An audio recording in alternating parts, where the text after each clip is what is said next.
I was sacrificed, but I became a disciple of the god and mastered martial arts. Volume 1 by Miku, translated by Gashadakai at Kappa Beast. Audiobook by Masquerade at Masquerade. Audiobooks. Chapter 1, Island of Demons. I just wanted to be recognized. Damn it. You're useless. A disgrace to the Godou family. No matter how much he shouted, my father's assault didn't stop. Since I could not use magic, and since it was impossible for a swordsman to be unable to manifest the vital sword that was practically his life, I had no place to belong. This is the eldest son of the Godou family, right? I thought he was a beggar. Is he the firstborn? He must be a disgrace to his father. Yes, but what does it matter? Toji-sama is a really great guy, don't you think? That's right, didn't he manifest the same vital sword as the Lord? That's why it was decided that Toji-sama would be the next head of the Godou family in both name and reality, right? No one acknowledged me. The way things are going, it seems impossible for that boy to become a swordsman. He will soon be disowned and probably end up as a farmer, don't you think? Hey, don't make fun of peasants. That useless person couldn't possibly do farm work. Of course. After all, he's a defective person who can't use magic, right? The people in the village mocked me. Touma, you are a strong boy. You are my greatest pride. Mother, no, I was never strong. Please forgive your incompetent son. Section. It was a morning like any other. I woke up and, as usual, took a food pill for breakfast. Although the taste is awful, it's a pill that efficiently provides the necessary nutrients. However, it wouldn't generally be considered a meal. Now that I think about it, I'd gotten used to taking it every day for many years. Even though I am the eldest son of the Godou family, a failure like me is not provided with food. It used to make me very depressed, and the taste would make me cry again and again. But now I don't even taste it. It's all about getting nutrients to survive. If I could escape, I would run as far away from this house as possible. But my father, who wants to hide my existence, forbids me from touching the outside world. Therefore, even if I tried to escape, the people in this house would immediately catch me and punish me severely. But rather than that punishment, I was afraid of disobeying my mother's words by running away. After I finished eating, I got ready and took a wooden sword and went to the training hall. I started running as usual, and then went on to train every part of my body. How many years have I followed this daily routine? I can't even remember. When my body was on the verge of exhaustion, I took a short rest and then picked up the wooden sword, and I simply swung it downwards. I lifted it and brought it down in a straight line. It was a movement I had made thousands, perhaps millions of times. Under normal circumstances, I would have also studied and practiced the Godou family's martial art, their Koga style. However, as a failure who can't handle magic, I couldn't receive the Koga style from my father. Therefore, I had no choice but to learn swordplay on my own. Only then did I find peace. But on this day, things would not be as usual. Hey, useless. Who told you you could use that? Toji. Toji-sama, who usually didn't come to the training hall, appeared with his servant. Then Toji, visibly annoyed by my words, raised his voice. Toji-sama, you should address him as Toji-sama. I couldn't see Toji's movements at all. Toji-sama's fist hit my stomach. I was thrown by the tremendous force and collided with the wall of the training hall. Cough cough. Ha ha ha. How weak. I only pushed you a little. While I was coughing violently, Toji was mocking me in front of his servants, who were also smiling. Unbelievable. He can't even use a little magic. Not being able to use magic must be very inconvenient, right? Well, it's a condition that we can't understand. Anyway, it's annoying to have to worry about useless things. Magic. That was the difference between Toji and I. Magic is in everything, and when it flows through the body, it gives great power. No, magic flows naturally through the body, so the physical ability of Toji and the others is something universal. Yet, magic did not flow through my body. When I was a child, several doctors examined me to find the cause, and they discovered that I had magic in me. But the strange thing is that somehow this essential magic did not flow through my body. I had magic, but I had a distorted body that didn't allow the magic to flow. That is why my physical abilities are the weakest in this country, if not the world. It wouldn't be an exaggeration to say that I could lose to any child in the village. Normally, a child's magic flow has already stabilized, and a body where magic doesn't flow properly is something reserved for babies. In other words, I was as weak as a baby. Holding my sore stomach, I picked up the wooden sword and bowed to Toji. If my words bothered you, I apologize.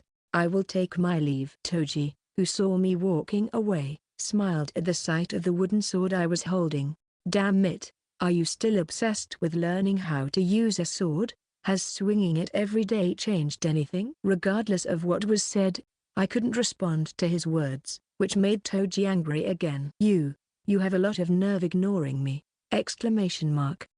Thinking he was going to hit me again, I prepared myself, but Toji's servants laughed at my reaction. Ha ha, I'm just talking to you and you're already scared, Toji-sama. Laughing like that. Ha ha.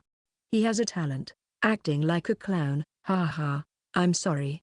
I put my head down again and tried to leave, but Toji wouldn't let me. Wait a moment. I realize that I've been very cruel to you, so I'll give you a chance to show me your skills. How does that sound?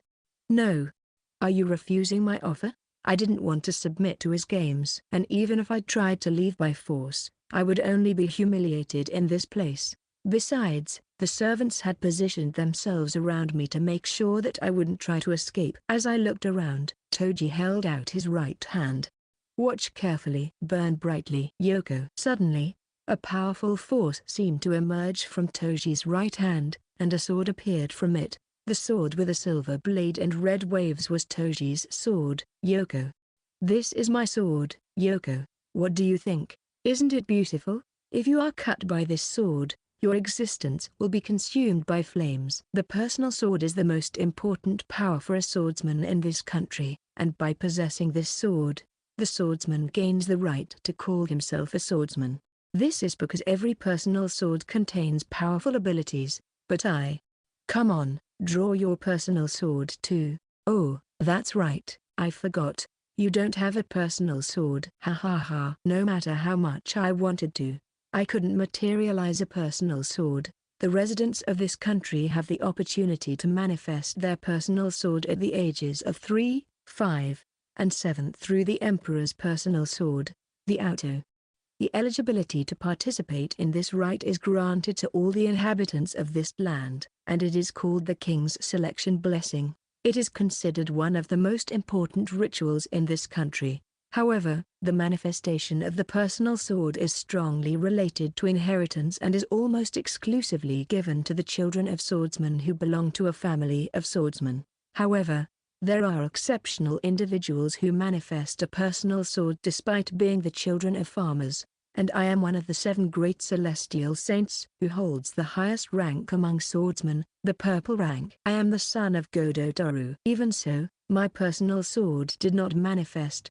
Could you really not have a little compassion? A family as illustrious as the Godou family, with ties to the imperial family and the imperial guard swordsmen who have protected the imperial family for generations. For such incompetence to be born in a family as illustrious as the Godou family, I can't help but feel ashamed. I didn't want to be born in this house either. I just wanted someone to recognize me. That's all. Oh, I see. You were born because your mother was incompetent. Speaking of which, it was said that your mother was fragile for a long time, right? Just like you, she couldn't use magic, right? Incompetent children are born to incompetent mothers. What? Toji's words immediately made me angry. I didn't care if they mocked or insulted me, but I couldn't allow them to mock my mother. Mother, don't you dare speak ill of her. I couldn't stand it any longer, so I jumped up and stomped on him with all my might while swinging the wooden sword downward with my eyes fixed on the blade. But while he taunted me, Toji casually avoided me. Come on, don't get mad, I'm just telling the truth, right? My father told me that your mother was beautiful, but he regretted having a son with her. Since your existence was the consequence, I just swung my wooden sword desperately and shuffled my feet to try to strike again. But it was in vain, for Toji dodged all my attacks. He immediately lunged at my chest and hit me with the tiger yang hilt. Ha ha. How pathetic. How many years had passed since I started practicing? 3 years. I'm starting to think that it's pointless to swing this rod from the time I wake up until I go to bed. While I was struggling to breathe, Toji kicked me mercilessly in the face. Your efforts are in vain. And finally, he started kicking my face.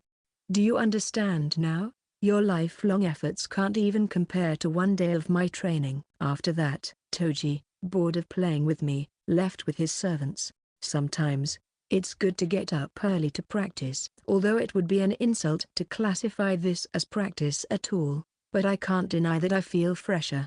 Certainly, young master. There's no denying that this useless one has improved his ability to act like a clown. Yes, this just shows that in order to avoid making the same mistakes as my father, I need to choose my partner very carefully so that my son doesn't turn out to be like that failure. Being the next head isn't that easy. The mocking voices faded. Listening to their laughter, I could do nothing. When I returned to my room, dragging my body, my father, Touma Godou, was reading a letter. The day of the sacrifice on Demon Island has finally arrived. The first emperor who founded the Land of the Sun defeated a certain demon. However, the demon turned into an evil spirit and brought various calamities to the Land of the Sun. To appease the demon's wrath, every 10 years the Land of the Sun offered sacrifices on Demon Island, where it's believed the demon was defeated. Nowadays, no one believes in this legend except the imperial family. To this day, the imperial family continues to offer sacrifices as a traditional ritual to demonstrate the great achievement of the first emperor and to reassure the people of the country.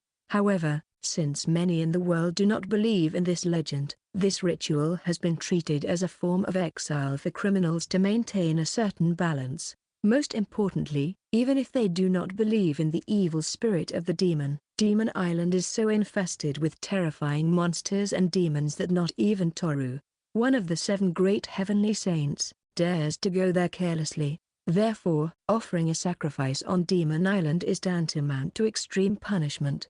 Haha. I really am lucky, Toru said as he pressed the letter together and burned it completely with the fire of his magic. I've often thought about killing this failure with my own hands, but if I act directly, I'll be surrounded by scandal somehow. Of course, the world won't know anything about this useless guy. But I couldn't bear to be blamed for giving birth to a useless one. That's why I've endured until now. With this method, I can eliminate him, raise the status of the guardian family, and then, with a dark smile, Toru began to prepare his plan. A few days passed quietly after the interaction with Toji. As usual, I ate my rations and prepared to train with a wooden sword. Or so I thought. But today, instead of the usual, someone came to this hut, a place no one would normally approach. Are you Touma? Huh? Several well-armed swordsmen stood at the entrance of the hut. Upon closer inspection, I found that they were strangers to the Godou family, and their armor bore the crest of the Land of the Sun with a dragon holding the sun, symbolizing the imperial family. What are you doing? You have to come with us. What? Before I could resist, the swordsman quickly immobilized me and dragged me out of the cabin. What are you doing? Don't open your mouth. They hit me in the neck and I tried desperately to stay conscious, but my efforts were in vain and I passed out. Where am I? Who gave you permission to speak? Just when I thought I was finally awake, I was suddenly slapped in the face. Hurriedly, I started to think and somehow just moved my eyes to look around. Is that the person this time?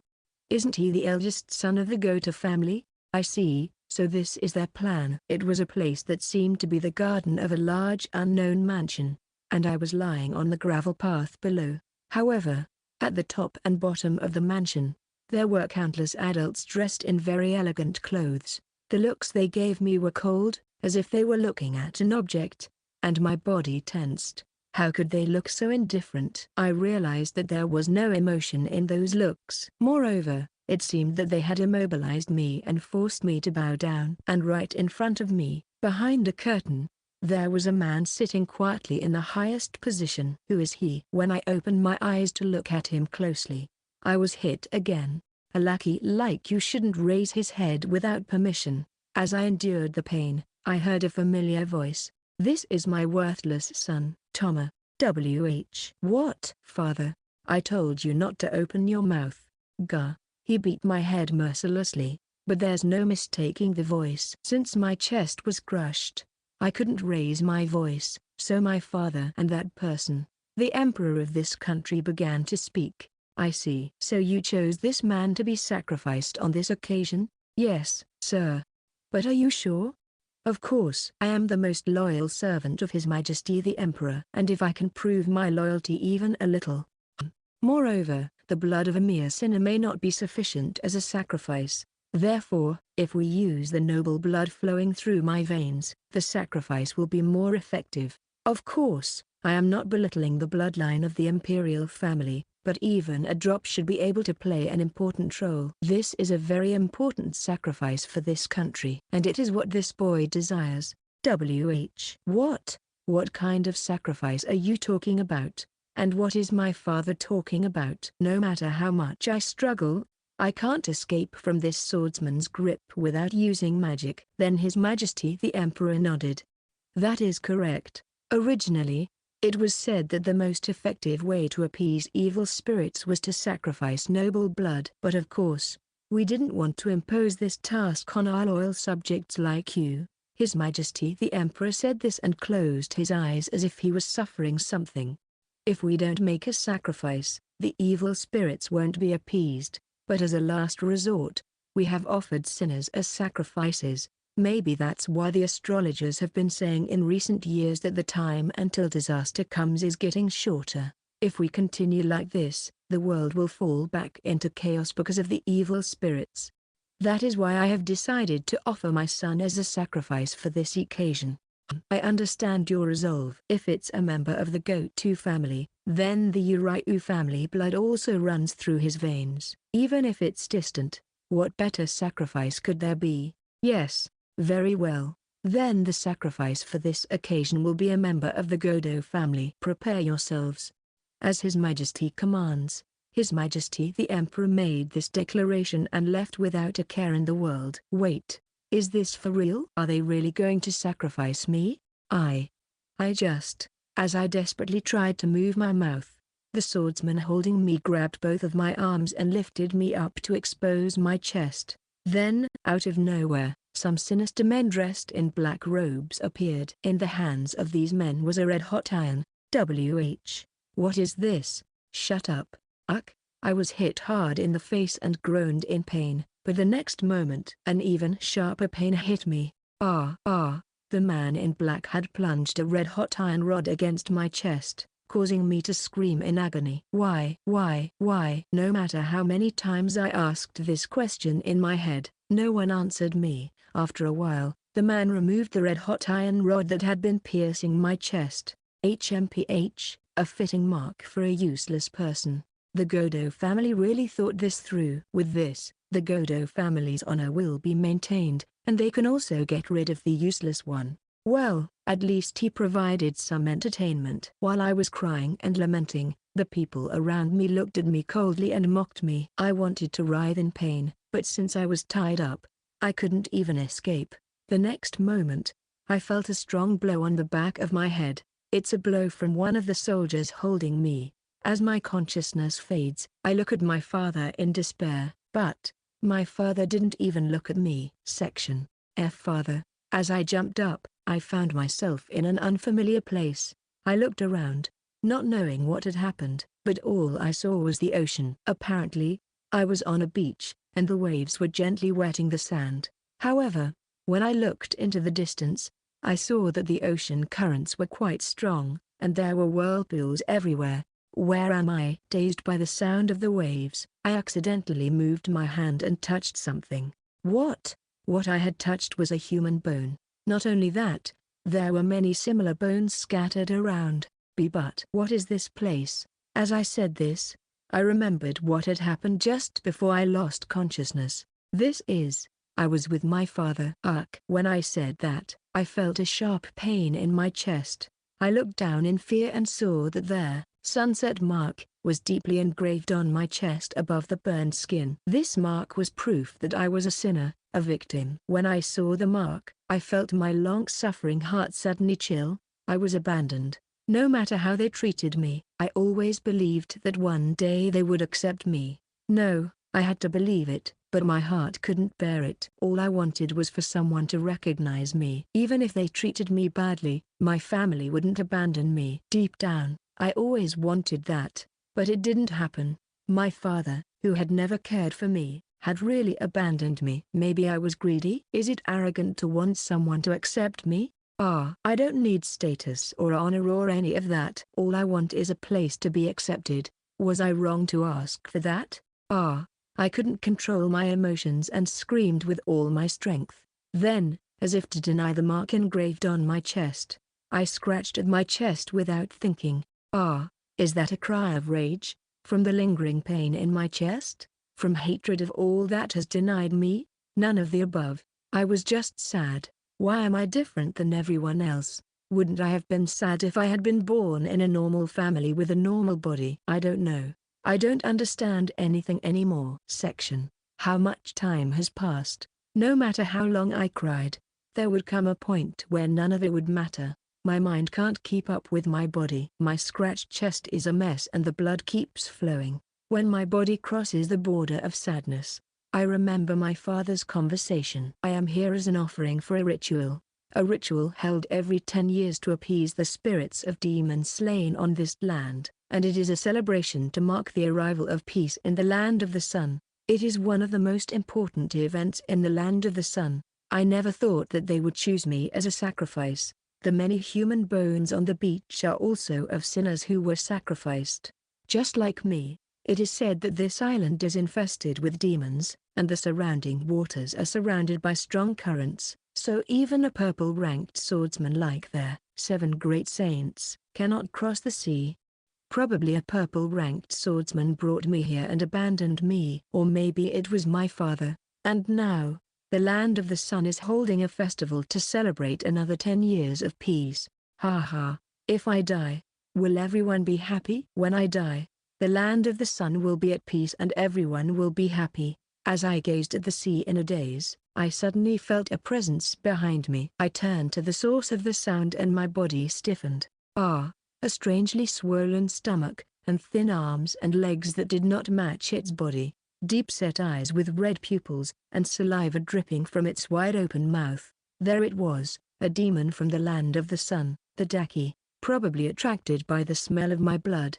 Originally, the strength of swordsmen and demons was classified into 6 levels, with the highest being, in descending order, the purple rank, blue rank, red rank, yellow rank, white rank, and black rank. Among them, this Daki was classified as white rank. Kurora. The Daki formed a large pack, and as their name suggests, they are hungry and fallen demons. When they find prey, they attack without mercy. Therefore, demons that should not normally act in packs, because Daki eat each other. But for some reason, they act together. This demonstrated the abnormality of this supreme demon island. The danger level of a pack of Daki should be much higher.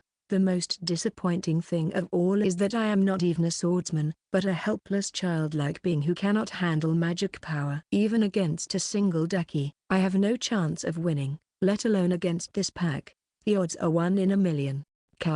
One of the Daki from the pack pounced on me. I watched the scene emotionlessly. No one needs me anyway. It would be more useful for someone to die here. I am tired of waiting for something, of trying to react to something. I will end everything here and go with my mother. That's what I thought. Touma, I'm sorry. It's my fault. I'm sorry. I suddenly opened my eyes, and although I staggered, I managed to dodge the Daki's attack. Fortunately, the Daki was charging in a straight line, so I was able to dodge it. However, it was surprised to see me dodging its attacks, as I had just been in an apathetic state. When I was about to accept my death, the words that had been said about my mother came to mind. Is everything I go through her fault? No, I refused to accept that. My mother, who had always been physically and magically weak, fell ill when I was 5 and never recovered. By that time, I could no longer handle magic and was despised by everyone, but my mother always accepted me. She always protected me and always apologized to me for giving birth to me with such an imperfect body. No, it's not my mother's fault. It is my fault for not being able to handle the magic power, for not being able to manifest the vital sword. As much as she denied it, my mother was blaming herself. It is true that it is hard for no one to recognize you. It's painful, but to be my mother's son is my pride. If I die here, I will acknowledge my mother's regret. That is the only thing I do not want. Dodging the Daki's attack, I grabbed a human bone rolling in the sand and stood guard. I will live to the end to make my mother proud. I will prove that I am her son. So, don't get in my way. My roar made the Daki feel intimidated for a moment. However, as soon as they regained their composure, they showed their fierce teeth in a radical change from before. And to finish me off, they charged at me with all their might. Their speed was in no way inferior to Toji's, and in an instant, I found myself cornered and bitten on the shoulder. Jaya! The Daki's fangs sunk deep into me. I screamed in pain, but gritted my teeth and struck at the demon's face with all my might. Jaya! Even I, who was weak, managed to push the Daki back for a moment. But at that moment, the Daki bit off my shoulder. Ugh! Jaya! The Daki let out a piercing scream that ripped through my eardrums as it gleefully devoured the flesh from my shoulder. The other Daki, witnessing the scene, was spurred on and pounced on me in unison. I thought only of survival and waved the bone in my hand. However, just like when I fought Toji earlier, my attacks were easily dodged, and this time they bit me all over. In my arm, stomach, leg. Still, as I fought with all my might against the Daki that was tearing at my flesh, the Daki that had bitten off my shoulder pushed me. It looked me in the face and grinned maliciously. Then it bit my neck. The blood flowed freely. My consciousness slipped away. This was how I would die. Even so. No, I won't die. It was at that moment that I unconsciously murmured, "Ha ha ha, what an amazing life force." As my consciousness faded, the head of the Daki that had bitten my neck suddenly flew off. With that as a signal, the rest of the pack that had bitten my body were also destroyed one by one. Well, I managed to save you, but what am I going to do now? With these last words, my consciousness sank completely. Come to think of it, it's been a long time. I have reached the realm of the gods. I have left the mortal world, and thanks to my training, my Supreme Lord's fist has improved even more.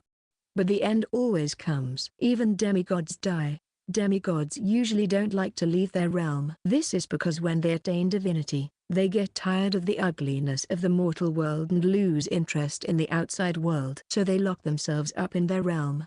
And each demigod follows his own path.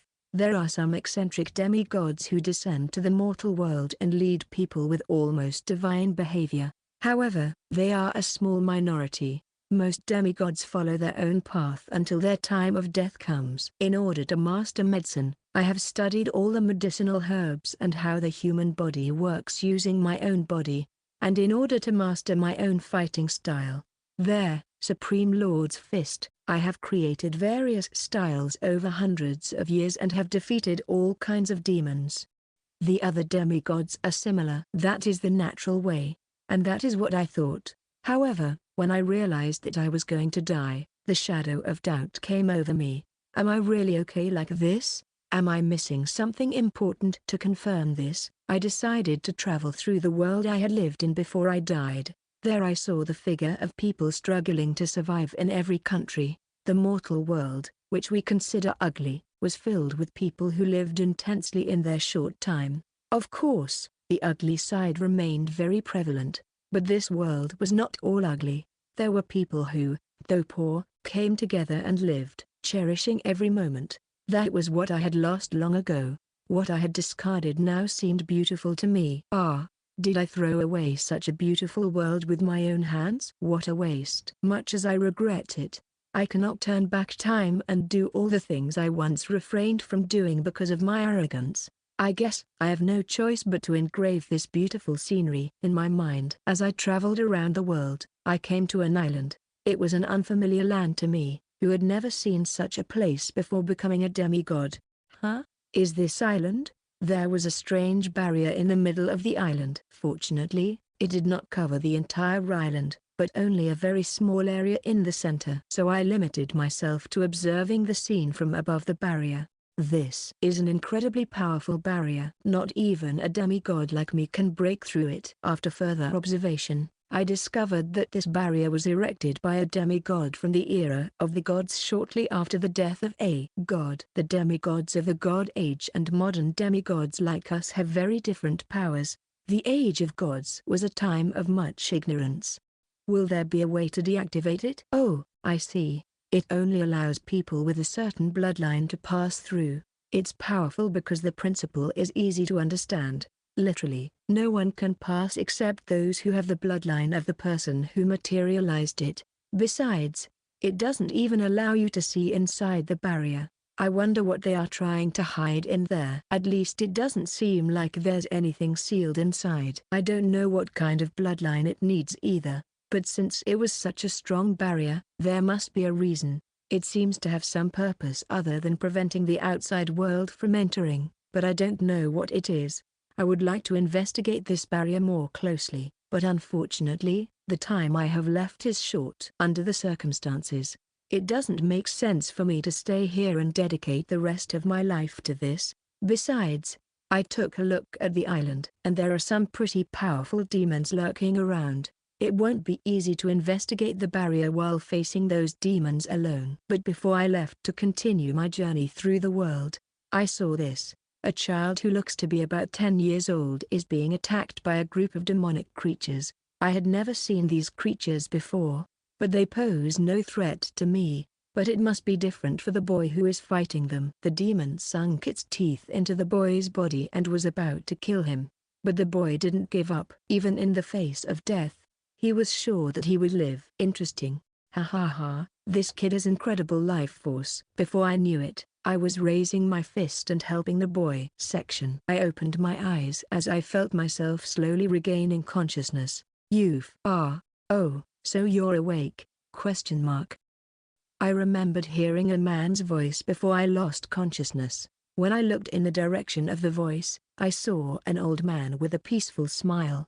How are you feeling? My body. Right, I was. I looked at my body with concern and amazement. I had no more bites or wounds. I was completely healed. It was unreal. How could I have no scars? My skin looked brand new. However, I couldn't say the same for my clothes. They were completely torn from the demon attacks. As I stared at my body in amazement, the old man nodded in satisfaction. It's been a while since I used my healing powers, but I see I'm still in shape. Oh, I apologize for my rudeness. I remembered that the old man before me had saved me, so I immediately thanked him. Why, you saved my life, master. Thank you so much. Oh, don't mention it. Don't worry about it. I just found you by chance. I see. Oh, by the way, what happened to the demons? Don't worry. I took care of them all. Although I must admit that I got carried away and tore them apart until they turned to dust.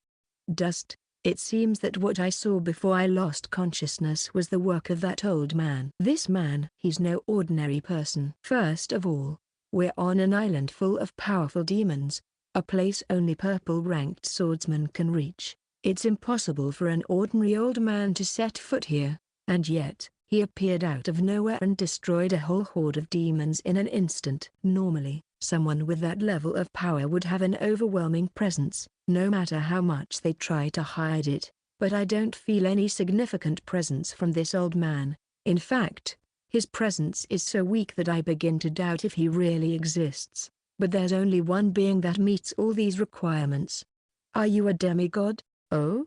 Do you know about demigods at your age?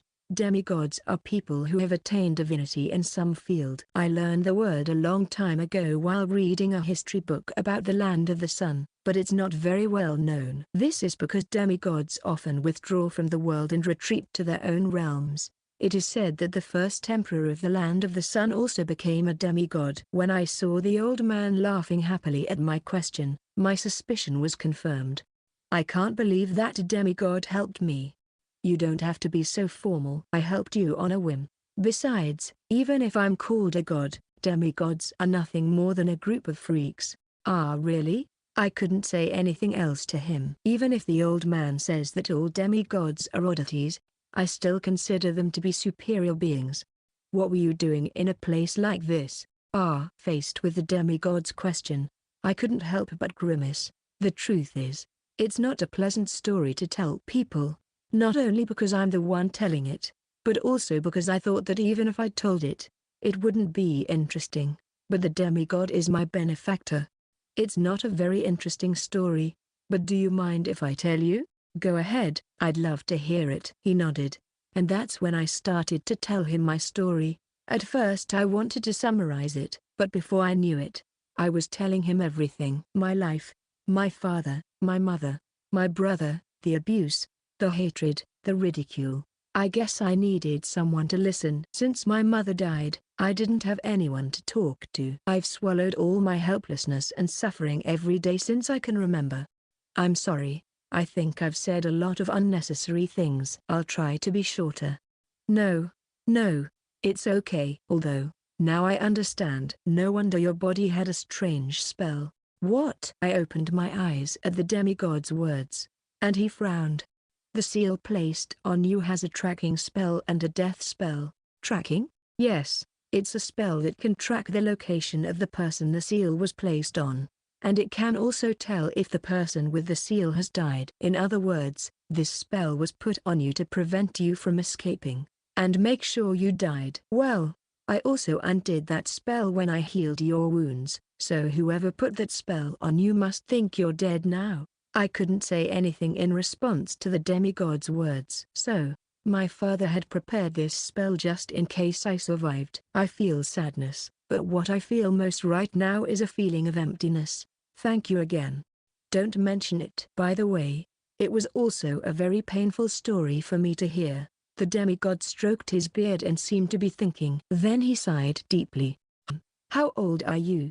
10 years old. You are still a child. And you were brought to a place like this. That's why I hate humans, the demigod muttered, sounding truly disgusted. Well, the truth is that my time is coming. So before I die, I have decided to travel the world. What? A demigod is going to die? This was a big shock to me. After all, a demigod is someone who has entered the realm of the gods. I couldn't believe that such a person could die a natural death like any other person. Seeing my reaction, the demigod laughed. Do not be surprised, I was a human at first. It's true that when I became a demigod, I left my human body and got a new one. But everything has a beginning and an end. A demigod's body also has an end. I see. But I have lived for over 1,000 years. And to be honest, I've lived long enough. I never imagined that a demigod could live for over 1,000 years. But when you think about it, it makes sense. If demigods didn't have lifespans, this world would be full of demigods. So, what are you going to do? Huh? You don't want to die as a mere sacrifice in this land, do you? If that's the case, I can take you back to your homeland. It might be easy to escape from here with his help. But, even if I go back, I have no place to call home. Besides, if the spell he mentioned has been undone, they will eventually find me if I return to my homeland, and I'll face a much worse fate. Going to another country is not an option either. It's hard for a powerless human like me to survive. So what do you want to do? What do I want to do? I don't know. Right now I don't know what I should do or what I want to do. I have no concrete plan, but there's one thing I can say. I want to live. To make my mother proud, to prove that my mother wasn't wrong. I just wanted to live. When I gave him this vague answer, the demigod laughed. Do you want to live? That's a good answer. Huh? All right. This will be my last great task before I die. To my astonishment, the demigod stood up. Boy, what is your name? Godou Touma. Touma. Become my disciple, the demigod said, looking at me intently. Me? To be a disciple of a demigod? In the face of these unbelievable words, I cannot help but ask again. The demigod nodded his head arrogantly. That's right. As I said before, I traveled the world before I died. During that journey, I realized the wonders of the world that I had overlooked, and at the same time, I realized that I no longer have a connection to the world. A connection to the world? Demigods, except for a few, are basically confined to their own realms. That's why their connection to the mundane world is completely severed. Besides, even before we became demigods, we were humans who tried to master our respective paths. That's why our connection to the mundane world was weak even when we were human. I see. In other words, there will be no evidence of my life left in this world. Oh, I finally understand what the demigod is saying. However, the expression on his face indicated melancholy. I used to think that was okay. But when I traveled around the world before I died, I realized that I had cut off my connection to such a wonderful world. And then in that wonderful world there will be no evidence of my life. When this body perishes and disappears, no one will remember me. That's where you come in. Me? Yes, I have dedicated my life to perfecting this fist. There, Supreme Lord's fist. In a way, this skill is the proof of my life. Therefore, if I pass it on to you, I'll be able to have some connection to this world and my existence. Pass it on? When I ask fearfully, the demigod nods again. Of course I want to have the power to survive, and in that sense, if the demigod can give me his power, there is no better offer. But, is that possible for a defect like me? What? I already told you. I am a defective product who cannot use magic. With a body like mine, the demigod's martial arts. As I grind my teeth, the demigod laughs softly. Don't worry about it. Your magic can also be repaired. What? That's what I wanted most. But it wasn't a statement I could easily believe. What did you say? Are you saying that my body can be healed?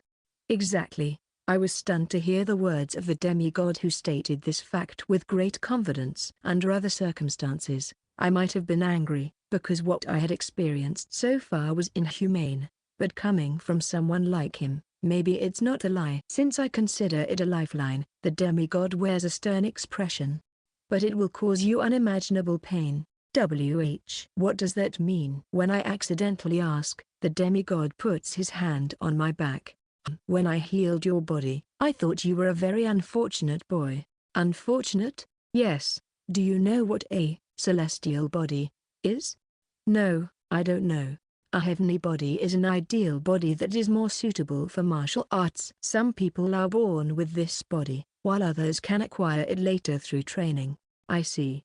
Besides this celestial body, there is also the celestial demon body. This is the ideal body for handling magic. It contains a large amount of magic.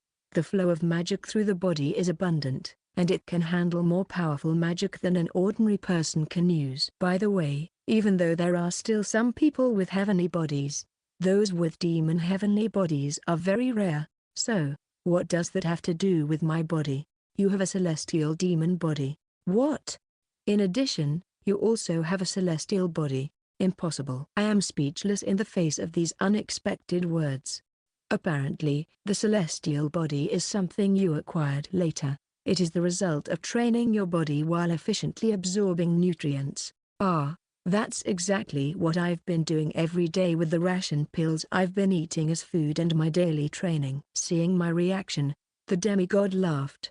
It seems like you know the reason. Yes, I have been eating only ration pills, followed by intense daily training. In reality, I started eating those ration pills because my father and the other family members stopped preparing meals for me. Even when I tried to prepare meals myself, I was not allowed near the house, so I couldn't borrow the kitchen, and I lived alone in this storage shed.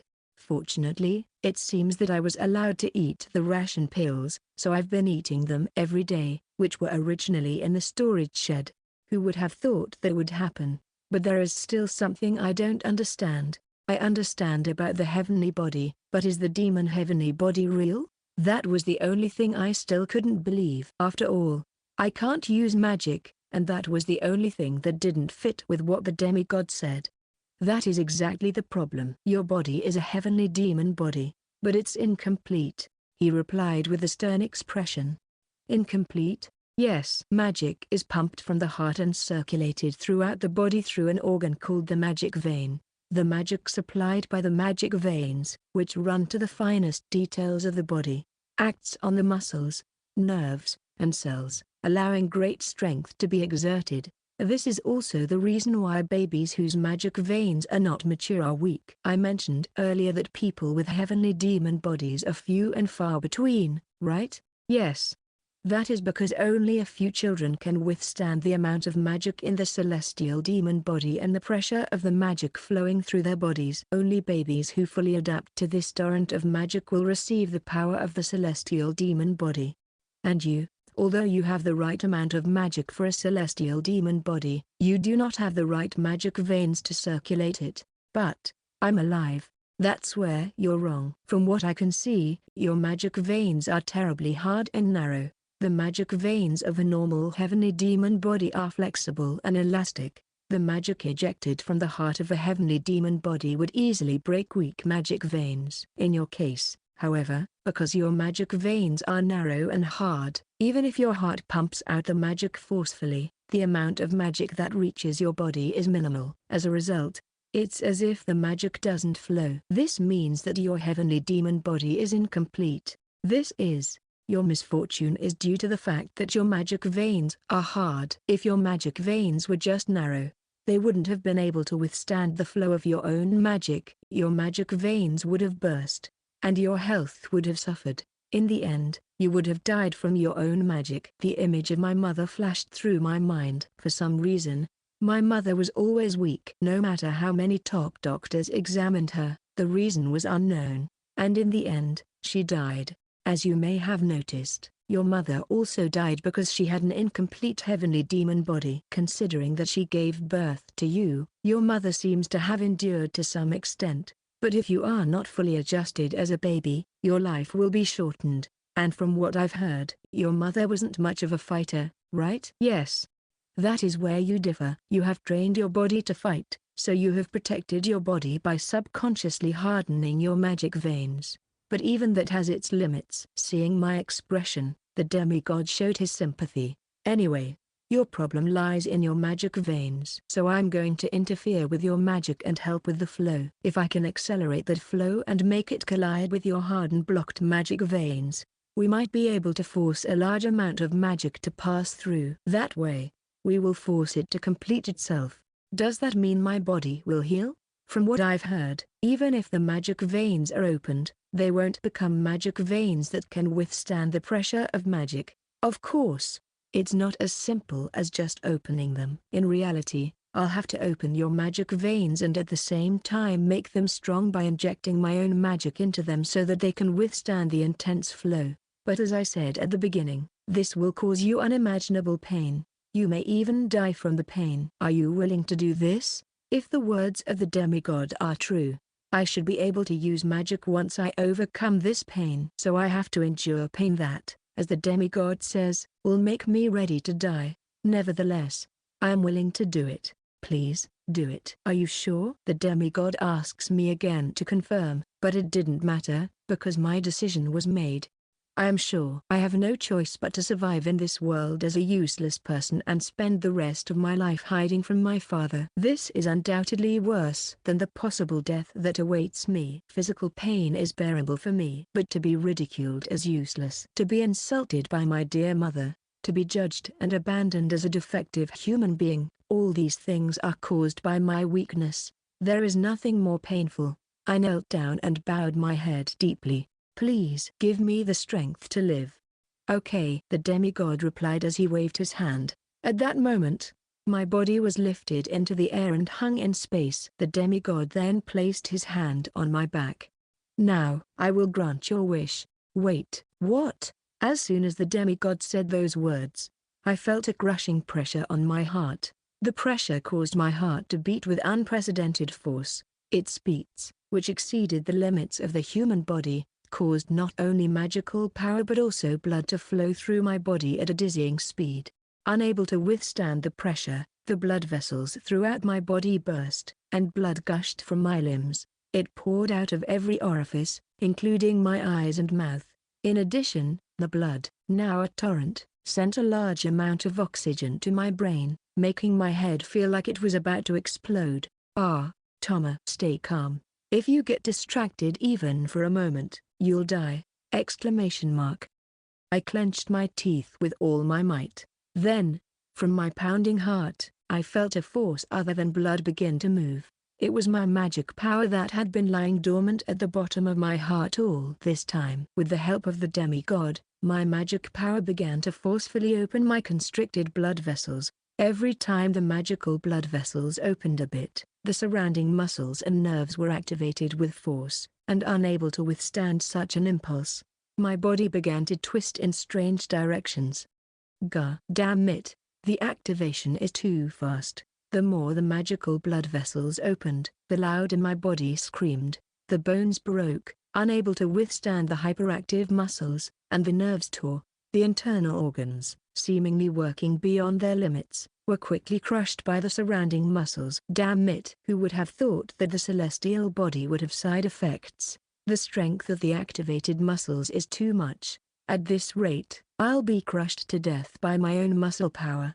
I could no longer hear the words of the demigod. Although I had been warned beforehand, it was truly a hellish pain. The demigod seemed to have anticipated this and cast healing spells at the same time, but the rapid activation speed of my magic power was too fast for the healing spells to keep up. Bones, skin, muscles, nerves, everything was torn apart. So much so that the heat of the mark or the fact that my body was consumed by ravenous hunger seemed like a joke.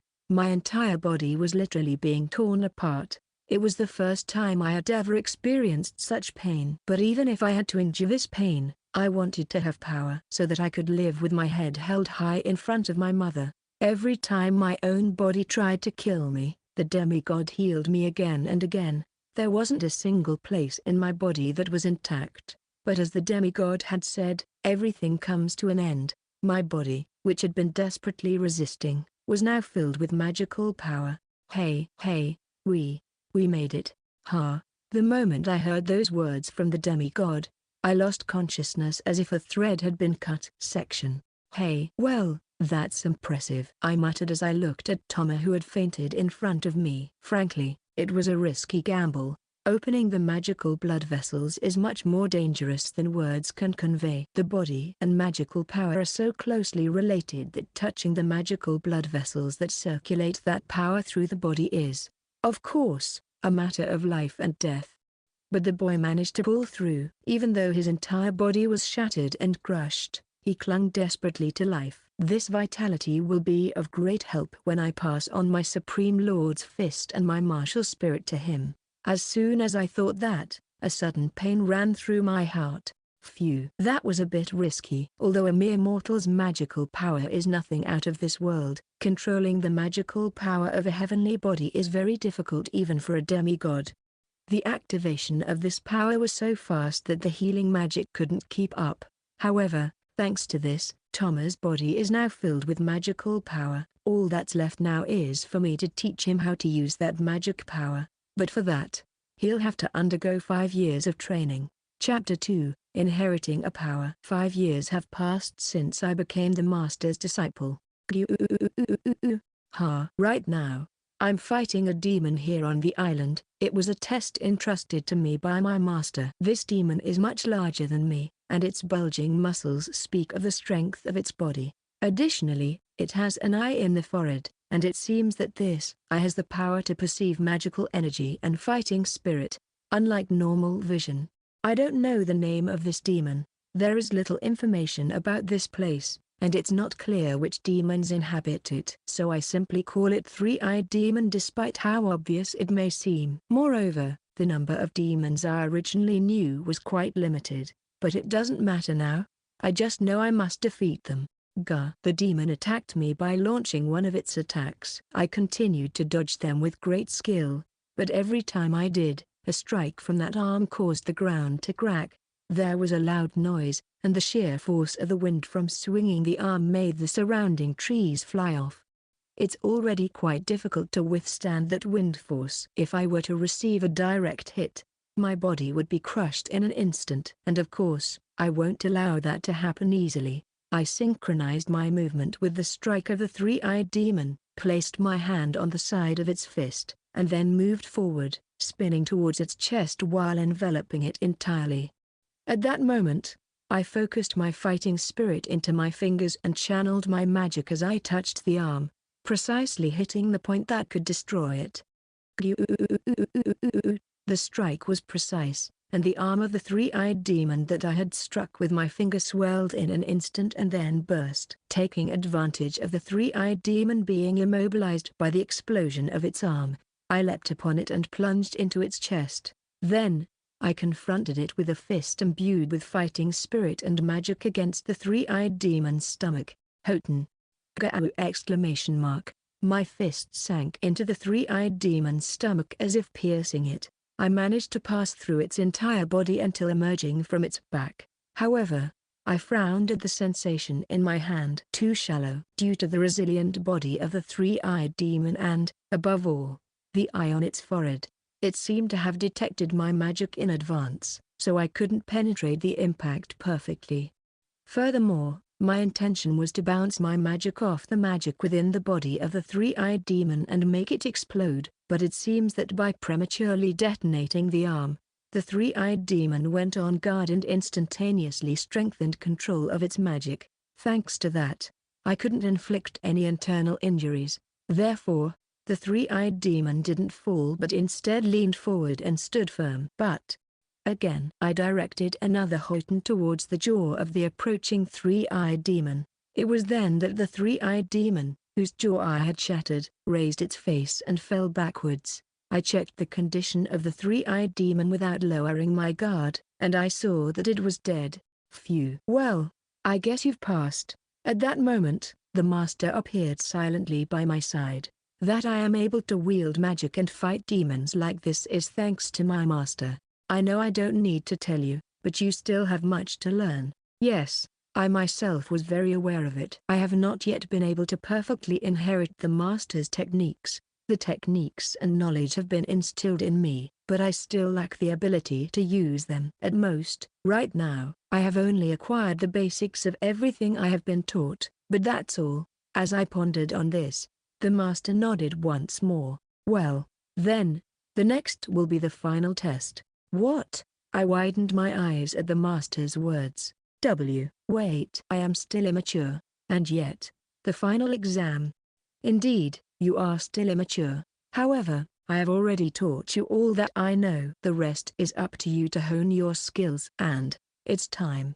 Huh? As I looked closely, the master's body began to turn transparent. Master? When I first met you, I told you that my life was coming to an end, didn't I? I couldn't accept the master's words. I still have much to learn from him, and yet, then, the master smiled sadly. Don't put on such a sad face. It is my last moment, and it is sad to bid farewell in this way. Besides, instead of worrying about me, you should worry about yourself. Huh? Your final exam is to reach the center of this island! I opened my eyes at those words. Ever since I became the master's disciple, I have fought against several demons in this place. That being said, I am still at the point where I can fight in the middle of the vast forest that stretches across the island, and the rocky peak rising in the center, which is the deepest point, is very far away. The further you venture into the demon's island, the more powerful the demons inhabiting it become, and I run the risk of facing a pack of demons like the one I just encountered. Ha ha ha. Do you understand how challenging the final exam is? Yes. When you reach the center of this island, the power to live that you sought will become a reality, and there is probably something else you seek there. Something I seek? Initially, I was searching for my place in the world, but after my father left me 5 years ago and I arrived in this land, I had no choice but to seek the power to survive before finding a place in the world. Apart from that, what is it that I seek? As I tilted my head, the master gazed towards the center of the island. Initially, I didn't understand what the barrier was for.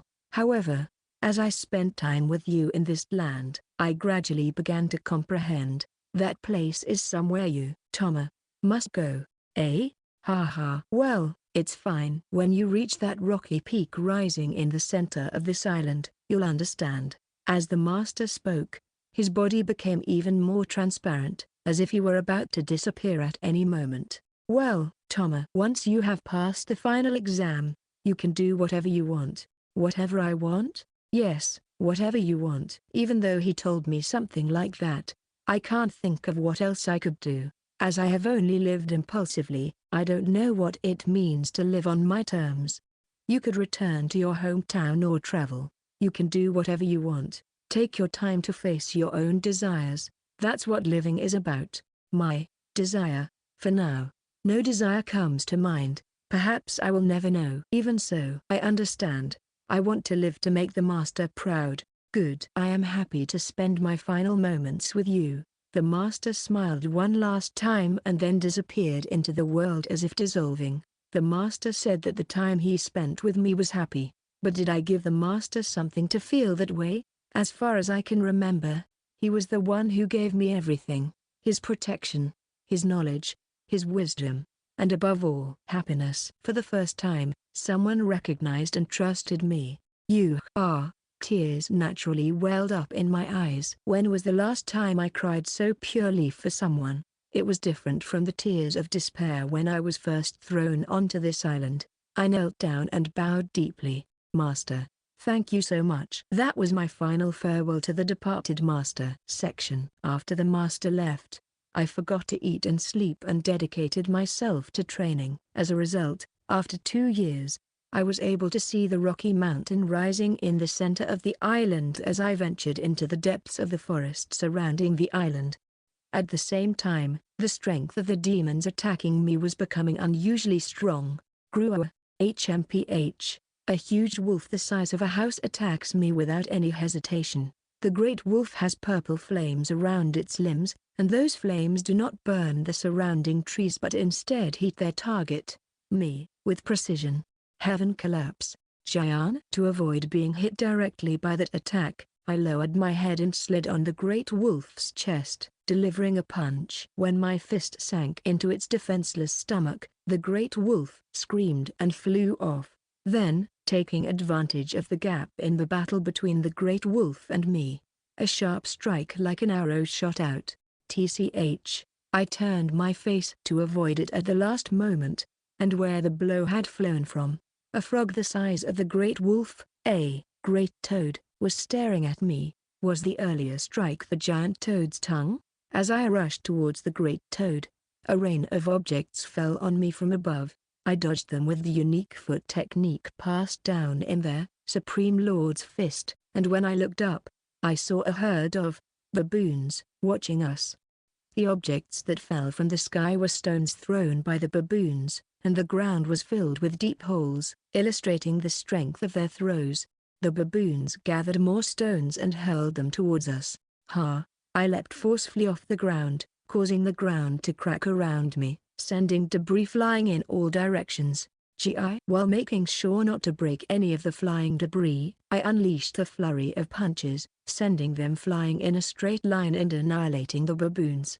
And then, right after I attacked the herd of baboons, the tongue of the great toad shot out, trying to impale me. Ha ha!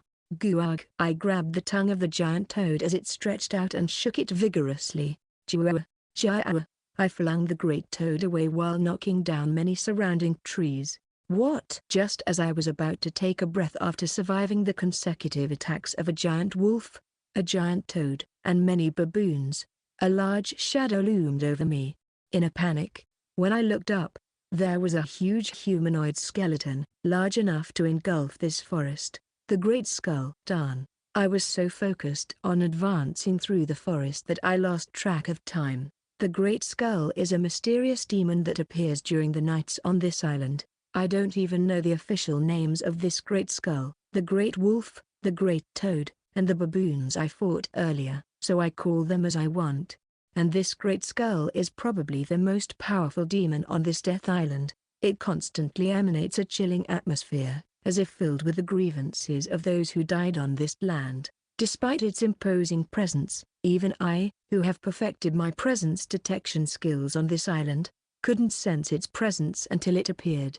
When the Great Skull saw me, it spewed green smoke from its eye sockets and swung its huge hand to crush me. Damn! I jumped with all my might from the spot, and the hand of the great skull fell in front of me. At that moment, the ground shook violently. With an incomparable power compared to the previous demons, a single strike blew away half of the forest, leaving the surroundings in a deplorable state. Up until now, I had avoided this creature because it wasn't particularly harmful if you didn't see it, but it has finally found me. I suppose I was so excited about getting closer to the Rocky Mountain, my goal. Fortunately, the barrier said to surround the Rocky Mountain doesn't seem to be affected by the terrain of this great skull and remains intact. Although this demon's movements are relatively slow, the range of its attacks with its huge body is tremendous, and it will be difficult to escape from it. I have no choice. I decided to brace myself, circulating my fighting spirit throughout my body in an instant, all my magical power flowing through my veins. And then I leapt onto the hand of the great skull, descending to the ground, causing it to shake its hand to dislodge me. Breaking kick. But before it could shake me off, I took a great leap and, using the air as a foothold, jumped in front of the great skull. Heavenly strike. I unleashed my fist with all my strength against the skull of the great skull. At that moment, the skull of the great skull exploded and it fell backwards with a chilling scream. However, just after falling, I saw its shattered skull regenerate with green smoke. What? Headshot doesn't even work? I definitely made my magic and the great skull's magic repel each other, causing its skull to explode. However, even after having its head blown off, it is recovering without showing any particular signs of suffering. Most living beings do not get up after having their heads blown off. Well, it's unclear if this great skull is alive or not. In any case, if blowing its head off doesn't work, I just have to aim for another area. As soon as I looked all over the body of the great skull, which had finished repairing itself, it grabbed me with tremendous force. Heavenly strike. Realizing I couldn't avoid it in the air, I used Heavenly Strike with both hands to break free from the restraints it had on me. However, its immense strength almost overwhelmed me, but still, I gathered my magic and fighting spirit to the maximum, and when I attacked with both hands, I finally found the core of the great skull. Breaking kick. Using the air as a foothold once again, I leapt towards the center of the great skull's chest and, I unleashed my heavenly strike with all my strength against the chest of the great skull, causing its sternum to shatter, and I penetrated the green light sphere hidden in the center of its body. In the next moment, the great skull screamed and then dissolved into the air. Ha ha! I defeated it. I would like to savor the victory at this moment, but it wouldn't be good if I were attacked again by a horde of demons. I ran away from there and headed straight for the Rocky Mountain. And finally, I arrived at the land of the final trial section. The atmosphere there was clearly different from the forest I had encountered so far, because only that part was clear, with a rocky mountain and a giant cave at its base. According to the master, it seems that here is what I am looking for. Even after 2 years, I still don't know what it is that I am seeking. Moreover, the master had mentioned that some kind of barrier has been set up here. Originally, this land was an island where the first emperor defeated a demon. However, after spending 7 years here, I have no idea what demon that was. It is said that the vengeful spirit of the defeated demon is appeased through sacrifices, but so far, I do not recall seeing such a vengeful spirit. No, that great skull had a form that could be called a vengeful spirit, but it would be more accurate to say it's the vengeful spirit of sinners who died on this land. If there really is a vengeful spirit that the first emperor defeated, there is no way my current self can defeat it. But there is also no doubt that the demons inhabiting this island are fierce, and if you are banished to this island, survival is almost impossible.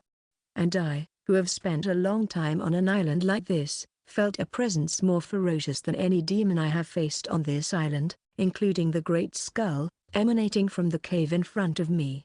This presence, it could be even greater than that of the master. What kind of demons are in there? I don't know if the master's trial includes the interior of this cave, but it would be a lie to say I am not curious. All of this is very strange to me. Nevertheless, I must believe in the master's words, and if he sent me here, It was for a specific reason. I decided to prepare myself and stepped into the cave in front of me. What? The moment I stepped into the cave, I felt as if all my strength was being drained away. Even my consciousness was fading. What? I desperately tried to hold on to consciousness, but before I knew it, my vision had turned dark. Section At my consciousness gradually returned to me. I don't know how much time has passed, but it felt like my consciousness had slipped away for just a moment. What on earth is happening? As I uttered those words and looked down at my feet, I was left speechless.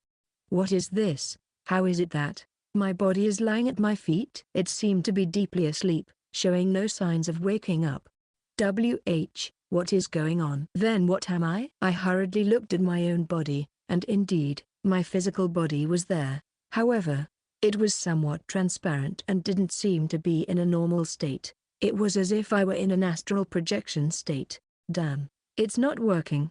I tried to enter the physical body at my feet, but there was no response. Will this be resolved by moving forward? This situation began the moment I set foot in this cave. The barrier. In that case, it's highly likely that what I need to get out of this situation is also inside this cave. I gazed again at my body at my feet. I'm worried about leaving it here, but there's no choice. There was nothing I could do, so I had to leave it behind. However, there were no signs of demons entering this cave, and the barrier erected here was probably rejecting the entry of all but those meant to enter. If so, then I'm at ease. I looked back towards the depths of the cave, focused, and moved forward. The interior of the cave, unlike the exterior, was made of stone and had a solid structure. Come to think of it, this is the work of humans. Perhaps, was this sanctuary built long ago as a place to honor vengeful spirits? As I thought about this, I eventually emerged into a spacious area. At that moment, torches on the surrounding walls lit up. Ah! It took you quite some time to get here! Exclamation mark.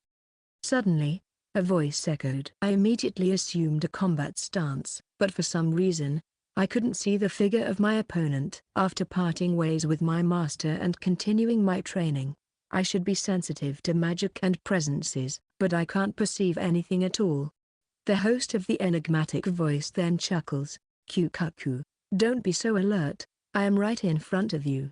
Exclamation mark. In the next instant, a middle-aged man appears in front of me. With flowing black hair and luxurious attire, his presence is extremely majestic, and it is immediately apparent that this man is not ordinary. But his body, it's transparent, just like me now. His body was also transparent. Then, the man smiles like a mischievous child. Indeed, I am no longer part of this world. Then, what am I? If the man in front of me is a true spirit, what does it mean for me to be in a similar state to this man? To my question, the man responds, right now, you are in what is called a spirit state. Spirit state? That's right. As a result of the effect of the barrier I have deployed, your body and spirit have temporarily separated. Why would you do such a thing? Upon asking again, the man smiles. Ha ha, my descendant is a curious boy. Descendant? If you are here, then you have come this far by facing the demons that inhabit this island, isn't that right? Why, yes, but, in that case, you have passed my test, and you have earned the right to receive everything from me. Wait a moment, I couldn't help but exclaim. After all, there are so many things I don't understand. Who is this man in front of me, and what does he mean by descendant? And furthermore, tests, rights. This is also sudden and unfamiliar. However, the man showed a look of astonishment. The manners you have before me, they don't seem like those of someone from the Yora family at all. Yora family? Upon hearing the name of that family come from the man's mouth, my eyes widened completely. This is because the Yora family represents the royal family of the nation of Yang. Seeing my reaction, the man showed a surprised expression. Why are you so surprised? Wait, you seem unusual to be one of my descendants. Why don't you carry the royal sword with you? The royal sword is precisely the sacred sword wielded by the royal family, and I shouldn't have it. In that instant, the man's presence changed. HMPH, I don't know what's happened in the kingdom,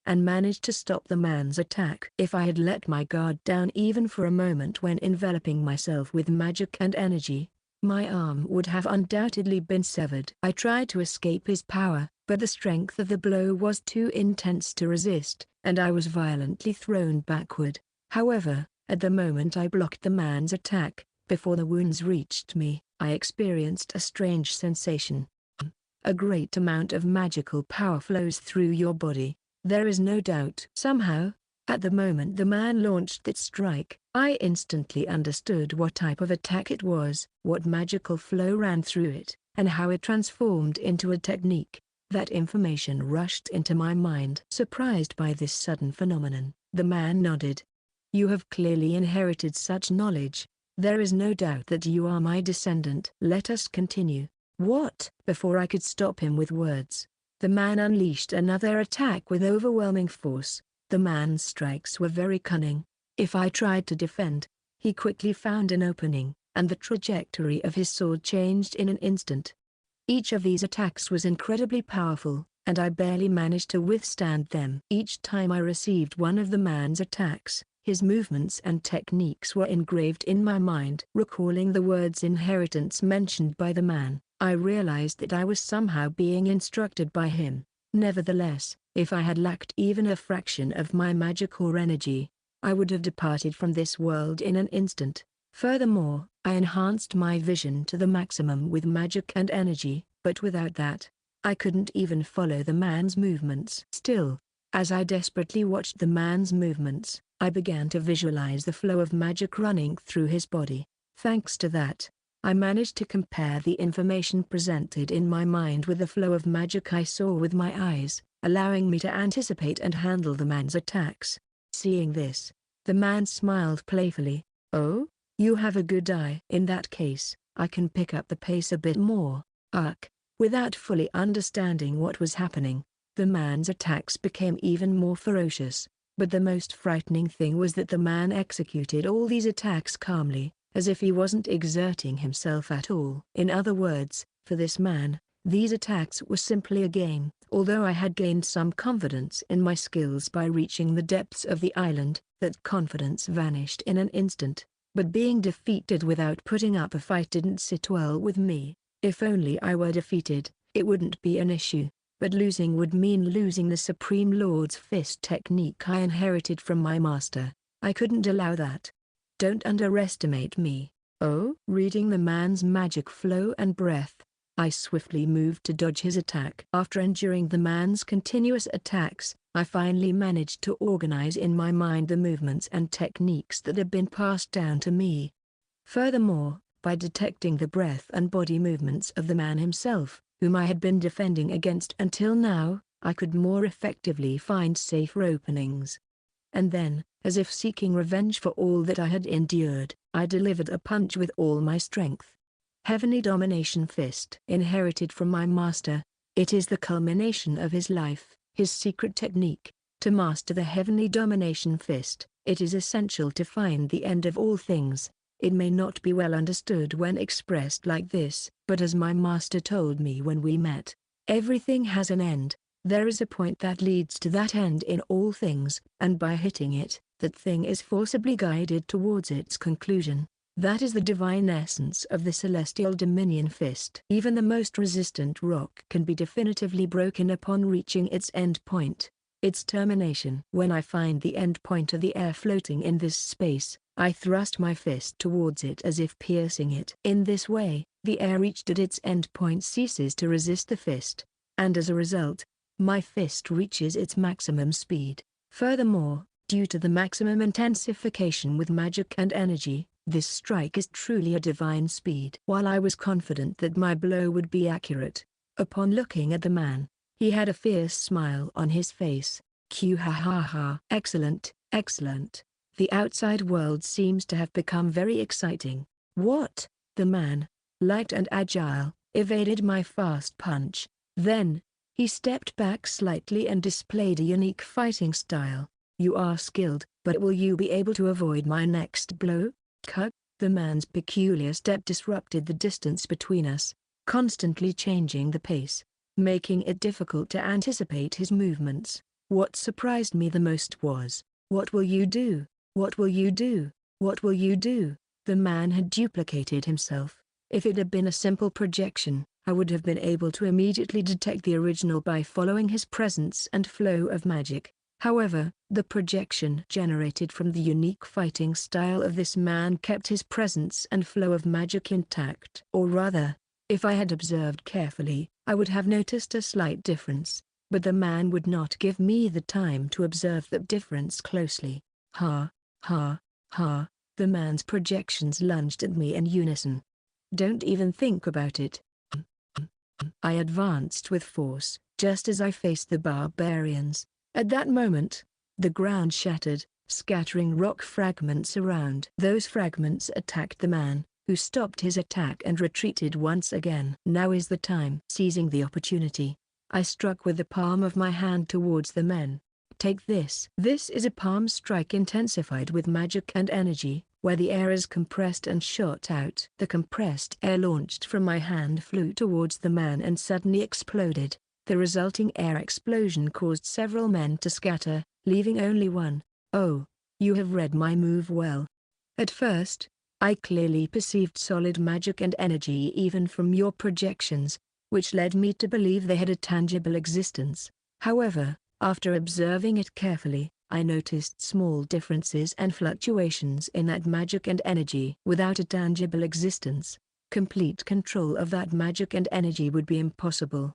That is to say, the projections do not have a physical existence. For that reason, I thought I could eliminate your projections with an aerial attack like this. Even if you can perceive magic and energy, you should not be able to discern it to that level. Kyokuma, it seems like you really have a good eye. Upon hearing my response, the man smiled with satisfaction. As a thank you for showing me something interesting. Let me show you my true power. Hup. I didn't understand what was happening, but for some reason, I began to feel something strange in my body. Something was emanating from it. I looked down, and what I noticed were countless wounds. A large amount of blood was dripping all over my body. Astonished, I looked up, and saw the man carrying a sword over his shoulder. What is happening? Involuntarily, I fell to my knees, but upon examining my body, perhaps due to being a specter, the wounds were already healed. Have the wounds vanished? It would serve no purpose for my heir to die before receiving my ability, don't you think? That's why I am here as a specter. However, it is a fact that I fought with the intention of killing you. Well, it doesn't matter if I am a specter or not. I do not need a weakling who cannot face me and come out unscathed. I lost. I used all the skills inherited from my master and fought with all my might, and still, I lost. Gazing in astonishment at my own hands, the man fell silent for a moment and sighed. You underestimated yourself, didn't you? Huh? How long do you think it took me to reach this level? And, despite many years of effort, a mere youngster put me in a tight spot. I didn't. You have shown your worth by facing someone like me seriously. If you are not proud of that, it would be disrespectful! Exclamation mark. Upon hearing those words, I realized certainly, I used my master's skills and lost. I was perfectly defeated despite giving it my all, but this is the result of the most intense training that this man has undergone compared to me. If my master had fought this man, I wouldn't know how the fight would have turned out. However, regretting losing to this man is shameful and insulting to him. I immediately stood up and bowed to the man. I apologize for disrespecting you. Thank you very much for your teaching. Certainly, one does not have the opportunity every day to face such a strong opponent.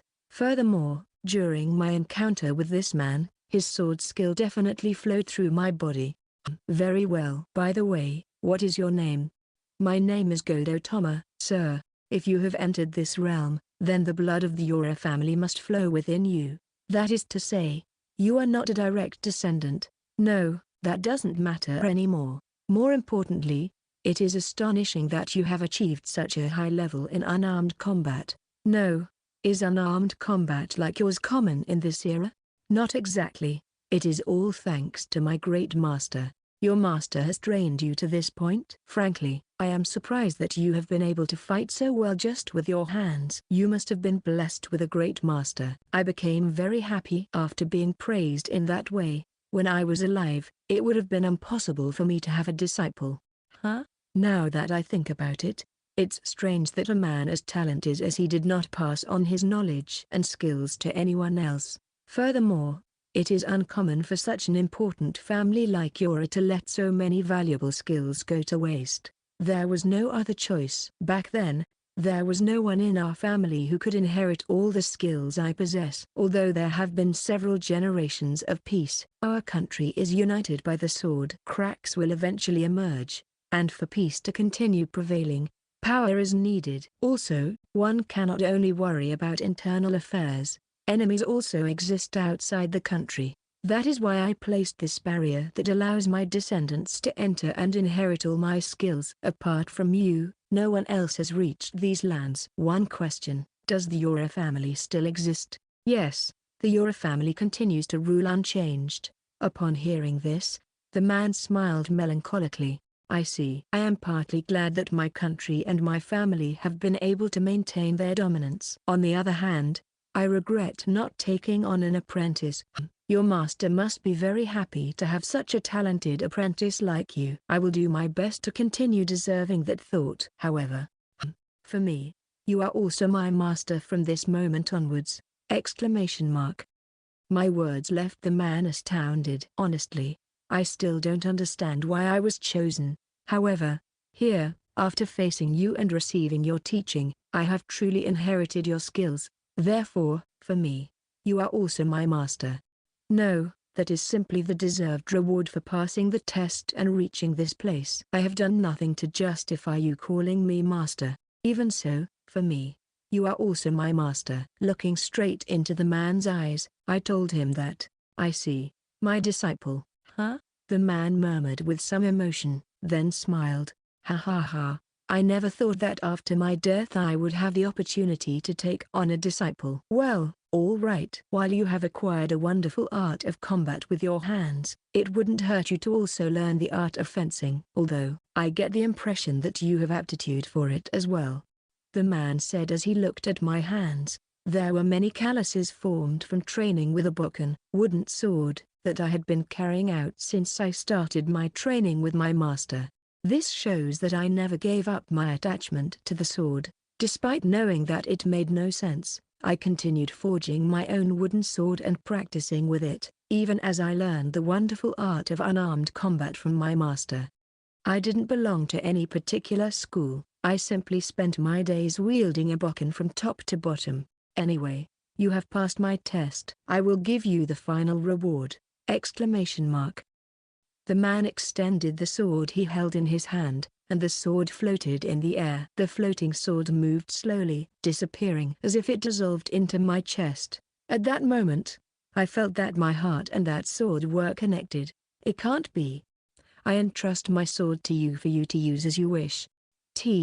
This is too much. I don't know if I can. It's fine. I want to do it. You have earned it. The man said with a satisfied expression on his face. Since you have passed my test, you have the right to receive my personal sword. Although he said something like that, I don't know to what extent it is right for me to keep such a valuable object that I have not earned by myself. Nevertheless, the man was amazed by my reluctance. Ha ha ha, despite being my descendant, you are very meticulous. Listen well. If you do not take it, anyway, this personal sword will disappear. Therefore, it is better that you take it and use it. Do not let something so valuable disappear from this world. Well, that's. A moment ago, you said I was your master. Isn't it a master's duty to give a gift to their disciple when they meet their expectations? The man was determined not to allow me to reject his gift. Well, I still have time until my body disappears. Therefore, there is only one thing to do. At that moment, in the man's hand, apart from the personal sword he had given me, he held a golden sword with a red blade pattern.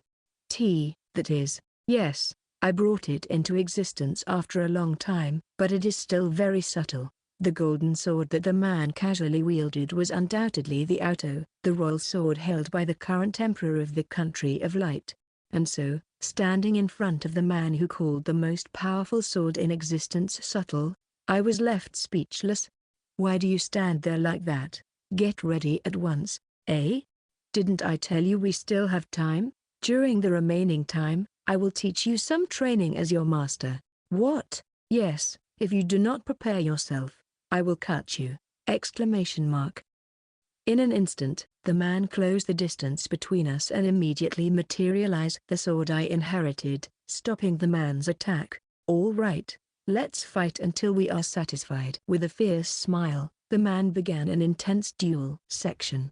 How much time has passed since then? Although it seems that time in this place is isolated from the outside, and I have been fighting with the man for years, decades, in terms of perception, if I were to leave the cave, not even a second would have passed. During that long period, I inherited the man's sword and faced him in a bloody training. In the midst of this, his sword skill was completely instilled in me. The training was extremely tough. The man cut my body without hesitation. If this training had taken place in a mortal body, I would no longer be in this world. After all, my throat and torso were cut several times. Since this training took place not in the physical body, but in the spiritual plane, therefore, I am concerned that all this training will be reflected when I return to my physical body. At that moment, the man spoke as if he had read my thoughts. HMPH. It seems you think this training here will serve no purpose, isn't that right? No, it's not that it won't serve a purpose. You can rest assured, it is true that, in nature, the spirit is dragged by the body, with the body as the leader and the spirit as the follower. However, the spirit that has spent so much time here training will surpass the body. The spirit will be the leader and the body the follower. It is possible that the body will be led by the spirit once you return. So, does that mean my body will age instantly when I return to the original form? No, don't worry about that. Haha, let's leave it as a surprise. You will realize it once you return to your physical body. The man laughed like a mischievous child. Then, I noticed the man's body becoming increasingly ethereal. His body. Well, it is time. If my descendant had not come here, my divine will, which I left here along with the barrier, would have disappeared. But now, by confirming the existence of such an exceptional descendant, I can depart in peace. Divine will? Before dying, I left my will in this place, along with this barrier. Thanks to this, I can communicate with you. Oh, I see. Anyway, you have passed my test. Now I can depart in peace. Thank you very much. Once again, I bowed my head to the man, for granting me your personal sword, and also, for your skill with the blade. Toshin. At that moment, the man called me by my name for the first time. Surprised, I looked at the man's face, and he was watching me with a serious expression. Stop underestimating yourself. While I remained stunned by the unexpected words, the man continued to speak. Ever since you met me, you have constantly underestimated yourself. I do not know why you have adopted such an attitude, and I am not interested. But the fact that you have overcome each of my tests makes you completely worthy of my skills and knowledge! Exclamation mark. Radiating a powerful presence that overwhelmed anyone who looked at him, the man declared it unequivocally. My tests are not something that can be overcome with superficial determination. Underestimating yourself after overcoming them is practically an insult to me, and not just to me. Do you intend to underestimate those who have strengthened you to this point? No, I would never. If you mean it, then hold your head high. You have passed my tests and have become the rightful heir who receives everything from me. These words, conveyed once again, resonated deeply in my heart. In my confusion, the man's presence softened. Well, it may be difficult to do so immediately, but if you ever lose confidence, remember my words. I will engrave them in my heart. I solemnly nodded, and the man smiled. You have a good expression. To Shin. Let me ask you something. Even though it was for a short time, like your martial arts master, was I a good master to you? Yes, you were. I see. I am proud to have had a descendant, a disciple like you. And so, the man gently smiled and then disappeared. Watching the man leave, I stood in shock when suddenly, the entire cave began to shake violently. The tremor intensified rapidly, and it seemed like the cave would collapse at any moment. Furthermore, my body was still lying at the cave entrance. Curse it. If I don't do something soon, I'll be crushed by the cave rubble. But to my surprise, as I spoke those words, my spiritual body was pulled with a forceful impulse by a strange force. It was impossible to resist. What is happening? I tried to resist for a bit, but in the end, my body was dragged in a direction with an unstoppable force. At the same time, my consciousness was forcibly pulled away, and suddenly, my vision completely blurred. Upon waking up, I noticed that I was in my physical body. That just happened. Was it the sensation of being pulled back into my body? Perplexed, I looked down at my own body when suddenly I heard the sound of the cave collapsing behind me, reminding me of the dangerous situation I was in. I must get out of here. I hastily exited the cave, moving away from the site to avoid being trapped in the collapse. As I felt the mountain of rock behind me completely collapsing, the cave collapsed entirely. Confused by the sudden turn of events, I directed my gaze towards the cave where I had collapsed, suddenly noticing that some letters were carved in a part of the rubble. Were these letters written somewhere in the cave from the beginning and I simply didn't notice? Thinking about that, I started to read the carved letters on the cave rubble nonchalantly. Philo, Sophie of the Sword. In that instant, my vision blurred once again. Several days after the encounter with the first Emperor, in addition to training in my master's heavenly dominion fist, I also dedicated myself to practicing the Emperor's sword technique, the style of the divine singular sword. The Emperor's sword style, as the name suggests, is a strike that can even bring down gods. However, the royal family sword technique that was passed down to me should be completely different. In fact, the first emperor mentioned that until now, he had not found anyone to whom he could pass on his own skills. So there is a possibility that no member of the royal family has truly recreated the style of the divine singular sword. Although I have no way to confirm this theory. Regardless, once inherited, I must only refine that skill. At the same time, I had to experience firsthand the meaning of the words the emperor spoke before the cave collapsed. It was as if my body was screaming. As if I had been training relentlessly for many years. The pain was intense. An agony similar to what I felt when my master forced my veins to open so that magical energy could flow through. Despite feeling like my muscles and nerves were about to tear apart, I desperately activated the healing technique and managed to withstand that acute pain. This must be what the emperor was referring to, dragging the body with the mind. The result of my spirit, which had undergone intense training, finally reached my body, causing such pain. For many years, I fought against the pain that assailed my whole body, but it was worth it as the fruits of my training with the emperor were firmly rooted in my body. But I definitely do not want to experience that pain again. The pain was so intense that I would prefer to be devoured by relentless hunger than to feel it.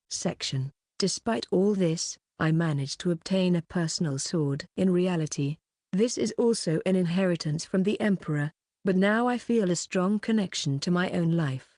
The imperial sword. I have heard about the royal sword, but this is the first time I hear about the imperial sword. The royal sword has the power to manifest the personal sword of children born in our swordsman lines. In other words, when the emperor wields the royal sword, the children of the swordsman take up their personal swords and start a new path as swordsmen. However, Since there are rare cases where the personal sword manifests in people outside the swordsman lines, every year, children of 3, 5, and 7 years old gather at the palace where the emperor resides to have the royal sword wielded in front of them. This is called the royal choice blessing. It is an important ceremony for the swordsman and, for the common folk, it represents the emperor's blessing. The royal choice blessing is the largest and most important event in the kingdom of the sun.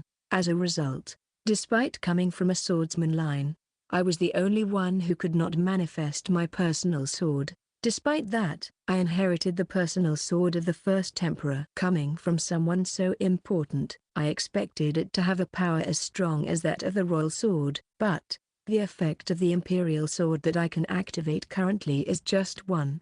It never breaks. Although that's not all. Apparently, it has other abilities, but at the moment, I do not understand what they are. At the present time, this ability is rather modest compared to other personal swords, but still, I accepted it. Even in the form of a divine will, after meeting the first emperor, I find it hard to believe that he relied solely on his sword's abilities. Indeed, during my training in the cave, the emperor did not use the abilities of the imperial sword at all. For the emperor, besides never breaking, perhaps it was an unnecessary skill. In that sense, the ability to never break seems to be the most important for handling the emperor's style of the divine singular sword. If it were a common sword, it would have broken relatively easily. Nevertheless, as I continued my training to acquire new power, I was also indecisive. It was about the future. My master had told me to do as I pleased, but at this moment, aside from mastering the techniques passed down by my master and the emperor, I am not seeking anything in particular. No, I know that's not right. Just as my masters passed down their legacy to me, I also have the responsibility to pass on my master's techniques to someone else. Although I may end my life without passing on the techniques I learned, my masters wouldn't say anything about it. However, that is not enough to repay the favor I received from my masters. I want to leave the legacy of their lives in this world. Of course, I will not teach it excessively indiscriminately. If I pass on my master's techniques to everyone without discrimination, I would risk malicious individuals using those techniques, which should not happen. In any case, that will be one of my life goals, to grow and study enough to then seek a disciple. But, the reason for my distress is the fear of venturing into the outside world. Even now, escaping from this island would be simple for me, but I would lie if I said I am not afraid of what I will encounter outside. I am concerned that I won't fit in anywhere, and that's what is holding me back. Today, I headed to the beach to get food. It was precisely on this beach where I first met my master, and it is also the place where I swore to survive in this world. While nostalgically contemplating this place filled with memories, I noticed something unusual. Is that, in addition to the scattered bones around, something else had been washed up on the shore. Approaching cautiously, I realized it was a person. I hurriedly approached and was surprised by the appearance of this person. It turned out to be a woman with golden hair and unfamiliar clothing. If a person like her were walking through the country of the sun, there would surely be rumors. Upon closer inspection, she appears to be around my age. After checking the woman's condition, I noticed she only seemed to be unconscious. She doesn't seem to have serious injuries. If I leave her here, her body will cool down. I better do something. I took the coat my master gave me for the cold and placed it on the woman, carrying her through the forest for the time being. On the way, I gathered edible plants and fruits. After obtaining some fruits, I collected herbs and built a bed, where I let the woman rest. Then, I cut down manageable trees and made firewood. To start a fire, I concentrated my magic in the tips of my fingers. Fire. As I recited this, a small flame flickered on my fingers. Although I learned a bit about magic during my training with my master, controlling the vast magical energy of my body proved challenging, and I still couldn't effectively use spells of 2 levels or more. While wrapping it around my body or circulating it internally was simple thanks to the results of my training. Releasing the magic from there was not something I was skilled at. After finishing the preparations, I turned my attention back to the woman. Where could this person have come from? Certainly not from the country of the sun. Could she be someone from the continent across the sea? I was aware of the existence of other countries thanks to my master. However, since I have never seen them, I have no idea how those places will be. Will there be many people with appearances as strange as this woman? As I thought about this, the woman's breathing changed. Huh? Hello? You finally woke up! Exclamation mark. Although I tried to speak to her in a way that wouldn't make her uncomfortable, the woman instantly jumped and pointed her palm at me. I observed closely and saw that her palm was gathering magical energy, so she could cast a spell immediately if she recited it. However, since I expected her to be on guard, I was not overly surprised and tried to calm her at that moment. Hey, calm down. I'm not going to hurt you! Exclamation mark. Despite my efforts, I encountered a big problem. I couldn't understand the woman's words. Chapter 3, An Atypical Meeting. Lies. I was in a desperate situation. I finally found you. A group of men said as they surrounded me, their weapons at the ready. However, the attitude of these men was not normal.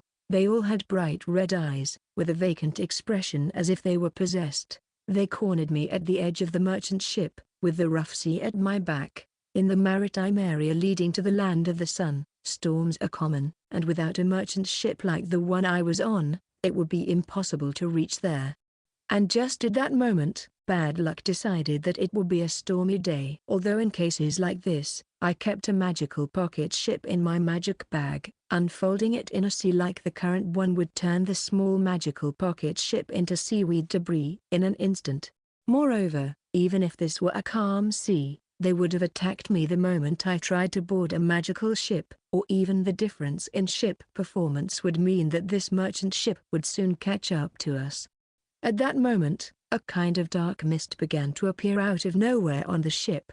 Who are you? It was sudden that the men aimed their weapons at me. Until now, there had been no problem during the sea voyage, as I was in charge of protecting the merchant ship heading to the land of the sun on behalf of the guild. However, as we approached the land of the sun, the crew and company members suddenly drew their weapons and pointed them at me. At that moment, a man, unlike the others, who seemed to be in his right mind, spoke. Answering that question is unnecessary knowing you are about to die. What are you saying? Well, kill her, the man instructed those around him as if no further dialogue was needed. In that instant, they raised the weapons they held towards me. Thunder rope. I immediately began to chant a magical spell. A thunder rope appeared and tightened around the bodies of the approaching men. As electricity ran through the bodies of the men caught by the rope, their bodies momentarily paralyzed before losing consciousness. However, other crew members attacked me, and urgently I activated another spell. If they were mere thieves, or if they were associates of the man in front of me, I wouldn't hesitate to eliminate them. But those attacking me at that moment were clearly being controlled by the main man, unaware of what they were doing. Since they had no connection to the main man, I couldn't harm them. Furthermore, there was another reason why I couldn't fight effectively. The man laughed at my appearance. He. Are you really a rank A adventurer? By now, you should have dealt with all of us. This was due to the dark mist hanging over the ship. Every time I tried to cast a spell, this black mist blocked the flow of magical energy, preventing me from casting spells effectively. If I were at a party, the situation would have been different. But for certain reasons, I was compelled to travel and work alone. That's why I had trained to be able to face any enemy on my own. Haha. I thought you would have at least one companion, but it seems you're alone. Well, for me, it's easier this way. Do not underestimate my power. While managing the crew's attacks, I cast a spell at the man, but the dark mist surrounding him seemed to shield him from my spells. Fuck. If only I could use all my magical energy, I could easily defeat that man. Under unfavorable conditions, I managed to use magic and restrain the attacking crew. When the main man snorted, "TCH, stop dodging so much." When the man pointed towards me, he unleashed a black flash from his finger. The flash flew directly towards me, attempting to pierce through me. Shield. Instantly, I deployed a defensive spell, but as he reinforced the spell, Its power increased, allowing his attack to penetrate my defense in an instant. However, seizing that brief moment, I rolled across the ship's deck to evade the black flash. Upon witnessing that attack, I finally understood the true nature of the opponent in front of me. This spell, it can't be forbidden magic? At first, I thought it was just a spell of dark magic, but the ominous presence rising from the part of the ship's truck told a completely different story. Everything that came into contact with that magical energy withered and died. Such magic could only be wielded by the demon tribe, as told in certain tales. However, it had always been considered mere stories, and I had never heard of the existence of the demonic race in reality. Hence, when I expressed my disbelief, the expression on the man's face vanished. Your family is truly dangerous. Although it was only for a moment, the fact that you can withstand our magic. There were many questions I wanted to ask the man, but first, I needed to get out of this situation. Be good and die quietly and silently, just like your parents. What did you just say? The man's words left me stunned. In the past, my family had been betrayed and murdered by a vassal they trusted. The demonic race cannot be related to this. Well, humans really are foolish creatures, aren't they?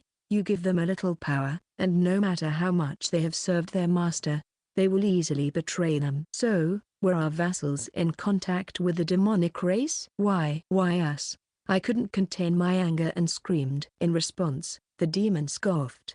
That's because your family is a nuisance to us. Why were we a nuisance to the demons? We were just living peacefully. I won't forgive you. Oh, and what are you going to do about it?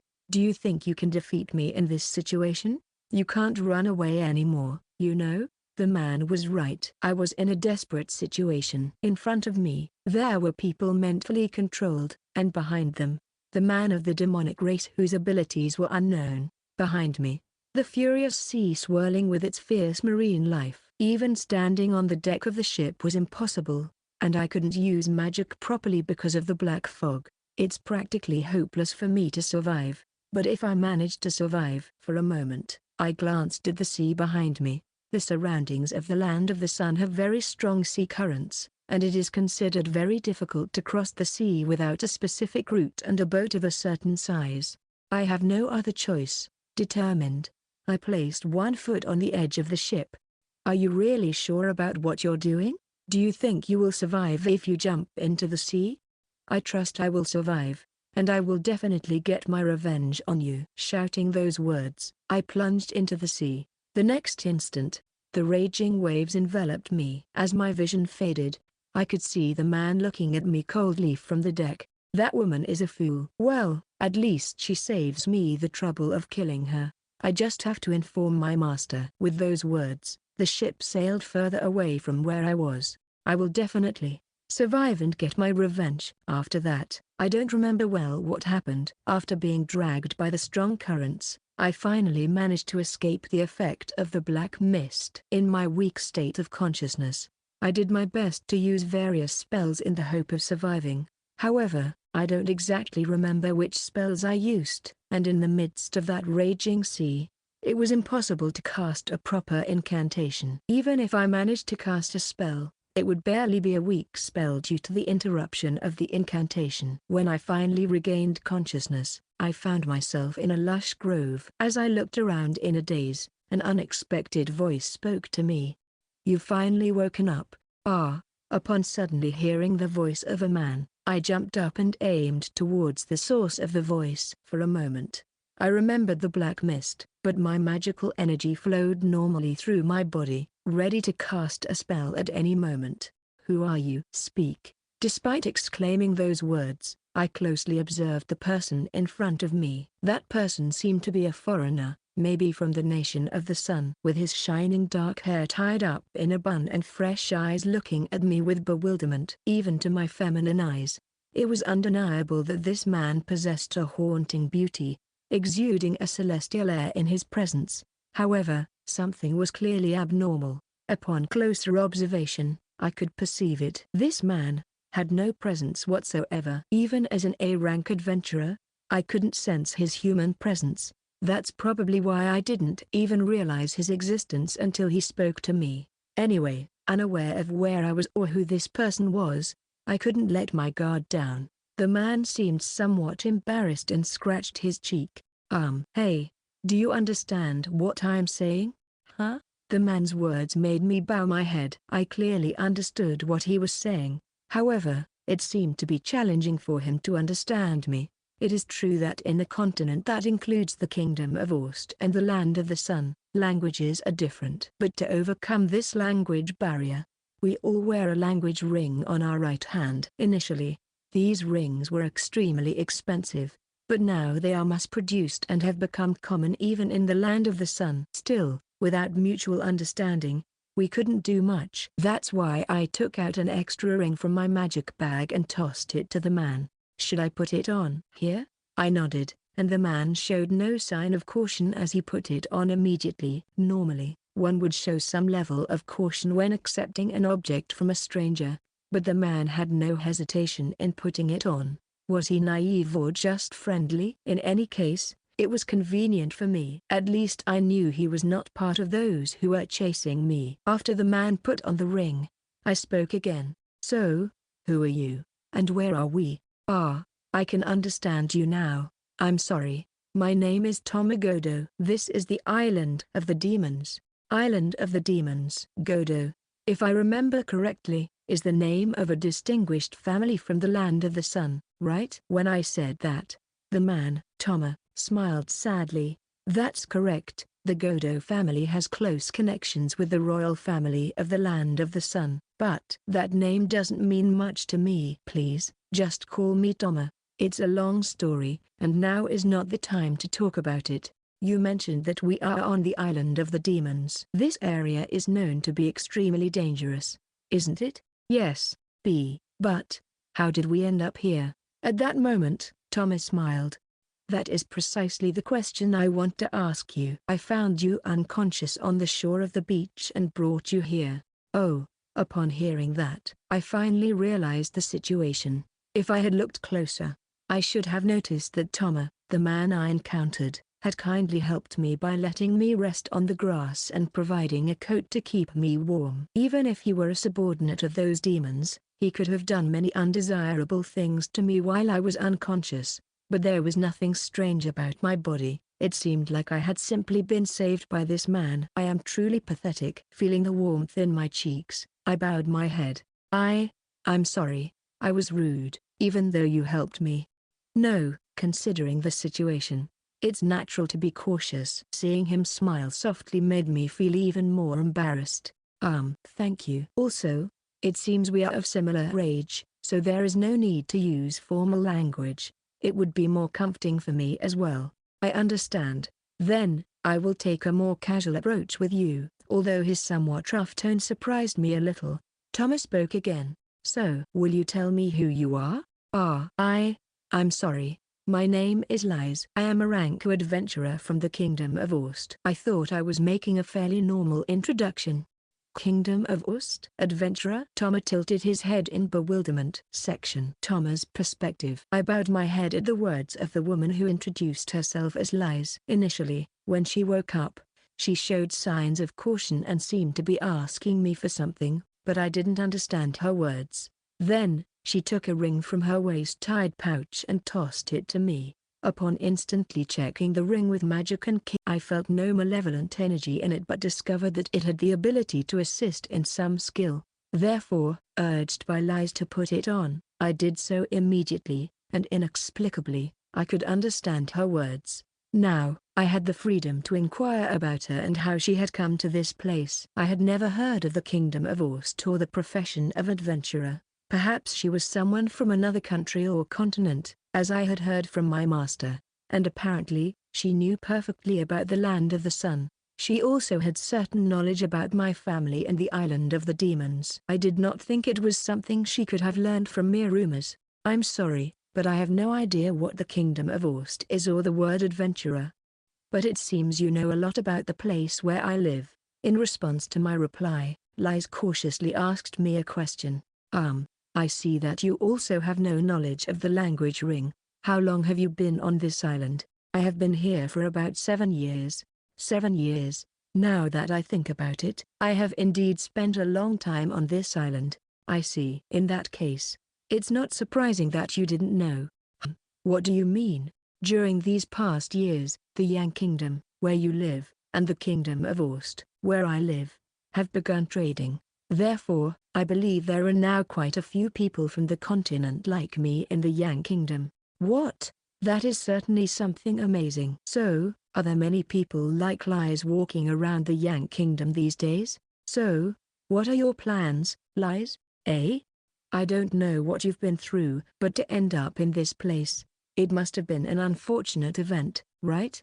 Are you thinking of going to the country of the sun or returning to where you live? Oh, I would like to if I could, but, wait. At that moment, Lies unexpectedly stumbled.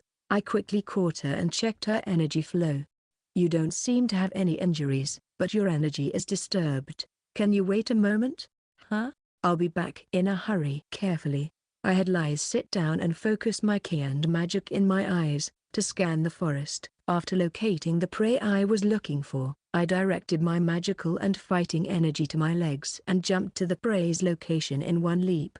I was in the middle of the forest, dealing with another demon beast and feasting on it. Seizing the moment, I stealthily approached from behind without making a sound, enveloped my hand with fighting energy, and cut off the demon beast's head. I quickly carried the demon beast's body and returned to Lies. Sorry for keeping you waiting. It wasn't even that long. You were very key. Wait. You, what? What kind of beast is that? Lies pointed at the demon beast I was carrying with a surprised expression on her face. I'm sorry, I don't know the name of this demon beast either. You don't know about it? As Lies said, this creature had the appearance of a bear, but its size is completely different. They usually have a gigantic body that resembles a small mountain, with enormously developed claws, and 3 horns protruding from its forehead. My master also seemed unfamiliar with the demonic beasts that inhabit this island, and this bear-like creature called it the 3-horned bear. It's a simple name, but it's fine if it's descriptive. Instead, I considered this 3-horned bear as a demonic beast, but Lies seems to refer to them simply as monsters. Now that I think about it, my master also mentioned it that way. It must be a common understanding on other continents. Facing such a giant monster and defeating it in an instant. Who or what are you? It's true that this 3-horned bear is strong, but I didn't expect to cause so much surprise. Anyway, now I need the organs of this demonic beast. The organs of this creature have a revitalizing nutritional effect and can soothe the nerves when consumed. I lifted the body using attribute-less magic, fixed it in the air, and with a sword made of fighting energy, I skillfully cut its belly.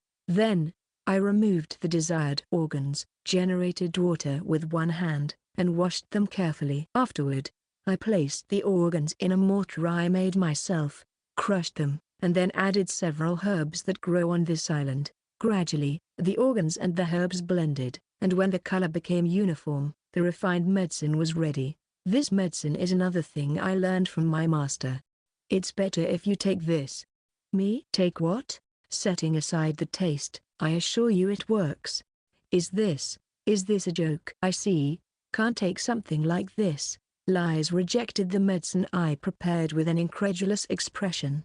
All right. I'm sorry, if you don't want to, I won't force you. I'm sorry. But it's just that it's too strong for me. Thank you anyway for caring about me. Lies expressed it somewhat hastily. Certainly, for someone seeing it for the first time, it would be quite difficult to drink. Maybe I didn't show enough consideration. Perhaps deep down, I was in need of interaction with another human. That's why I feel very excited to have Lies here. Well, the result is that I ended up wasting time. Despite everything, I considered it would be a waste to leave the medicine unused, so I decided to take it. Since it has revitalizing effects, there is no problem if I take it. At that moment, Lies opened her eyes wide at seeing me act this way. Oh, can you drink that easily? Yes. I'm already used to its taste. I have spent my whole life consuming rations to survive. At this point, I don't mind drinking this type of medicine. In fact, Even after starting my training with my master, I still frequently consumed rations. Although their taste and smell are very unpleasant, they are extremely efficient in terms of nutrition, and moreover, the materials to make them are easy to find on this island. Well, I have also eaten the meat of demonic beasts that I defeated during my training. But since I don't have cooking utensils or culinary skills, they end up just being roasted in the end. So, what is your plan from now on? Of course, if I could, I would like to return, but the marine flows near the land of the sun are very turbulent, especially around this island. I guess that's the reason you're here, right? I was stunned, not knowing how to respond to Liza's words. Certainly. At first, when I arrived on this island, escaping from the island was impossible. However, thanks to 7 years of continuous training, I had acquired enough skills to leave the island without any problems. But I was unaware of the direction to the land of the sun. I didn't even know the direction of the continent. If I told you I could help you leave this island, would you be able to go back home? What? At my question, Liz was surprised for a moment, but then responded quickly. Yes, if we could escape from this island, we could use the portable magic's boat and reach anywhere we want. No, it's impossible. Even if we could escape, this area of the sea is very turbulent, and, above all, it would be impossible if sea monsters appeared. I suppose we are trapped and will spend the rest of our lives in this place. Liza's face contorted with frustration. Judging from her expression, it seems that there is a reason why she has to escape from here somehow. However, in the current situation, she has no means to escape from this island. She is expressing her negativity because she understands that reality. Still, in her eyes, I could detect a firm determination to escape from here, even in a situation where it seems she can only give up, an unwavering will not to give up. Having overcome my master's trials and those of the first emperor, I no longer have any special reason to stay on this island. Maybe if I decided to stay, the only advantage I have is that I will be able to train quietly without fear of disturbing anyone else. But that's it. There was no benefit in it. I was just making excuses, looking for reasons not to leave this island. Simply because the outside world scares me. I didn't have the courage to leave the island on my own. But my master used to say that he regretted not having explored this wonderful world. And unlike me, in a desperate situation, there is Liz trying to escape from this island. Perhaps it's also part of fate. If only I had a teleportation spell scroll. Liz. Why? Yes? What's happening? I'm going to take you home. Section. The portable magic's boat that Liz referred to turned out to be a small two-seater vessel, but its design differed from the sailboat I knew. From what I heard, it apparently operates on magical energy, allowing it to sail regardless of the wind direction, among other things. However, it seems to be quite vulnerable to strong ocean currents and headwinds. This is because the more it opposes those currents, the greater the consumption of magical energy, making stable navigation difficult. While I was lost in thought, observing the magic boat, Liz, visibly nervous, asked, are you sure it will be okay? Yes, don't worry. At first, she seemed to hesitate, considering it was a reckless idea. But she ultimately changed her mind and embarked on the journey. Perhaps she thought that if she were to rot on this island, she might as well risk it and set sail. This girl certainly has a bold personality. Though I wouldn't allow anything to happen to Liz. I will do everything in my power to keep her safe. After hesitating for a moment, Liz finally made up her mind and channeled magic into the magic boat. Well, here we go. And so, we headed towards the immense whirlpool surrounding the island. In addition to that whirlpool, the area was covered by tremendously strong ocean currents, causing our boat to sway violently. It's impossible. The waves are too strong. We're going to sink. Exposed to the wild waves, the boat seemed on the verge of capsizing. Meanwhile, I stood at the bow of the boat, gazing at the whirlpool spreading before me. 7 years ago, when I contemplated these wild waters, I felt overwhelmed by my own helplessness. But now it was different. It's right in front of us. I'll take care of it. What are you going to do? Ignoring Liz's words, I took a slight leap where I stood and dived into the whirlpool. And then, supreme palm of the heavenly demon. In a constant and fluid flow, there are multiple endpoints, all intricately intertwined. Therefore, instead of striking with a fist, it is necessary to attack with the surface of the hand to strike all endpoints simultaneously. The moment my palm touched the surface of the whirlpool, the force of my palm countered the swirl, instantly transforming the sea into a calm environment. It's impossible. I concentrated magical energy in my legs, leapt, and landed back on the magic boat. Then, I turned towards the island of the demon.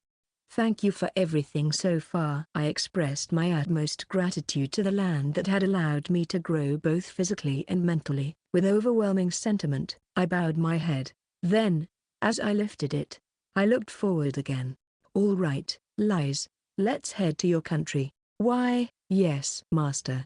I also wish to see the world just as you experienced it. I intend to fulfill that wish as a gesture of gratitude for having trained me. And so, I embarked on my journey towards a new world. In a room of a mansion, the man who attacked Lies was leaning his head against a glass. A voice could be heard from the glass. So, have you eliminated the descendant of Elementia? She threw herself into a dangerous maritime area on her own. I have no doubt that she's dead by now. You didn't kill her directly? The man felt an overwhelming pressure coming from the glass, making it difficult for him to breathe. Don't you understand how significant of a threat that girl is to us? Yes, I do. Then, why do you act with such indifference in a situation where you're not sure if she's dead? I'm very sorry. The man, sweating cold, hurried to kneel down on the floor. At that moment, the pressure emitted by the glass continued as a deep voice resonated. You'll have to monitor the port city until that girl shows up. It's an order. Monitor? For how long? Until you're certain that girl is dead. I'll send someone to investigate the area where the girl fell. If what you say is true, then her body should be nearby on the coast of the Sun Country or some island. You understood? Listen, in the event that the Elementia girl is still alive, ensure to eliminate her with your own hands, or it will be me who eliminates you. And with that declaration, the presence disappeared completely from the glass. Chapter 4, Contact with the World. Kishua. A huge snake yukai leaps from the sea. Its gigantic body, large enough to swallow a ship whole, creates sea currents with just a slight movement, shaking the vessel so much that it wouldn't be strange if it sank at any moment. But, Kishua, I leapt towards the snake and struck its head with my fist. The snake, with my fist embedded in its skull, begins to wobble and then sinks into the sea. You just defeated a Class A monster with one blow. Class A? It's nothing. Now that I remember, Lies, you mentioned that you had a Class A title. I suppose that's some kind of strength gauge. Since we departed from the island, the journey has been quite peaceful. Every now and then, an unknown sea yukai like the one before would appear, but we always managed to handle them without any problems. We were lucky not to encounter any other major storms, and thanks to the magical ship that doesn't depend on the wind, the journey has been quite easy. We should be arriving soon at the port of Restral in the Kingdom of Orst. Good to know. Even though several days had passed since we set sail, there was no need to worry about food or other provisions. Thanks to Liza's magic bag, we had stored food, and I could even catch food from the sea myself. The only problem is that we are constantly exposed to the sea wind, making our skin feel sticky. I really want to take a good bath. I can create water using magic. Even if you can do that, it's impossible in the middle of the sea. I'm sorry. Apparently, spending so much time alone has made me lack empathy. In normal circumstances, a woman wouldn't bathe in front of a man. However, it seems that Lies has started to understand my personality these past few days and, with a sigh of exasperation, responds kindly. I'm sorry, I'm not mad at you, but you need to be more delicate. Yes. In this way, it seems that I constantly manage to anger Lies and then regret it. Will I be able to grow as a person? Honestly, Lies's presence is really comforting. Normally, this kind of incident would mean the end of the friendship, but she seems unwilling to give up on me. By the way, What do you plan to do when we get to Restral, Touma? I haven't thought about it yet.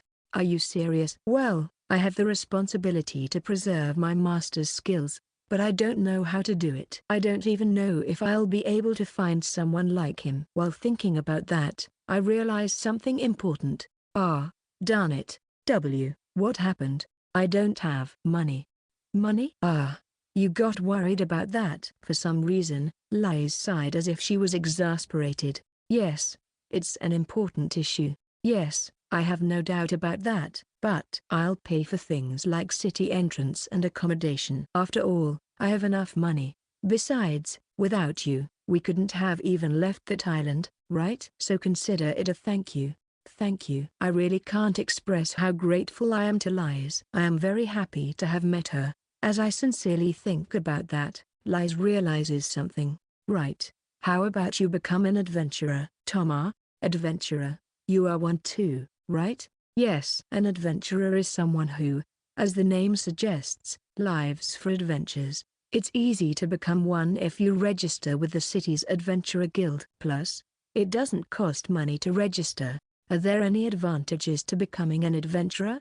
Well, though they're called adventurers, the reality is that they only spend money going on adventures. You can start by working on monster hunting near the city.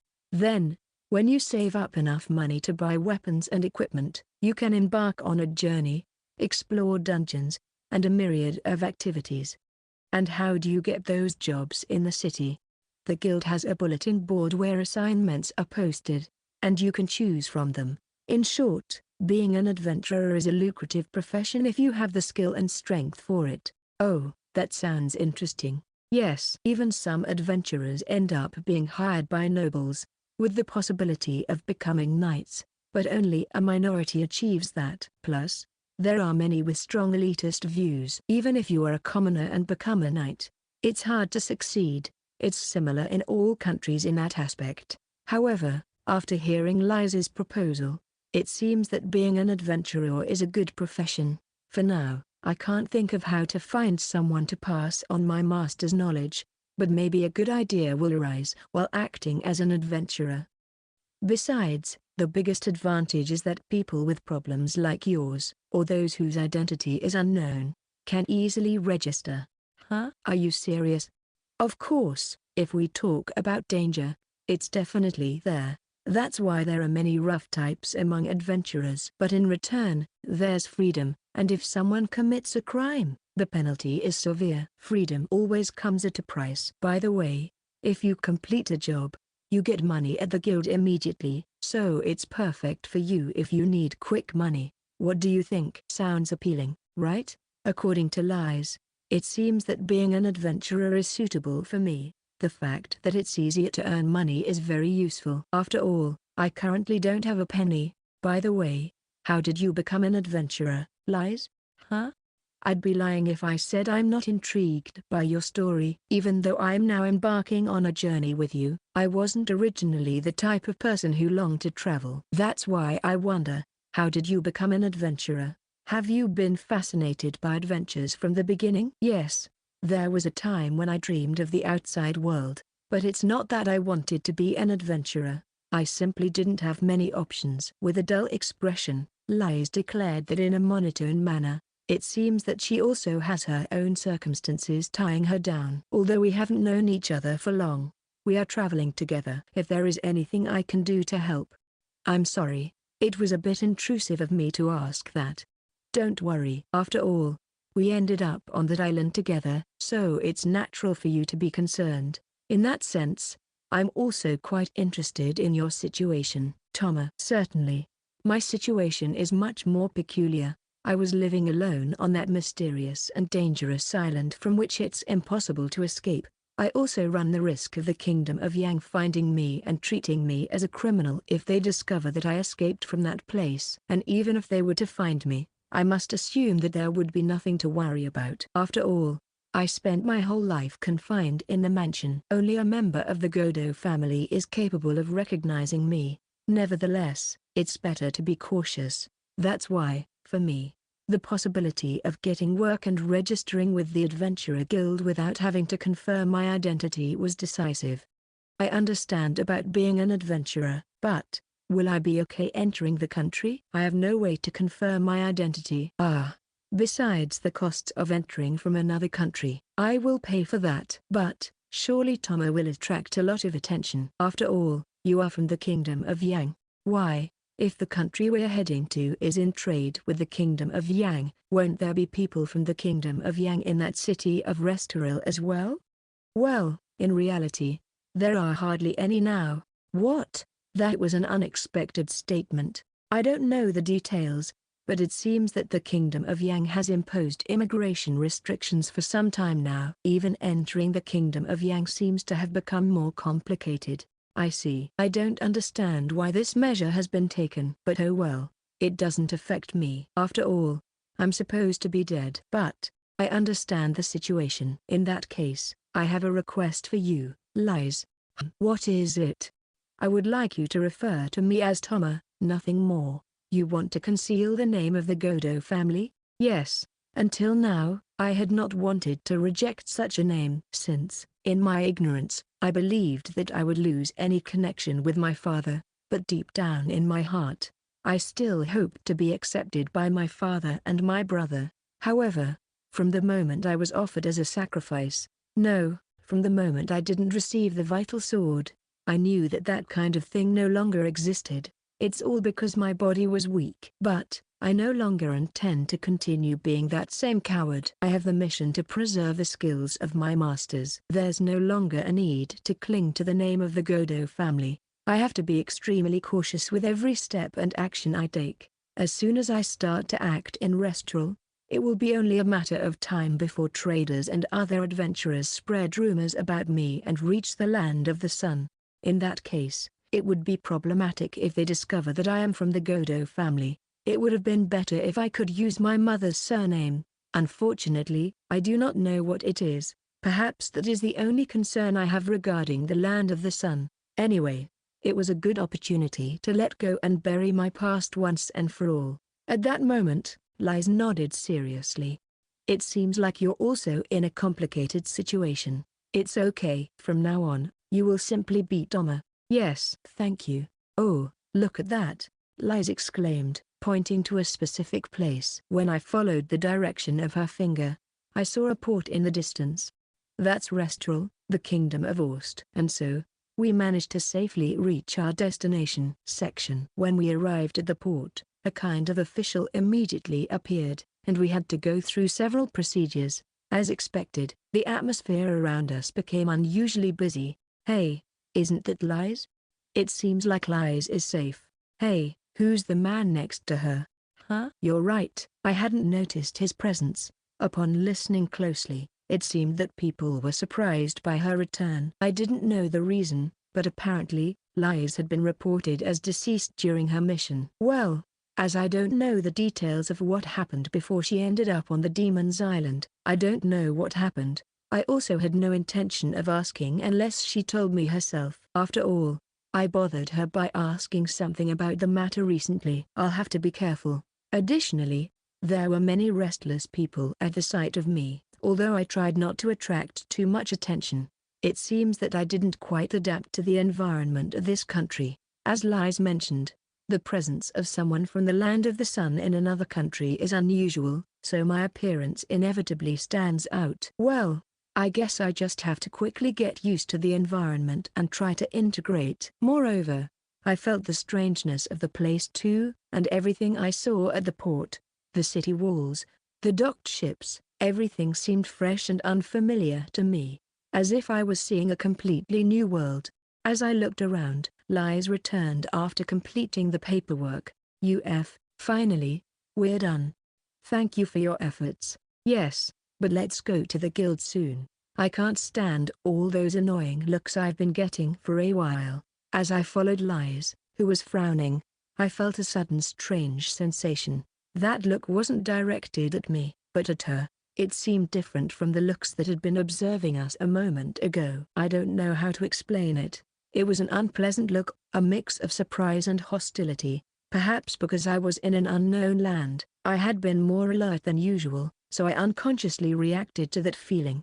It seemed that the other person sensed my reaction, and before I could investigate further, he completely disappeared. Although I tried to track him back, I was not lucky to find him. Apparently, that person is also very skilled at fading his presence. I still have a lot to learn. Even if someone is skilled at concealing their presence, they inevitably emit some signal when they take any action, and I was sure that even if they seemed to have disappeared, I would have been able to find them if they got close enough. But I had no luck of any kind. In the end, I had begun to understand the city's environment, and I was sure that my presence could blend in with the others around me. At that moment, Liz looked at me with a puzzled expression.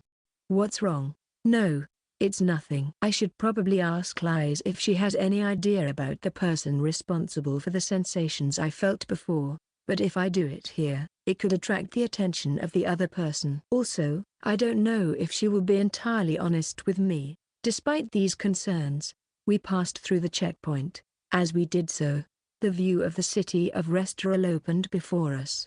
There were many people dressed in garments not seen in the land of the sun, and surprisingly, most of the buildings were made of stone. In the land of the sun, our construction culture is primarily wooden, so this impressed me. Additionally, there were people with beast ears on their head and people armed with armor I had never seen before. What do those ears mean? Is it some kind of costume? I must look like a complete peasant for looking in such disbelief wherever I direct my gaze. In fact, since we entered the city, I felt more eyes turning towards me. This is not good. Despite having managed to blend my presence with the others, it's pointless if my behavior draws attention. As I observed the surroundings with interest, Liz stopped in front of a particular building. "We've arrived." "This is the Adventurers Guild. Here?" In that place, I saw a sign with unfamiliar letters and the emblem of a sword and a shield. It was larger than the other buildings and was located in the center of the city. Upon entering that place with Liz, I found myself in an environment that seemed more like a foreign tavern. This was because there were many people drinking alcohol in that place. However, the moment Liz appeared, the atmosphere inside the building changed completely, and all eyes turned towards us. As I looked around, Liz stared at those adventurers in surprise. "I don't want there to be any misunderstandings. This is not a tavern. It's the headquarters of the Adventurers Association. Due to the nature of our work, there are quite a few ruffians here, and for those who want to have a drink after completing a request, there's a small tavern in this place." "I see. I have some matters to attend to, so go ahead and register as an adventurer in that place," Liz pointed out. Following the direction Liz indicated, I saw a reception desk where several people were lining up. "Got it.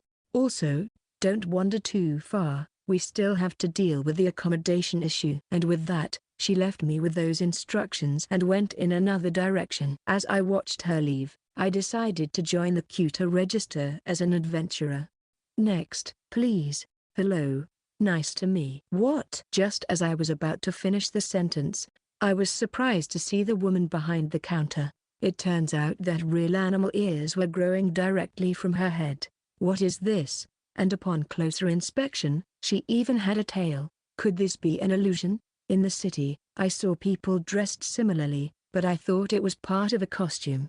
However, the woman's ears and tail in front of me definitely moved and seemed to have magic flowing through them, so it was undeniable that they were part of her body. Upon noticing my intense gaze, the woman behind the counter seemed confused and opened her mouth. I apologize for staring at you so brazenly." "No problem." "But, is there something strange about me?" No, it's just that. It's the first time I've seen someone with non-human ears like yours." "Is that so?" I suppose you're from the land of the sun, right?" "Yes. It's rare to see someone from the land of the sun here. It's said that they have restricted the exit of their residents." "Has the restriction been lifted?" "Well, I'm not sure about those details." Then, the reception woman, though initially surprised, seemed to realize something and nodded. "Oh, by the way, you were with Liz-san earlier, right?" There were rumors that she had died in the middle of a mission, but it seems those were unfounded lies, right? I guess so." Confused by the sudden questions, I gave vague answers. I'm very sorry, I just asked indiscreet questions. No problem. I was also staring at you inappropriately, so.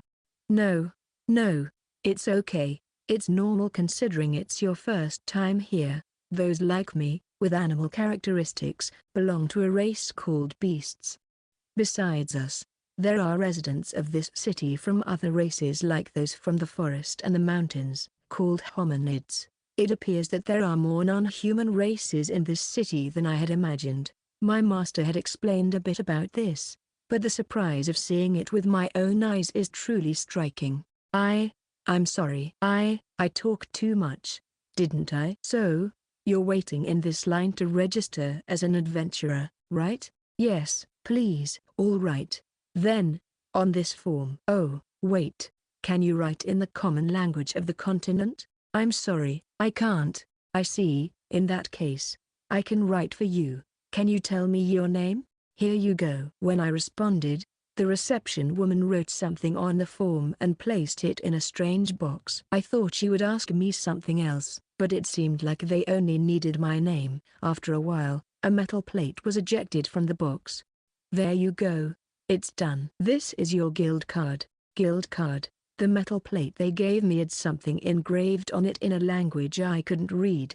This is an iron guild card that indicates you are an E-rank adventurer, displaying your name and rank. I see. The ranks of adventurers start from the lowest, E rank, and vary based on mission completion. From here, I received a very long explanation. Despite my efforts to understand it, I honestly doubt I understood everything. Both the letters E and S, as well as the term rank, were unfamiliar words to me. However, I tried to interpret the woman's words on my own and understood that it probably resembles the hierarchy of swordsmen. For swordsmen, the lowest rank is the black grade. For adventurers, the lowest rank is E, which is me at the moment. On the other hand, Liz had an A rank equivalent to the blue grade. She was clearly a true expert. Now that I think about it, I heard that the sea serpent I defeated in the sea was also A rank, equivalent to the blue grade. That means I have acquired a certain level of skill on the island. I will have to continue to strive without neglecting myself in the future. They also explained to me how to rank up, but it seems that for now all I have to do is take missions seriously, and overcome the guild's imposed tests if my work is recognized. Well, maybe it's not so related to me, but if I ever accept a mission, I don't intend to take shortcuts. Anyway, they finally finished explaining, and the woman bowed her head. It's been a long explanation, but that's all. That's fine, thank you. And I also apologize for not introducing myself. I am the guild receptionist, Lily. I look forward to your future adventures as an adventurer, Touma. And so, Lily gave a courteous bow. Section. Liz's perspective. After arriving at the Adventurers Guild, I headed straight to the guild master's room. As soon as I knocked on the door, a woman's voice was heard from inside. Come in. Excuse me. Upon entering, I saw a woman of the Gant race with disheveled copper hair. The Gants, also known as the mountain race, originally lived in steep valleys and mines, and are experts in forging. Living alongside minerals for a long time, they gradually accumulate minerals in their bodies, and part of their body is covered by special rocks. Additionally, they have a rock tail in the position humans would call the coccyx. As proof, the woman in front of me had her neck covered with rough rocks, and a tail made of the same mineral swayed from her waist. In addition, perhaps due to the history of the Gant as a race dedicated to mining and forging, the men are usually muscular, and the women have toned physique and quite tall average height. And that Gant woman was none other than the guild master of adventurers in Restral, Bella. Upon seeing me enter, Bella's eyes widened. Ah, you're alive. Yes, I somehow managed to survive. Immediately after, she came towards me and hugged me tightly. I'm so glad. I'm so relieved. When I heard that you had died, I'm very sorry. Bella has been an important person to me, taking care of me since I started my journey as an adventurer. Although I don't say it, I consider her like an older sister. If I had listened to Bella from the beginning and formed a party with trustworthy companions, this wouldn't have happened. But I was so happy to have reunited with her. Bella hugged me tighter instead of blaming me for my apologies. It's okay as long as you return unharmed. Bella-san, it hurts. I'm sorry. I got carried away. Ha ha ha. When I unconsciously patted Bella's back, she burst into laughter. Since Bella also has the formidable muscles typical of the Gants, it would be very easy for her to crush me or break my back. Well, aside from that, her breasts are so large that I feel like I'm about to suffocate unintentionally. As I looked at Bella's chest, she maintained a serious expression without noticing that fact. Anyway, what on earth happened? Well, actually, although I hesitated for a moment on whether I should tell Bella everything that had happened so far, as she was one of the few people who knew my situation, I explained clearly about the assignment I received and what happened on the merchant ship to the land of the sun. However, there was one thing that I avoided explaining clearly: the Demon Island and my encounter with Touma. Rumors about Demon Island have echoed in this country since trade with the land of the sun began. It is said to be an area of extreme danger where unknown level S demonic creatures lurk, and the government uses it as a place of exile for criminals. When criminals are sent to Demon Island, they are also accompanied by level S swordsmen. Around this island, there are wild waters considered impossible to cross without considerable power. So, even if someone claims to have escaped from that island, it would normally not be credible. Although I want to believe that Bella would trust my words, there is still uncertainty about Touma. He is a prominent figure from the Godou family and seems to be involved in something significant. Therefore, after being attacked by demonic beings on the merchant ship and escaping into the sea, I decided to fabricate that I encountered Touma, who was also fleeing from the land of the sun, and that we have been together since then. When Bella heard my explanation, she was amazed. Don't tell me demons really exist. Really, do you believe me? Honestly, if I were in Bella's shoes, I would have laughed and said that it was impossible. I would have thought that what I witnessed was just a misunderstanding. After all, demons are only figures from fairy tales, and no one believes they truly exist. Because in my homeland, I had heard many stories of demons, I was convinced that the attackers were demons. Otherwise, I simply considered them as beings manipulating strange dark magic arts. That's why I was surprised that Bella believed me so easily.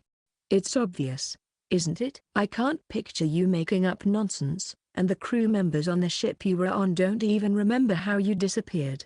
In fact, some of them say they all lost consciousness. It's not something that can be considered normal. It seems that the demons, after you fled, didn't kill the crew members. Given the situation, it wouldn't be surprising if they had all been killed. Perhaps they didn't want it known that the demons were on the move.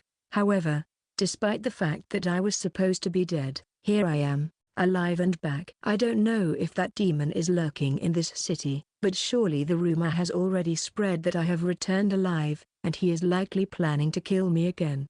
At that moment, Bella's demeanor changed dramatically, and her attitude became imposing.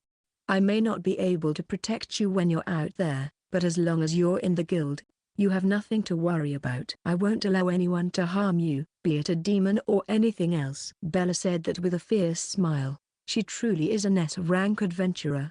Despite only moving up a rank, her presence exuded an absolute difference in power.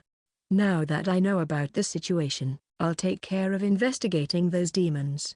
Are you sure about that? If something were to happen to you, Are you forgetting who I am? If you become a target, I'll make those idiots regret it. They don't know who they're dealing with. Well, yes, but don't worry. I'll do what I can for you in my own way. Thank you. I was grateful to Bella from the bottom of my heart. Once, I was betrayed by my vassals and my country was stolen from me, making me distrust everyone except my nursemaid, with whom I escaped. I fought against those who tried to harm me, and in order to live on my own, I abandoned my surname and became a simple adventurer named Lies. During my early days as a novice, Bella was always concerned about me and took care of me. Frankly, She was so aggressive with those around me that it embarrasses me to recall it now. Even with Bella, who cared for me, I had an ungrateful attitude on several occasions. Despite that, I cannot express enough my gratitude to Bella, who patiently dealt with me. But, still, there are things I can't do. That's why I'm telling you it's time for you to find companions. Well, that's... Unable to articulate a word, Bella looked concerned. You have skills, but you really don't get along with people. You used to bite like a rabid dog. I deeply apologize for that moment. It's really humiliating. What if I forcefully slot you into a group? Please, no. Then, find companions quickly. You'll keep going like this, and my heart will explode with worry. I think your heart is made of some kind of mineral. Huh? What did you say? Immediately, Bella reacted to my mutterings. I was about to annoy her and end up being forced into a group against my will, so I changed the subject to divert attention. By the way, has anything happened while I haven't been here? Has a talented adventurer appeared or has a powerful monster shown up? Oh, no, nothing like that. Not only the monsters, but even the adventurers have been a mess lately. If at least one person as talented as you were to appear, the guild would function much better. This job has become increasingly exhausting. With a gesture of annoyance, Bella stated that, upon her words, I could only smile wryly. Are you still looking for a partner? Of course. I won't give up until I find the ideal husband. As Bella spoke, her eyes burned with determination. Bella is a rather unusual presence among the guild masters. Despite being active as an adventurer, she retired early to focus on finding a partner once she had saved enough to marry. However, since doing nothing is not well regarded, she ended up becoming a guild master, a situation that is strange to say the least. That's why she has always mentioned that she will resign as guild master immediately after getting married. Additionally, Bella is impressively attractive and very beautiful, which would normally make her very sought after. What is Bella's ideal man like? Well, obviously, someone stronger than me, don't you think? Saying things like that is why you can't get married. There are very few people stronger than Bella, who is an S-class adventurer. I heard that Gants by nature are attracted to those who are strong, but using Bella as the standard seems somewhat reckless. But I must assume that among the Gants, there are men who are stronger than you, right? No, they're coarse and rough. I don't like them. I need someone who provides me with emotional support. It's a contradiction for someone who surpasses an S-class adventurer in strength to seek emotional support. Does she really intend to get married? Although I refrain from saying it out loud to avoid angering her. Also, Gant men only care about weapons and armor. I see. But more importantly, tell me more about yourself. Besides the demons, is there anything else you're hiding? For example, the man you mentioned was with you? Huh? I couldn't completely fool her. It's rare to see you with someone. Also, why have you been kindly guiding him here? Do you want to know why? Yes, go ahead, tell me. Well, it's not a big deal, just, I'm trying to help him. I'm kind, that's all. I see. Well, who knows, maybe you're about to find your partner sooner than you expect, Bella said with a cunning smile on her face. After that, she managed to get several things out of me. I couldn't fool her completely. Section Touma's perspective. After completing the registration as an adventurer, I waited quietly in the establishment as Lies had instructed me. However, to avoid boredom, I decided to take a look at the tasks posted on the bulletin board. Since my attire differed from the others, I remained on guard, aware of the possibility of being approached by strangers, and understanding my surroundings completely. As usual, my presence should seamlessly blend into this place without drawing attention. I see. So this is how it's organized. The posted tasks were classified according to the adventurer's ranks. However, since I couldn't read the common language of the continent, I simply looked for tasks that seemed interesting and then verified them with the available reception staff. As a result, I found out that the tasks that an E-rank adventurer like me could perform were mainly tasks like running errands for others, city cleaning activities, and mostly miscellaneous tasks. As for tasks that involved leaving the city, it seemed there was only one, the collection of medicinal herbs. Regarding the D-rank tasks, besides miscellaneous tasks, there were also tasks to hunt creatures with names that were unfamiliar to me. It seems that from the D rank onward is when the tasks suitable for a true adventurer begin. While thinking about that, I sensed Liza's presence. When I looked in her direction, I saw her looking around as if she were searching for me. So I approached her while blending into the surroundings. "Have you finished with your business?" "Oh, why, yes, more or less. I'm glad." "Hey, don't you think you're almost hiding your presence? Is something wrong?" "Really? I hadn't noticed. It must be a habit, I guess." In my years living on Demon's Island, I had naturally developed the habit of suppressing my own presence. This was because more powerful yokais inhabited there, so I had to live invisibly to survive. It was even a fundamental requirement to be able to hunt other demons. Well, that's fine. Anyway, I'd like to talk a bit about what comes next. Is that okay with you? Sure. I have no problem. Where do you want to go? I have reserved the guild's conference room, so let's go there for now. Following Liza's guidance, we headed towards the conference room. There was a long table and chairs with upholstery, and unlike the rest of the place, it looked sophisticated. Unable to resist, I looked around the room and let out a sigh of admiration. Wow, it's fascinating in every way. I haven't seen this style in the country of the sun, but it exudes high-quality elegance. Is this the privilege of A-rank adventurers to have access to a room like this? No, not really. This room is used for discussing important matters, planning strategies among adventurers. That's why it's reserved. Therefore, anyone can use it if they wish. As we spoke, we sat facing each other. Wow, this chair. It is a rather unusual sitting feel. So, what are your plans now? After this, I intend to head towards the inn, and I want you to stay at the same inn as me. Is that okay with you? I don't mind, but are you sure? Huh? About what? Lies. Aren't you an A-rank adventurer? Don't you think it's unlikely for someone like me to easily stay at an inn meant for an adventurer of that rank? As I looked at the task board, I asked the receptionist to read me the tasks intended for A-rank adventurers. It was evident that the tasks were complex, and the reward seemed high. Although the receptionist had read me the task details, I still didn't fully grasp the monetary value of this country, so this was simply an assumption based on my own judgment. Even applying the comparison to a swordsman, it is natural for a blue-rank swordsman to receive a higher salary than a black-rank swordsman. In light of this, Lies seemed a bit surprised. Listen, you don't have to worry about that, but I think I've told you several times, but if it weren't for you, I wouldn't have been able to return to this city at all. So this is not a favor or anything like that. Rather, it's like a reward for escorting me on the boat trip here. Touma, you're the reason I was able to leave that island. I can understand that feeling. It's similar to what I feel towards my masters for providing me with the knowledge and power to survive on that island. And if I hadn't met Lies, I would have been justifying my reasons for wanting to stay in that place and continue with my training. Anyway, you don't have to worry. Besides, A-rank adventurers earn very well. That's amazing. I want to strive to become a high-ranking adventurer, just like you. I have no doubt that you will achieve it quickly. Lies replied with an indescribable expression on her face. Also, there's another reason why I would like you to stay at the same inn as me.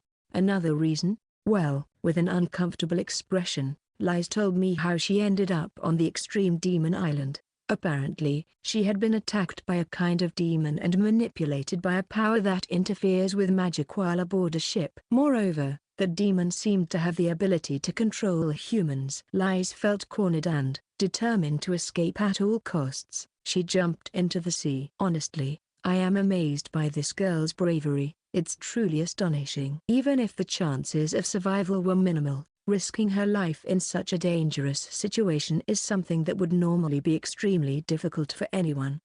And besides, I am the princess of the Elementia Kingdom. A princess? Yes, but now, after being stripped of everything by my vassals. I am just Rise, same as Touma. So please, continue treating me as you have been. Lies.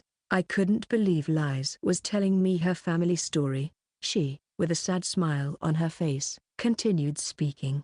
I can't thank you enough, Touma. But by rescuing me, you probably also put yourself in the sights of the demons. I know you are strong, but I have no idea what they are capable of. So at least, stay in the same inn as me so I can protect you. Although, you probably don't need my help. I see. Probably, the gaze I felt at the checkpoint belonged to one of the demons. Undoubtedly, my presence would have quickly spread through the city's rumors. That means they could be after me too. In addition to the demon issue, Liza's story was quite shocking. She was betrayed and lost her family, including her own country. It's tough to hear. Shortly after, she managed to escape desperately from the attack of her vassals, thus gaining the strength to survive on her own, and vowed to avenge such betrayal. As Liz mentioned, it seems that the people who betrayed her were somehow related to the demons, leading to the murder of her entire family. So, why are the demons after her? Is there any connection between the Elemental Kingdom and the demons? I don't know. Although I have heard many stories about demons since I was a child, if we knew why they are after her, the story would be different. But since Liz herself doesn't know, there's nothing she can do about it. It is undeniable that she is going through a very special and delicate situation. Just like mine, behind the traitorous vassals were not only enemies but also the presence of demons. Normally, there would be no room to worry about others in such a situation, but Liz cares about me even in that situation. It's truly incredible. The more I thought about it, the clearer it became to me how delicate it was. Just as she was suddenly attacked at sea, there is also the possibility of being attacked in other places in the same way. In the worst-case scenario, if the demon's power or whatever affects the entire city, all controlled residents could attack her. I can't say if I can prevent that or not. That's why I want to apologize. I should have told you everything about me from the beginning. But I prioritized my convenience and dragged you into this. All because I'm a coward. Beyond the words of apology, I could truly feel how much she was thinking about me, regretting everything she has involved me in. That's why I have made up my mind. Lies. First of all, I don't think you dragged me into this, and I consider you as a friend and a companion. Really? Your strong determination has given me the courage to take a step forward. That's why this time, I will be the one pushing you, I said, looking Liz straight in the eyes. If you are going through a difficult time, I want to help you. What? But have you forgotten what I said? I swore to avenge my vassals. Besides, there's the threat of the demons. It doesn't matter. What I truly want is to support you. It's what I feel. I neither deny nor approve her desire for vengeance. However, she is willing to achieve that goal even at the risk of her life. Her determination is what gives her that courage. Liz is following a dangerous path, different from mine. That's why I want to help her in any way I can. Liz, I want to follow the path you choose. If you are willing to risk your life for revenge, I will be your sword. If the demons attack, I will be your shield. I will do everything in my power to ensure you can walk safely. After saying that, I knelt down and bowed my head, performing the salute of a servant given to the emperor, which was delivered by a new swordsman who received a sword from the royal selection. However, since I did not receive a sword during my time in the country of the sun, I had never performed this salute. Liz was astonished to receive my salute. Are you sure about this? Yes. Are you aware that you risk death? Yes, I am. Even despite that danger, I want to go with you, I replied as I looked directly at her. Upon receiving my words, Liz held back the tears in her eyes and quickly wiped them away. Thank you. And then, she smiled. I actually don't know how demons might attack, but if the moment comes, I'll simply run away with her. Probably the best thing I learned on Demon's Island was how to run. If I couldn't escape, death was a constant possibility. Given the strength gap between us, taking into account the lessons from my past, I should be able to deal with the presence of those demons without any problems. After Liz accepted my offer, I stood up and asked her again, So, what are we going to do? I understand your goal is revenge, but do you plan to see your vassals, your homeland soon? Behind those vassals are demons. That's why I need to investigate them first. For Lies, her goal was simply to avenge her vassals, but upon discovering that demons were involved, her purpose became considerably more complicated. By the way, Touma, do you know anything about demons?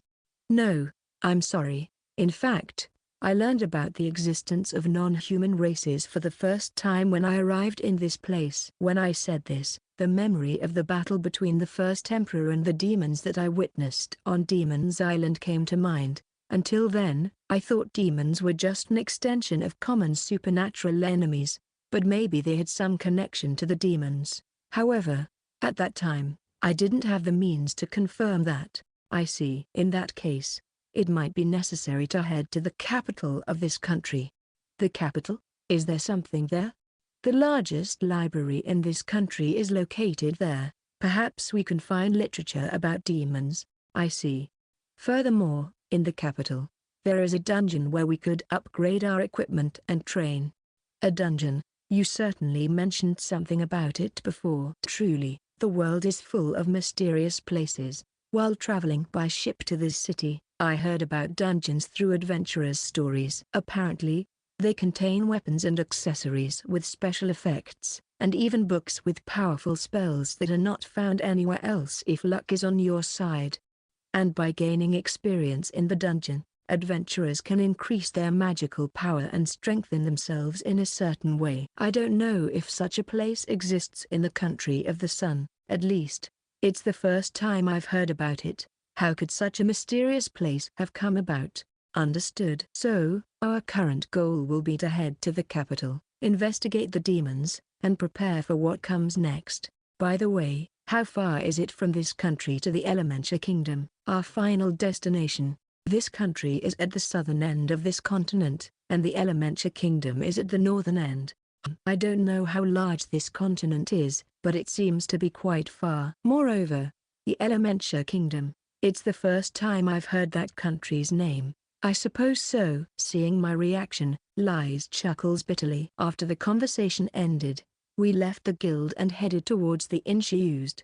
We have arrived. This is Helis. This is where I usually stay. Oh, the Helis Inn she led me to was located near the Adventurers Guild, surrounded by various shops, making it incredibly convenient in terms of location. Furthermore, its appearance was of white stone, and it looked very beautiful. Upon entering, we encountered a dining area that seemed to have been expanded and cleaned, similar to a bar attached to the guild. On the right, there was a reception desk, and a woman there noticed Lies. Oh, Lies-chan, what a relief to see you safe. I'm sorry, I must have caused you worry. Don't worry, as long as Lies-chan is safe. So, what are you going to do? Is your usual room available? Yes, I would like to reserve it for a week. And, can you get a room for him as well? Him? Oh, I see. I'm sorry, I didn't realize. Finally, the woman seemed to acknowledge my presence and quickly apologized. No, please excuse me. Well, in that case, there won't be a problem. There are still plenty available. Good. Please give him one, also for a week, and I will take care of the payment. When Lies said that, the woman's eyes widened.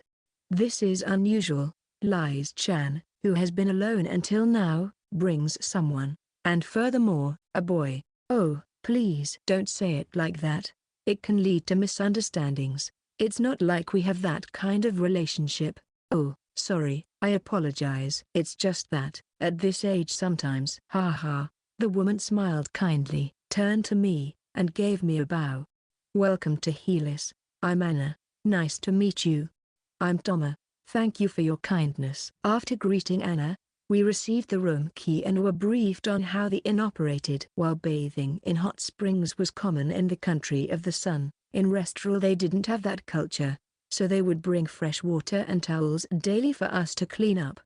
They also had a backyard with a well, where we could wash our faces. I was also told I could do some light training in the backyard, as long as I didn't break anything. This was helpful as I had been at sea for the past few days and couldn't train as usual. Breakfast and dinner are even included in the room price at this place. I owe more and more to Liz. I will try to repay her by working a little for her. After a few minutes, I went to my room and discovered it was next to hers. So, if something happens, we can act quickly. Yes, at this distance, I might even break the wall to protect you, Liz. Try to avoid that, okay? Although Liz said it with a forced smile. Not knowing what could happen, I had to consider even the possibility of breaking the wall. Also, it's late. Why don't we have dinner together downstairs? It will be your first meal outside the country of the sun, right? Of course. I'm very excited. After making that agreement, upon entering the room, I was surprised by the interior decoration. First off, unlike in the country of the sun, there were no futons on the floor, but I found a bed as furniture for sleeping. There were chairs and tables instead of traditional seating, and many pieces of furniture with a style I wasn't used to seeing in the country of the sun. However, I didn't feel too disoriented. After all, I had spent 7 years sleeping outdoors. I wasn't surprised to be experiencing a different culture. In fact, it had been a long time since I had come across human culture. Once I finished observing the room's decoration, I went down to the dining area, where I found Liz already seated in her chair. I'm sorry for making you wait. No problem. By the way, do you mind if I order for you? Yes, I can't read what's written here. I should teach you how to read at some point. Certainly. I realized that not being able to read was quite a significant obstacle. Thanks to the ring that Liz gave me, we can communicate. But if I can't read, I won't be of much help when we're looking for information about the demons in the library.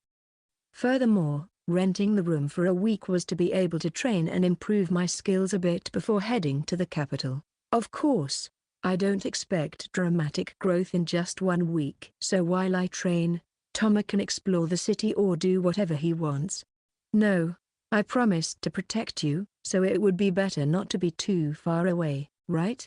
And when it comes to training, I can also help. Really? Well, I am a mage, so my training will focus on magic. Magic. I'm sorry, I'm definitely not good at that. If it were physical training, I could have been more helpful. But I do not have the skill to assist in magical training. Don't worry. Besides, I intend to receive instruction from the guild master. The guild master? Yes. He is a former S-rank adventurer, an expert in close combat, but he also has a deep knowledge of magic, so you can feel at ease with that. I understand that powerful presence I felt at the guild probably comes from that guild master, although I don't know the exact details about the reality of demons. If the presence I felt at the checkpoint is any indication, the guild master should be able to handle that. I see. And this is good for you, Touma. Since you have become an adventurer, it would be good for you to experience this city, this country, this continent a bit by taking guild tasks and all that, don't you think? Even if you accompany me in my revenge, your life is yours after all. My life, as Liz said, I have the responsibility to pass on my master's skills. For that, it would be best to get accustomed to this foreign country to eventually take on an apprentice, wouldn't it? Convinced by her words, I nodded. Understood.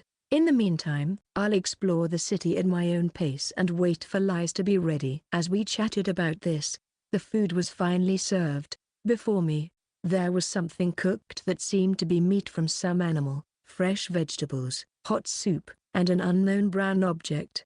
What is this? Now that you mention it, apparently in the country of the sun, the main food was rice. This is called bread. But on this continent, it is considered the main food. I see. Since the food would only cool down if I looked at it passively, after a brief prayer, I took a piece of bread. Then, a subtle sweetness and a fluffy texture spread in my mouth. Next, I tasted the meat and vegetables, all of which turned out to be delicious. As I ate eagerly, Liz was surprised. There's no need to rush, you can eat slowly. Oh, I'm sorry. It's just that, it's my first decent meal in 10 years. 10 years. The last time my food turned into military rations was when I was 7 years old. It was exactly from the moment I couldn't manifest my living sword. Before that, I couldn't handle magic either, so I received careless treatment, but still ate like a human. And now, after 10 years, I was savoring the joy of eating. At the same time, I felt a powerful power rising within me. Could it be that this power comes from the ingredients I just ate? Until now, my meals were limited to military rations, designed solely to provide nutrition. In them, no strength or vitality was felt. In addition to military rations, sometimes I ate defeated demons, cooked without additional ingredients, which was also superior in terms of absorbing the power of the ingredients. However, I didn't draw power from food as I did with the food I was enjoying at that moment. It is the result of the cook thinking about flavor and bringing out the best of the ingredients that makes us feel his strength. The food I'm ingesting in terms of nutritional efficiency is probably less efficient than a military ration. However, through this food, I can clearly feel how the vitality and power of the ingredients become part of my flesh and blood. When I lived on that island, I used to appropriate the meat and blood of the demons and monsters I defeated. But this food is different. Thanks to the chef's culinary skills, the power and flavor inherent in the ingredients have been taken to the limit. It's wonderful. Why yes. Lies showed an indefinable expression at my words. Unaware of her thoughts, I immersed myself in the food before me. In a room of a small mansion in Restoril, a man was holding his head. Damn it! Why is she still alive? I saw her jump into the sea. I told my master that she was dead. This man was precisely the demon who attacked Lies and who had just reported to his master about Lies's murder. Forced to stay in the city until confirming her death, the man, who had no doubt about it, was disturbed to see her return alive. This represented an extremely delicate situation for him. Well, for the demons, Lies should have been killed at the port when she arrived, or even before, at the checkpoint. Otherwise, there was a high probability that, through her, demonic information would be spread. That's why the man was waiting for Lies at the port to kill her. But then, someone appeared who sensed his presence. Realizing this, the man immediately released his hold on Lies and disappeared. But he had already given cause for the others to remain on guard. The man failed to discover who the person was that sensed his presence. According to the city rumors, it seems that Lies is with a strange man from the country of the sun. Despite searching for rumors, the man found no further information other than the fact that the man with Lies was from the country of the sun. The man concluded that the other person's ability to attenuate their presence was quite skilled. Damn. If the news about us has spread, I have no choice but to go and kill them immediately. But surely they will also be on guard. The man wandered around, thinking about his next moves. I don't have time, but I need information. Should I unleash the evil shadow here and watch their movements? As he said that, the man extended his hand. At that moment, a black mist filled the room, similar to the one that surrounded Lies when she was cornered on the ship's deck. The mist seeped into the ground and finally transformed into a strange magical circle inscribed with unusual symbols. Answer the call of your master. As the man spoke these words forcefully, the magical circle on the ground began to glow eerily. As the light gradually intensified, 3 beings in the form of black miasma emerged from the magical circle. They had bright red eyes that seemed to blink, and remained still in their place. Watch over the descendant of Elementia, and if possible, do not hesitate to eliminate them on the spot. However, you must not allow your presence to be discovered. At the man's command, the 3 black miasma beings nodded in agreement and then disappeared, dissolving into the darkness. For now, this should be enough. But really, will everything be alright? If I fail, I will be executed by the master. He was desperate to prevent his master from finding out that Lies was still alive, and he was determined to kill her. I should prepare an action plan in case of failure. Muttering this, he set off again. Section Touma's perspective. The next day, I woke up early in the morning and headed to the backyard of the inn. The backyard wasn't very large aside from a well in the center. There wasn't much else, and it didn't seem like a suitable place for vigorous exercises. After completing my morning routine of flexibility exercises and body training, As well as practicing the forms of the Celestial Dominion Fist, I summon my Imperial Sword. Rule: Imperial Sword. The moment I recited the language of life necessary to manifest the vital sword, a shining silver sword appeared from my chest. With the Imperial Sword in hand, I wielded it lightly to get used to it. It would be better to use a wooden sword here. In the case of training intended for real practice, it was best to manifest the vital sword and train with it. However, in training aimed for a real combat scenario, there was the possibility of causing havoc around. Although training in this backyard was allowed as long as no damage was caused, there was still a possibility of causing some accidental harm. No, actually, it was because I myself was still quite inexperienced, which implied a high risk of making mistakes. Therefore, I would have liked to train with a safer instrument, like a wooden sword, but it's pointless to worry about what I don't have. I want to learn to control my own strength accurately as soon as possible. Holding the Imperial Sword, I carefully reviewed the forms of my fighting style one by one, and once that was completed, I pictured an opponent in a real combat scenario and mentally practiced the forms while facing them. However, the opponents I could imagine at that time were mainly yokais, and I couldn't even picture my master or the emperor in my mind. This is because the skill gap is too wide, and I can't visualize a situation where I could face them fairly. I would probably be defeated in the first strike. For now, I strive in my training with the hope of one day being able to practice facing both. So, after completing the mental training, I turned my gaze to the Imperial Sword I held in my hands. I still have much to learn. Although I believe I have improved somewhat since inheriting this sword, it is far from being ready for combat use compared to the Celestial Dominion Fist. Just like with that technique, each school of techniques has its own ways of manipulating magical energy and magical energy is generated in the heart and, like the nervous system, circulates through every cell of the body through a network of magical channels.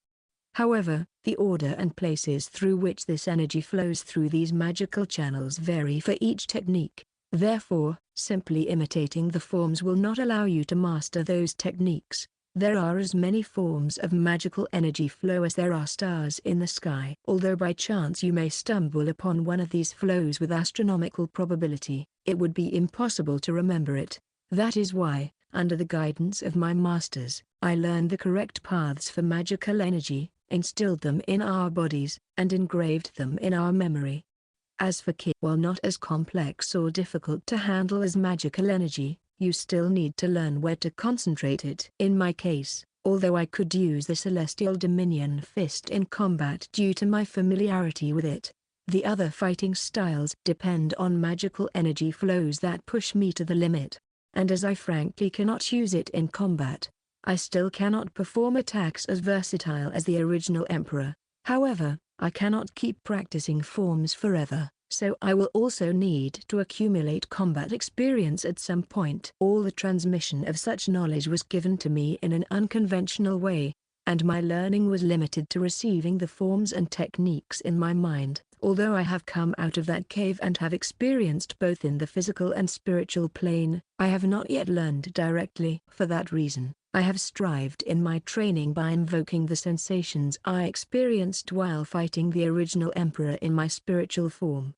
One of these techniques is the walking form, which is quite peculiar. Although I understand how magical energy and ki flow, it involves separating magical energy and ki from the body while incorporating a unique walking form, allowing me to appear before others as multiple people. The difficulty of facing this technique in battle is something I have experienced firsthand. The ability to multiply my image so that it is indistinguishable from the real one is astounding. To achieve this, mastering the technique of separating magical energy and ki, along with a pattern of special movements, is required. Both require a lot of practice. I thought to myself as I let out a sigh, and then focused on the final practice of the forms. First, I adopted a high stance and evoked the final thrust that the original Emperor used against the Supreme Demon.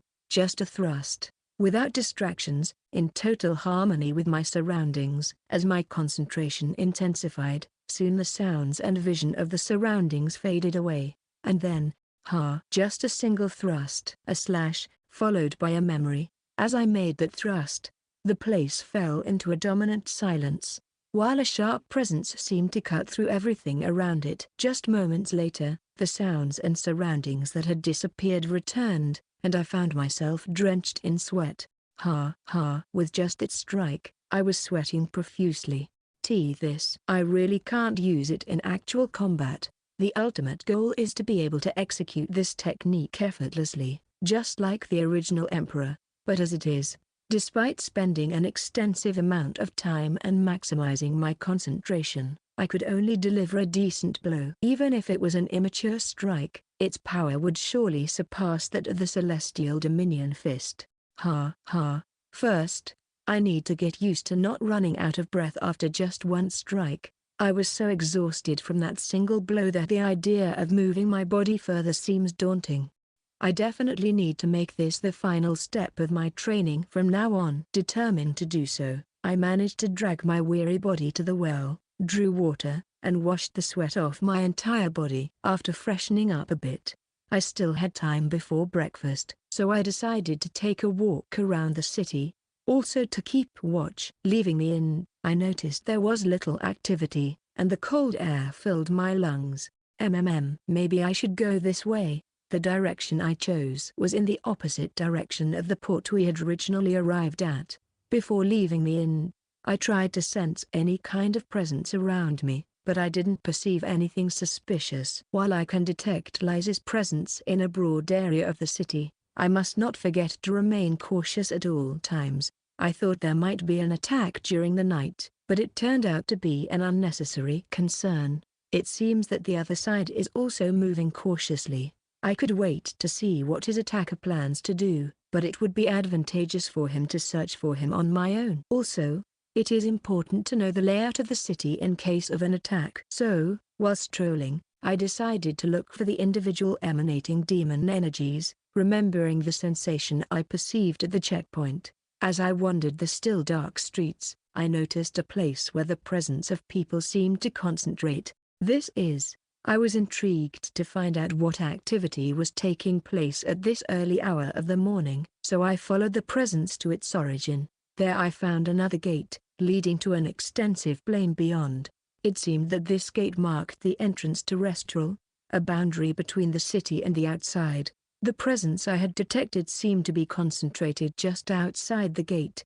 Attention, prepare. First formation. Yes, as I approached the presence, I saw uniformed men with armor, lined up in formation and brandishing their swords. They were probably the city guards. It seems they are training early in the morning. More than that, I was interested in the fencing that these soldiers were practicing.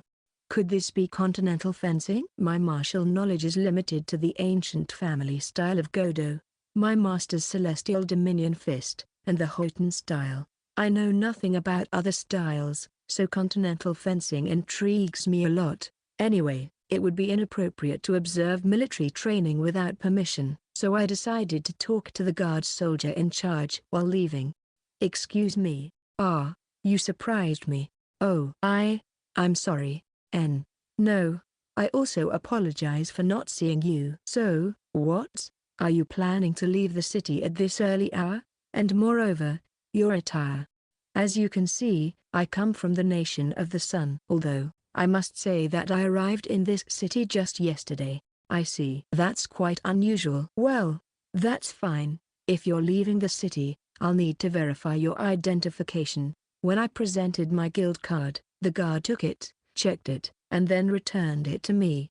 It's okay. Anyway, where do you plan to go at this early hour? Being a ranky adventurer, it doesn't seem like you're going herb collecting at this hour. I thought of watching the soldiers training. Watch? Upon hearing my words, the soldier showed a puzzled expression. I noticed the soldiers training in fencing, and since I myself have an interest in martial arts, I was intrigued to see a style I'm not familiar with. Is that a problem? No. In that case, I will try to speak with the captain. The soldier, with an unreadable expression, turned to another soldier after my comment, to ask for permission from the captain. During that time, I observed the training, and it was then when the soldier returned. I got permission. Just make sure not to disturb, okay? Understood, thank you. With permission in hand, I immediately headed towards where the soldiers were training. Given that they were in the middle of training, I became aware that if I disturbed their concentration, they might be surprised or even on guard. Therefore, I was careful in my approach, making sure not to startle them. Upon recognizing my presence, the soldiers showed surprised expressions. Stop daydreaming. Focus on the training. Yes, sir. With the reprimand from what seemed to be the captain, the soldiers resumed their training with renewed determination. I bowed to the captain. I'm sorry for intruding. It's okay. Do you find watching our training amusing? Yes. I told the gatekeeper the same. As a martial arts practitioner, I always try to learn something new. If you don't mind, could you teach me something about your fencing style? Well, if that interests you, I suppose there's no problem. What we're practicing is commonly known as the fencing of the Kingdom of Ost. It doesn't have anything particularly distinctive, just a rather common fencing, if you ask me. I'm sorry, it's hard to give you a more detailed explanation. If I had to say something, this style is said to have been created by Clausen Bolt, a faithful servant of the founding king of the Kingdom of Ost, Leonardo Ost, who was also the first fencing master. While observing the soldiers in training, I listened to the captain's words. However, I didn't consider their sword skills to be common. Watching the soldiers execute various movements with fluency, I intensely felt the extraordinary skill of this sword technique. Indeed, I even experienced a reverential fear towards the person who had created this skill, known as the first sacred sword. It is true that, as the captain said, there were no particularly unusual movements, but the divine essence of this skill lay in the surprisingly wide range of applications and the ability to grant combat power to anyone. This could be perceived even in the soldiers' fluid movements. Additionally, by observing the flow of magic, there was not just one path, but several options available, and with any of them, the same potency could be deployed through magic. With this, even those who have some insecurity in handling magic should be able to acquire sword skills. Additionally, the flow of magic is easy to handle and yet has a great impact on its execution. With this magic flow, unless the opponent has mastered extremely powerful martial arts, one should not be overpowered in strength. They have even prepared a passage to cleanly release the impact when facing a truly powerful opponent. Then, the captain, seemingly puzzled by my seriousness in observing the soldiers' movements, approached me. Hey, you. By the way, who are you? Huh? Oh, yeah, I'm sorry. My name is Touma. I'm a newcomer from the country of the sun. Yes. In fact, I heard that a strange person from the country of the sun returned to the city yesterday in the company of the Golden Witch. The Golden Witch? Don't you know? I'm talking about Lies, the Class A adventurer. Weren't you with her? Yes, we did travel together to this city, but it's the first time I heard that nickname. Well, I guess it's understandable if you're from the country of the sun. But she's impressive. She's a skilled user of electric attribute magic and rose to Class A adventurers at a young age, and she did it all by herself. Do you realize how amazing that is? Although I didn't know what kind of magic Lies used, did she use electric attribute magic? I wasn't particularly skilled in magic. I couldn't use magic that required more than 3 stanzas, but at least I could handle magic from all attributes. Although I didn't see Lies use magic during the boat trip, she definitely handles magic better than I do. Anyway, what feelings led her to her current position? From her childhood, she lived for revenge and surely accumulated power on her own without relying on anyone, by herself. But on that path from now on, I am also there. I don't know how much I can be of help, but I will do my best. I didn't expect to hear about Lies in a place like this, and I got carried away in the conversation. When the captain continued speaking, so, was it useful for you to watch the training? Yes, it was really helpful to come and observe. When I told him that sincerely, the captain was surprised for some reason. Huh? Really? I don't think it's a particularly unusual skill. After all, they are just common combinations of movements. They are not executing cuts as if they were experts.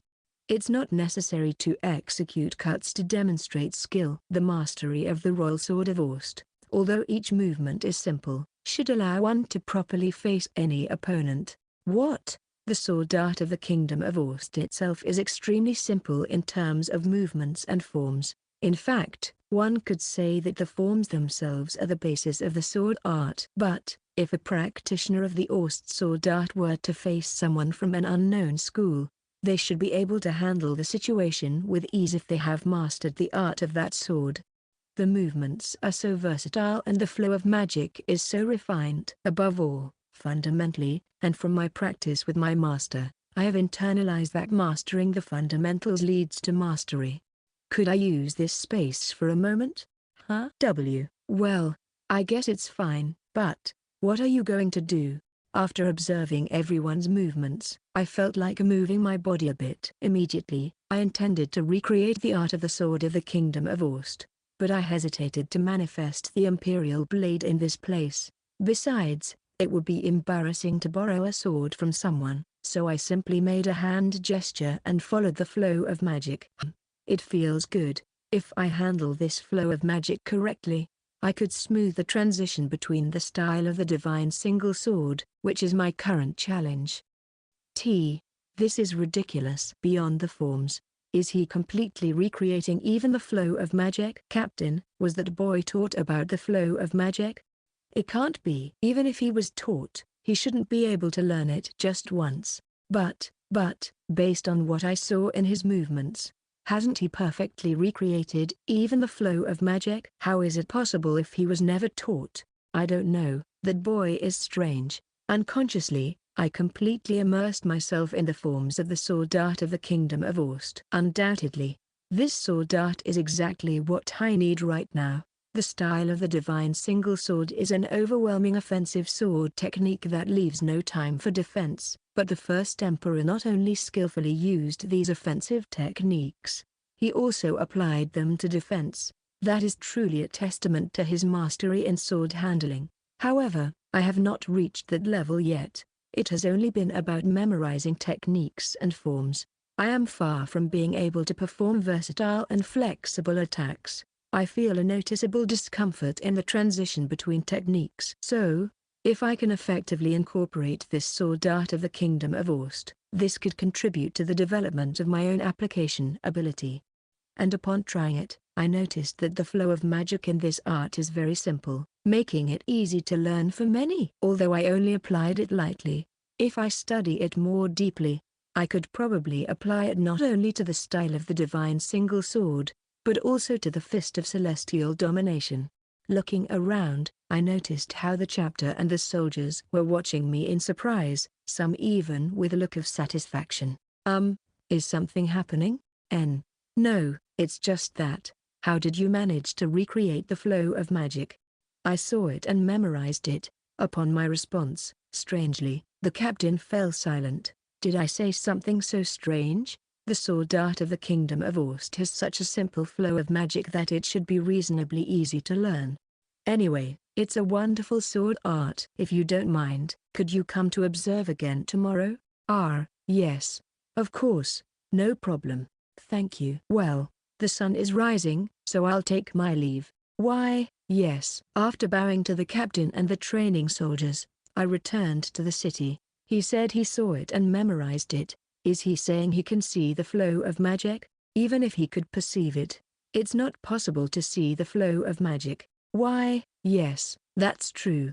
But then, how? After I left, I had no way of knowing that such a conversation took place among the soldiers. Section. Liz's perspective. Phew. It was early in the morning. As I wiped the night sweat off with cold water and a towel, I remembered what happened yesterday. I want to go with you. Even after revealing everything about myself, Touma didn't mind, and he had said he wanted to be by my side.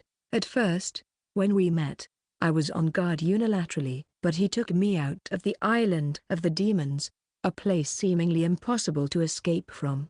If I hadn't met Touma, I would have perished in that place as if nothing had happened. And during the boat trip, he easily defeated the fierce sea beasts attacking us. And as promised, he protected me until we reached Restoril. Up until now, I had always kept myself away from others, trying to live alone. I had never experienced such a sense of security before. And now he says he will collaborate on my revenge. Touma says that my existence gave him the courage to leave the island. But, even if I weren't there, he would have left the island. However, he insists that he owes everything to me. If it's about bravery, I have obtained it from you. For the first time, someone had become a companion to me, who had always strived to be alone. To avoid causing problems for that companion, I have to get stronger. I reaffirmed that resolution and arranged my belongings. Section. Touma's perspective. It has been several days since we arrived in the city of Restaurel. While completing guild missions, I peacefully spent the days until Liza's training concluded, but my interaction with her had not completely disappeared. Whenever I was free, she taught me how to read and write, and also about this city and the kingdom of Ost. During that time, some things had changed. One of them was my rank as an adventurer. When I registered, my rank was E, but in the last few days, by completing daily tasks like collecting medicinal herbs and cleaning the city, my rank automatically rose to D. So it was time to start working as an adventurer in a serious manner. However, there is something I don't understand, and it is the type of medicinal herb specified in the collection request. The herbs I gathered for that request were for making healing potions. The collection target was a plant called hamusa, with the characteristic that its leaves are divided into 5 parts. But I am not familiar with the healing potion made with this herb. By the way, during my training with my master, in addition to the Fist of Celestial Domination, I also studied human anatomy and pharmacology. It seems that my master was not only a swordsman, but also had knowledge as a healer, and he taught me that information. Therefore, I have some knowledge about medicine, but I had never heard of a healing potion made with hamusa. Anyway, it would be strange to question the details of the request, so I continue to collect the herbs and submit them without worrying too much. It would be great if I could learn the method of preparing healing potions researched in the Kingdom of Ost. Even after observing the guards' training before, I have continued to go there every day, and now I know many of the soldiers. When I meet one of the guards in the city, they often greet me well. The fact that I was acting alongside Liz also must have had a great impact. Here in this city, she was often approached by many people. It is evidence of how much they care for her. So, everything was going well and we were spending the days without any issues. But finally the demons began to move. Section. It was midnight. I sensed a strange presence approaching this inn, which woke me up. If it had been the presence of a normal person, I probably wouldn't have been so worried, but the owners of that presence were heading straight towards Liz's room window, and moreover, they had skillfully concealed their own presence. They don't seem to have a friendly attitude. There were 3 presences. Furthermore, the presence I sense is the same type as the one I felt at the port when we arrived in this city. Although the owner of those glances at that time may be different, there is no doubt that this presence probably belongs to someone close to the demons. That is, this means that the enemy has started to move, although there is a possibility that it is just a reconnaissance mission. Without knowing the true power of the enemy, it would be better to confront the situation instead of ignoring it. First, I tried to detect Liz's presence in the adjoining room, but it seems she is unaware of the situation and is sleeping peacefully. So I had already decided what I had to do and what my role would be. All right, here I go. I opened the inn window and let my presence blend with the surroundings as if it merged with it. Then, I headed towards the approaching group, where 3 eerie beings had gathered that seemed to be made of mud. Was that a demon? The 3 beings directed moist glances towards the inn where we were staying. Their objective was probably to watch over. Then, as if agreed upon beforehand, the 3 dispersed and moved to separate positions. It would be troublesome if they attacked us from multiple locations. With that assessment, I first moved towards the being closest to me, made of mud. Once behind the first being, I formed a knife with my hand, concentrating both my magical energy and ki in an instant, and pierced the head of the mud creature. The mud-like being trembled intensely and then disintegrated into the ground. I immediately moved away from the spot, maintaining my subtle presence, observing the mud being, but it showed no signs of getting up again. It seems I defeated it. Not being sure if the opponent was actually a living creature, I used both my magical energy and kit to attack as a precaution, but I was relieved to see that I effectively defeated it. If this had been a human or another creature, I could have captured the being to extract information, but this mud being does not seem to have means to communicate. Moreover, there could be a way to remotely detect my presence. If that's the case, eliminating this creature will surely alert my enemies immediately. In the current situation, I believe my presence has not been detected by the other two creatures, but since there is that possibility, I must quickly deal with the other two. I headed towards another mud creature and once again used a magical energy-infused strike to shatter its body. Before, I killed one by piercing its head, but it seems I can also take them out by cutting their bodies. These mud beings show no sign of life, but in that sense, they are like us. The last one apparently had some kind of invisible connection with the other demons, as it was more alert than the rest, looking around and moving towards Liza's room as if merging with the shadows. Furthermore, it seems the last mud creature has transitioned from being a mere observer to having a more direct objective, to attack. But I was not going to allow that to happen. Fleeting shadow? ? I flew and leapt onto the mud creature's head, then kicked it on the head with my heel. This technique releases a flash so sharp that it cuts even the shadows. Actually, it's a step, but I learned it from my master and perfected it on the Isle of Demons to be able to attack while on the move. After kicking the last one, I used the momentum to break the moment my feet touched the ground, landing without making a sound. The mud, which took the full force of my attack, split in two from the crown, collapsed to the ground, and disappeared. Phew. For now, I managed to deal with them without Liz noticing. I'm not sure if it was good to dispose of those mud creatures, but at least the enemy didn't achieve their goal, and I will always be by Liz's side to protect her. In any case, I think we should leave this town soon. I would like to leave in secret, but I don't think we can. Besides, Liz has connections with the people in this town. She wouldn't want to leave without a word. While I'm thinking about this, the window in Liz's room opens. I feel something strange. At that moment, Liz peeks her head out of the window, dressed only in a robe, and when she sees me, with sleepy eyes, she freezes. What are you doing here at this hour? I was training. I'm sorry, I woke you up. I averted my gaze from Liz and apologized, but as she was still in a drowsy state, she furrowed her brow. Training? You could have chosen a better time. After several seconds, she became fully aware of her surroundings, and realized how she was dressed. Inevitably her face turned red. Then she leaned back and poked her head out the window with an annoyed expression. Did you see me? Answer. Silence is golden, and my silence made her understand that I wouldn't say anything, even if she kept asking. Fine. But making noise at this hour will disturb other guests, so go to sleep already. Understood. As soon as I responded, the window of her room closed. For now, it seems that Liz hasn't learned about the attack, so I breathed a sigh of relief. Then I returned to my room as if nothing had happened and got into bed. Initially, this bed surprised me, and I wasn't aware of how incredibly comfortable it is once I lay down on it. We need to think about how to leave this city as soon as possible. Although it would be easier if the person responsible for sending that attack came out of hiding so I can deal with him.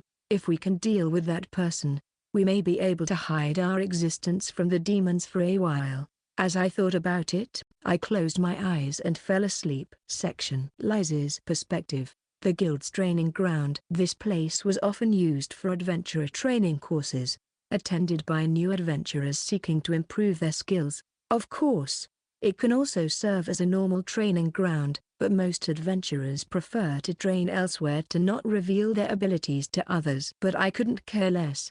As soon as I cast the spell, a water ball appeared in my right palm. The water ball was soft and round, spinning on my palm. This was a level 2 spell. At first glance, it seems easy, but in reality, this spell involves projecting the water ball at a distance. Maintaining it suspended above the palm and retaining the water in a sphere is a very delicate technique that is beyond the reach of most mages.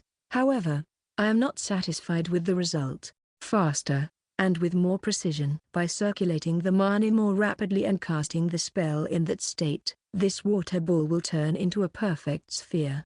However, due to my poor control, the water ball above my palm was nothing more than a soft thing. Bella-san pointed out this issue and instructed me to undergo this training in order to securely control the mana, regardless of external interference. By precisely controlling the mana, the water ball will stabilize. It's not enough. I have to be able to control this spell at all costs. The longer the incantation of a spell, the more difficult it will be to handle. In return, its power and effect will be greater.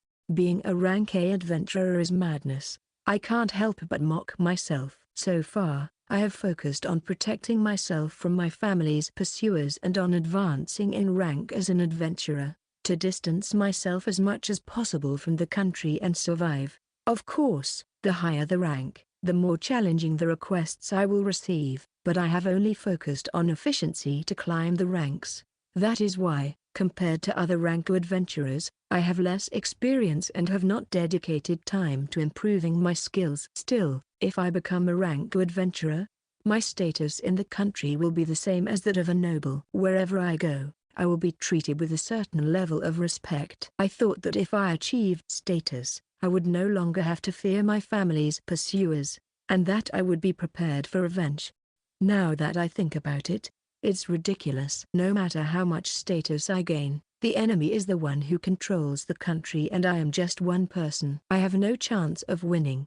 Furthermore, now that the connection between vassals and demons has been discovered, I was a dreamy girl who did not know reality, but still, for the magic I learned from my grandmother to be sealed in this way, it makes my blood boil with anger. My grandmother was a famous rank S adventurer. She was also skilled in lightning magic, like me, and accomplished great things in many places in her time. And I learned magic from her. I could not forgive myself for my own weakness, and certainly not my family. If I was able to become a rank adventurer, it was not because I was strong. It was thanks to the magic I learned from my grandmother, and for that reason, I cannot give up. I cannot afford to lose to them. I will become strong and I will avenge the vassals who took everything from us. That's why no matter how much you rush, you won't become stronger. What? Suddenly, someone spoke to me. When I looked in the direction of the voice, I saw Bella with an astonished expression. Even though you asked me to train you, it seems like you insist on doing things on your own. Am I doing something wrong? No, it's just that, with your current state, you are quite strong, and very skillful. Are you still determined to become even stronger? Yes. Well, becoming stronger is not a bad thing. But, as you are now, it won't change anything. No matter how much you train.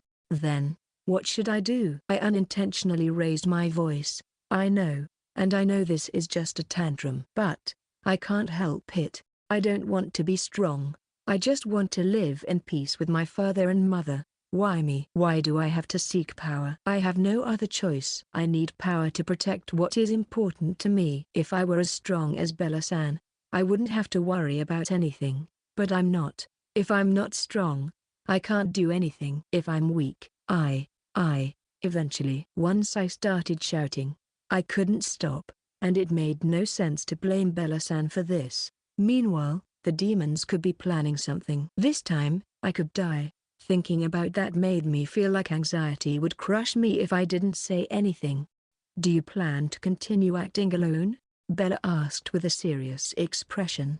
Huh? When she said that, I was paralyzed. Didn't I tell you before? You need to have companions. That. You don't need a reason to become strong, and there's nothing wrong with seeking power to protect yourself.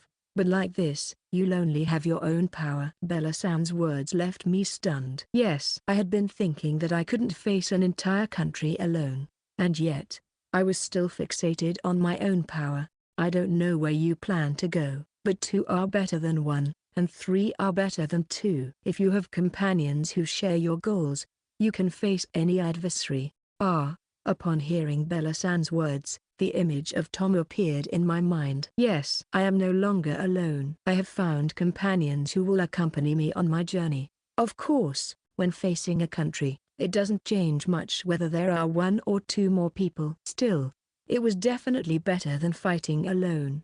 You try to do everything on your own, but you don't have to be strong for yourself. Just having companions you can trust makes a big difference. That was what I strongly felt when I jumped off the boat. If I had had companions, I could have fought the demons under better conditions. And despite learning that lesson the hard way, I was still determined to do everything alone. Then, Bella-san laughs. Well, as the guild master, I can't accompany you on your journey, but I can help you with your training. I can use my position as guild master to protect you. After all, I'm sort of a companion of yours. Her words made me cry. I still can't relax.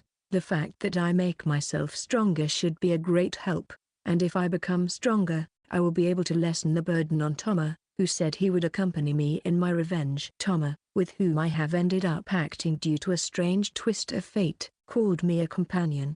However, since I have put him in a difficult situation, I should do everything I can for him. When Bella realizes that my mood has changed, she smiles. You look better. Well then, as your partner, I'm going to see what you're worth. Please. As I tilted my head, Bella conjured a giant axe out of thin air in her left hand. It's a magical weapon. One of the goals that warriors aspire to. It's a technique that allows one to materialize their own magical power and turn it into a weapon. The weapons created with this technique vary depending on each person's personality and quality of magical power, and their capabilities are also diverse. For her, a former rank-S adventurer, summoning a magical weapon must be easy. As I observe Bella's weapon, she gives a somewhat mischievous smile. What's wrong? Are you already scared and we haven't even started fighting yet?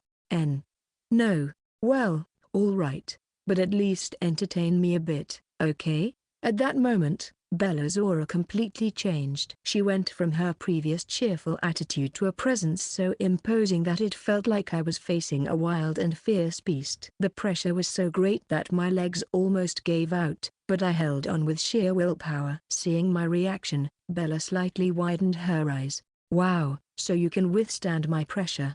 I'm going for it. With that declaration, I started running towards her. At the same time, I quickly began the incantation. Thunder Run. Thunderous flash. Immediately, I gathered my magical power and cast a spell, sending a lightning bolt towards Bella. Normally, this would take a bit more time, but thanks to my training, the casting time has been reduced. And unlike before, the spell cast seemed to briefly shine in golden color. What was that? It's true that thunder attribute magic shines, but it has never shone as brightly as it did then. Was it just my imagination? Wow, it seems like the results of your training are showing, right? Despite me casting my spell, Bella didn't even attempt to dodge it, she just watched it unperturbed. And just before the spell could reach her, Bella's right hand flickered for a moment, then neutralized it. I acknowledge that you're getting stronger, but still not enough to warrant me using my weapon. It seems that with a single movement of her right hand, she managed to make my spell disappear. Lightning, condense and burst, thunderous spear strike. A 2-verse spell wouldn't even be able to harm Bella. I immediately prepared a 3-verse spell and launched it towards Bella. Once again, the spell briefly shone in golden color. I would like to immediately investigate what's happening with my magic, but for now, I put that aside and, at the same time as activating Thunderous Spear Strike, I began preparing another spell. Lightning, Bind, Thunderous Rope. As soon as I created the Thunder Rope, it coiled around Bella's body instantly. Despite being just a 2-verse spell, normally, being hit by this thunder spell should have numbed her body or even rendered her unconscious. However, Bella didn't seem to feel anything in particular. She simply forcefully tore apart the spell coiled around her body. Are you kidding? You're naive. With this kind of magic, you can't stop me. HMPH. Then, she also grabbed the thunder spear coming towards her with her bare hands. Once she grabbed the thunderous spear strike and made it disappear by crushing it, she displayed a fierce smile. Now, It's my turn to act. Without thinking, I leapt out of the place I was in. And right where I stood moments ago, Bella's axe fell. Oh, you managed to dodge it. The axe Bella had thrown was deeply embedded in the ground where I had been standing, in an incredibly deep manner. However, lightning. Too slow. Gah. I immediately tried to counterattack Bella, but before I could cast my spell, she moved ahead and struck me with her fist. Despite swiftly dodging the direct impact, the fist that Bella unleashed was enough to send me flying to the corner of the training ground. Somehow, I managed to get back on my feet and tried to resume the fight, but my body did not respond as expected. Seeing me in that state, Bella sheathed her spear. You have good reactions. However, your body isn't ready to make the most of them. Even as a sorceress, you should train your body to face stronger opponents in the future. Bella gave me this advice as I battled the pain in my body. It's true. Until now, I managed with just magic. But when my magic is compromised, all that will be left is my body. Well, if you make companions, naturally you will cover each other in those areas. Still, it wouldn't hurt to train. Yes. Furthermore, it seems like you're casting your spells a bit faster, but you still recite the incantations slowly. Yes, I've noticed. When facing someone of Bella's skill level, it's challenging to perform an incantation properly. Although I could opt to skip the incantations, the effectiveness and power are diminished as a result. Well, if you continue with the training I've recommended, eventually you'll be able to handle magic without the need for incantations. Really? I couldn't clearly imagine what it would be like for me to cast magic without the need for incantations. Magic without incantation, as the name suggests, is the ability to activate magic without reciting an incantation. I heard that all individuals with skills similar to those of a rank S adventurer master this technique. However, at this moment, it is difficult for me to imagine acquiring such a skill. Even now, I had no idea how to face Bella. It was then that she smiled warmly. Don't worry. While magic without incantation is indeed an advanced skill, it's actually about practice. By reciting the same spell over and over, you imbue in your body the flow of magical energy needed to activate that spell. And in this way, you master magic without incantation. I see. Anyway, we did a brief review. What do you say? Shall we continue? Yes, please. With renewed determination, I resumed receiving Bella's special training. Section. Touma's perspective. As I headed towards the dining hall for dinner, I crossed paths with Liz.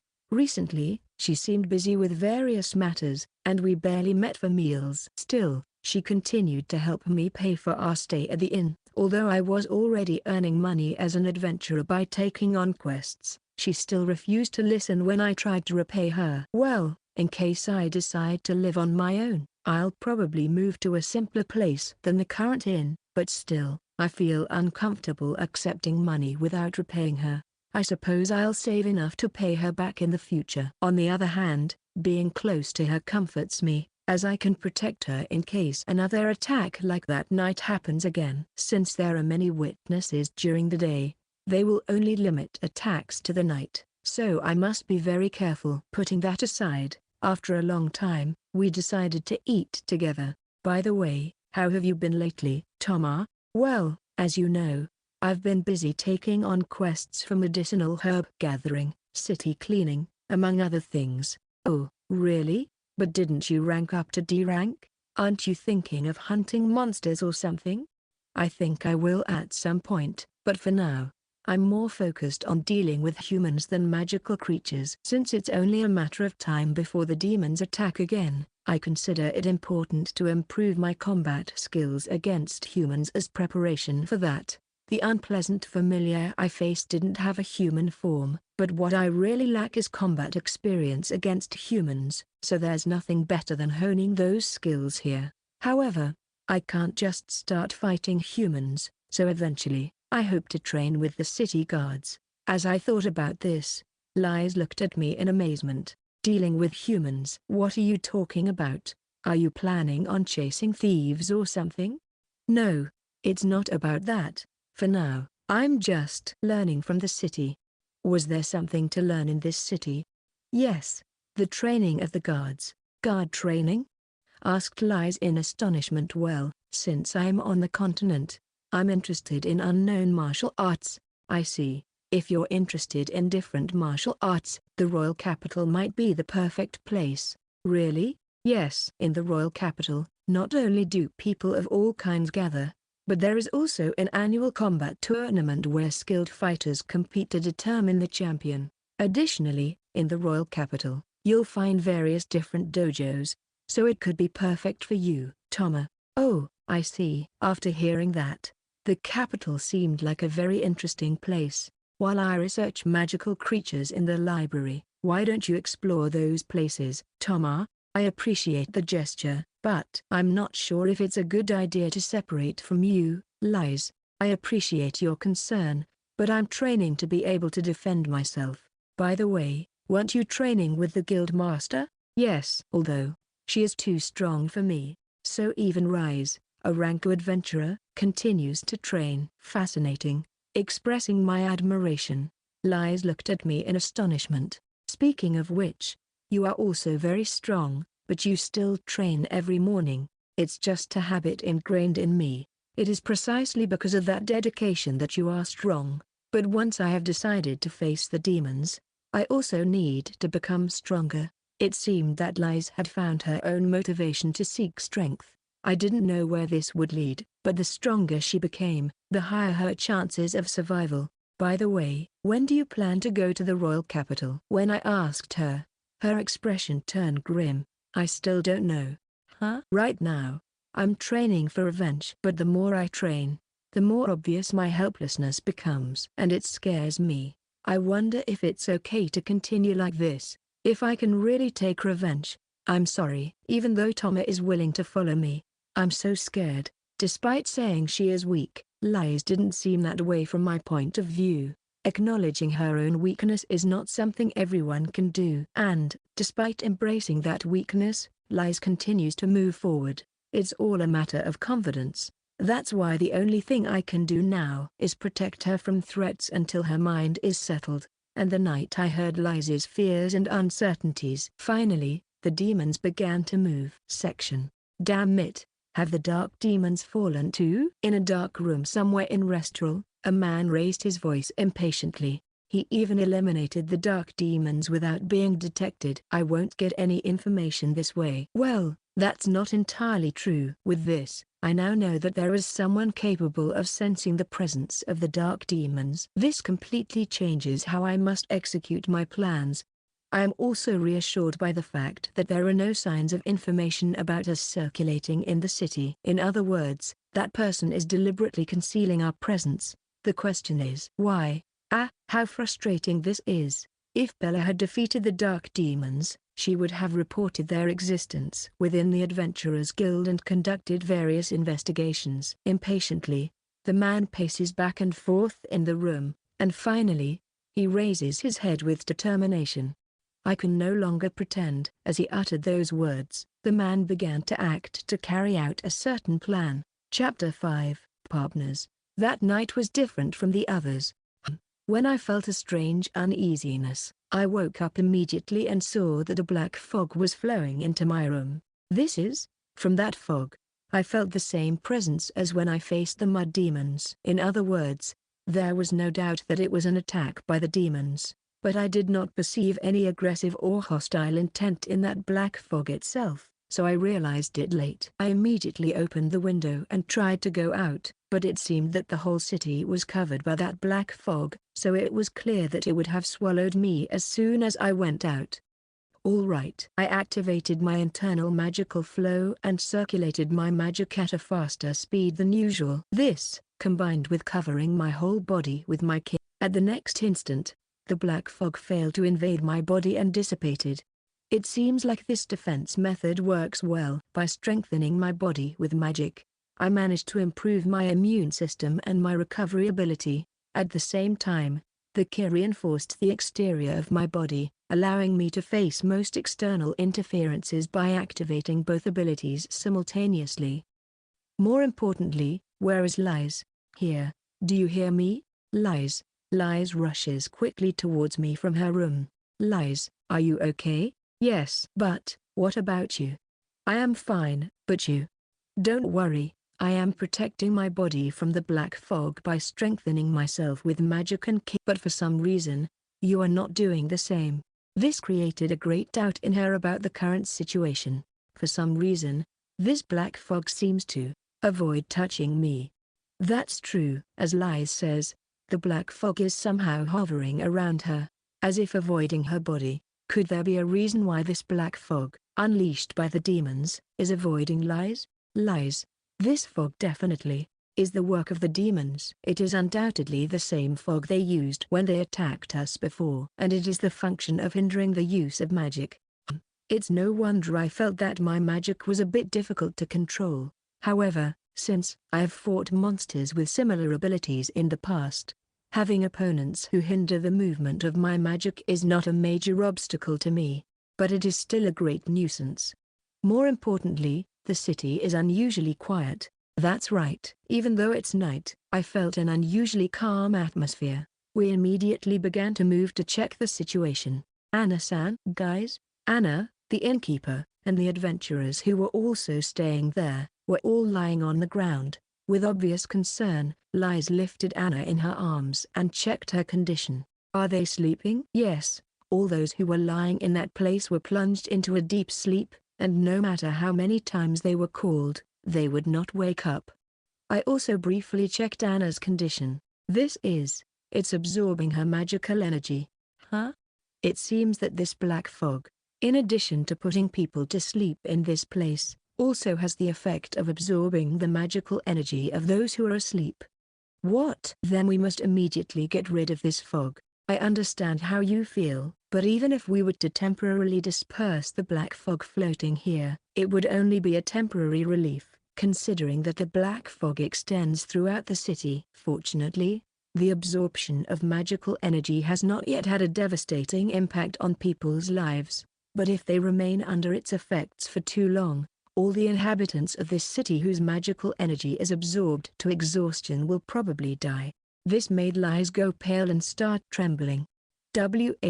What are we going to do? All of this is my fault for being in this city, everyone. Lies, I exclaimed as I took her shoulders. You will have time to tremble later. First, we have to fix this situation.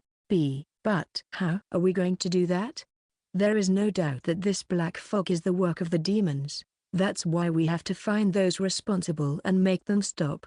But what if they are no longer in the city? An attack like this does not seem feasible to carry out from a very distant place. Furthermore, the demon's target is Lies. Therefore, we could consider that they created this situation to kill her. If this is true and the fog is not enough to kill her, the demons will surely come towards us. It is the most obvious move to make since their attempts to kill her have been unsuccessful, and this time they will want to ensure her death. That's why we have to face the demons calmly. Do you understand? Yes, you're right. A determined nod made it clear that this girl still has courage. I'm sorry, I'm okay now. I've been training for this moment. I will defeat the demons and save everyone. Yes, we left Anna and the others resting together in a place and rushed into the city. As expected, the people passing through the street were all lying asleep on the ground. For them to do something like this, yes, it means the enemy is also taking this seriously. As we moved through the city in search of the demons, we suddenly sensed the presence of something approaching. Stop. Huh? When I stopped, Lies, a mud creature, similar to the one I had defeated before, appeared in front of us. I'm not sure what it is, but it's definitely our enemy. I see, we have no choice but to finish it off. Lies said, raising her right hand and preparing to attack. Thunder, roar and advance. Thunderbolt. At that moment, a golden lightning bolt was launched straight towards the mud creature with astonishing speed, piercing through the black fog and striking it, reducing it to ashes instantly. I did it.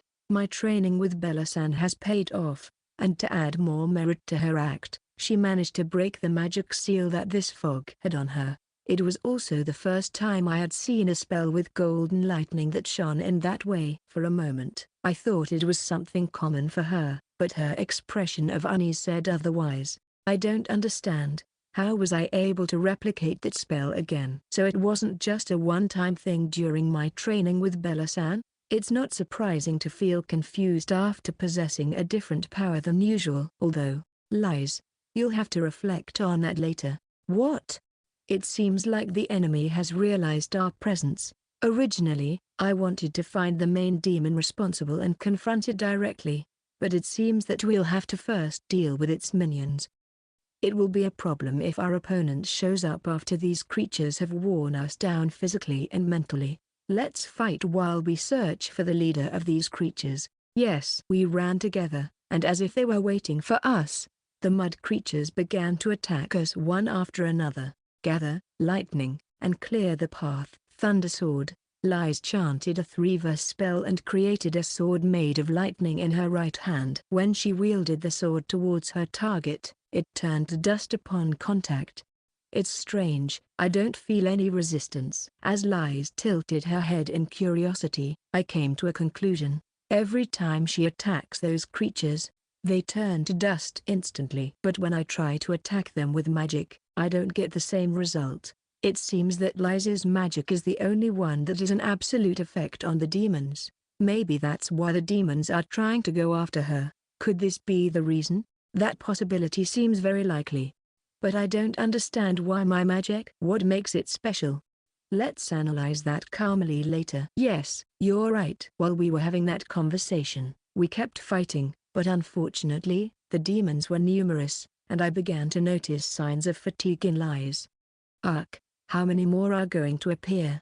As expected, her magical energy is depleting more than usual. At this rate, it won't be long before the main demon shows up, or simply escapes and regroups elsewhere. So while fighting, I carefully watched my surroundings. Of course, if the enemy moves away from this area, the black fog that is draining the magical energy of the city's inhabitants is likely to dissipate. But letting it escape and regroup to launch an even more ruthless attack is something we want to avoid. We must definitely find and deal with it as soon as possible. I found it. Huh? Lies, jump. Wait, jump. What? I held Lies and we jumped from the spot. At that moment, the mud creatures had gathered in one place, forming black waves that rushed down like an intermittent geyser. Wait. They are still chasing us. Void-piercing feet. Using those creatures as a base, I stomped forcefully and released my magic directly towards them, causing them all to explode instantly. This technique acted as a boost to speed up the jump and get closer to the main demon. While flying through the air, I noticed the demon who appeared to be the leader of the slimes, attempting to escape the city. You won't escape. I continued to shoot consecutive piercing feet of void into the air, accelerating further and then abruptly landed on the ground to block his escape route. I managed to catch up to him, but he had already gone out through the city gate and was on the brink of escaping. I thought I was going to die. I'm sorry. I had no choice but to use that technique. I let Lies down on the ground, and she regained her breath with a pale face. The fact that she wasn't complaining meant she understood the situation. Quickly she shot a sharp look at the demonic man. We met again. How are you still alive? Unfortunately, I am persistent. I can't die until I get my revenge on you. Despite Lies's firm attitude, the man seemed overwhelmed for a moment, but soon showed a smile. No matter what you say, do you really have the power to carry it out? At that moment, the man emitted a dark mist from his body, and once again, the slime demons surrounded us. That dirty trick again? Foolish girl. Killing you is a piece of cake. How foolish of you to show yourself in front of me again. This time I will make sure you die. Now, die. At the moment the man gave that command, the slimes surged toward us in mass. However, Lies remained calm in front of them. I am not the same as before. Thunder roars, rumbles, and falls upon us. Thunderstorm. Lies quickly recited a 4-verse spell, and in an instant, dark clouds gathered overhead. Intense lightning bolts fell one after another, dispersing the slime demons. How could you? This is not possible. I told you, I'm not the same as before. The man felt overwhelmed by Lies's words, but soon composed himself and smiled. I admit it. You are not the same as before. You are impressive. But how many times do you think you can use that spell? Come here." The man raised his hand, and despite all the slime creatures being defeated, they sprouted again in great numbers. How? Where does he get such power from? Ha ha ha. These hidden beings are created from the magical energy of the city's inhabitants. Furthermore, these are different from the previous hidden beings. They have increased the amount of energy absorbed from humans. In other words, they possess an overwhelming amount of power. What? This is bad. As long as that man summons more of these creatures, it will increase the consumption of magical energy from the people under the effects of the mist. Additionally, the creatures in front of us are considerably more powerful than the previous ones. The time is getting shorter and shorter. However, with a completely relaxed attitude, Lies filled the atmosphere with her fighting spirit and took a step forward. "I won't allow it." "You won't allow it? And what do you plan to do about it?" "I'll defeat you right here." With a thunder sword in hand, Lies ran toward the demonic man, but at the same time, the slime creatures stood in her way, preventing her from advancing. "It's useless at your level. You won't even be able to get close to me." "NGH, in that case, I will clear the way for you."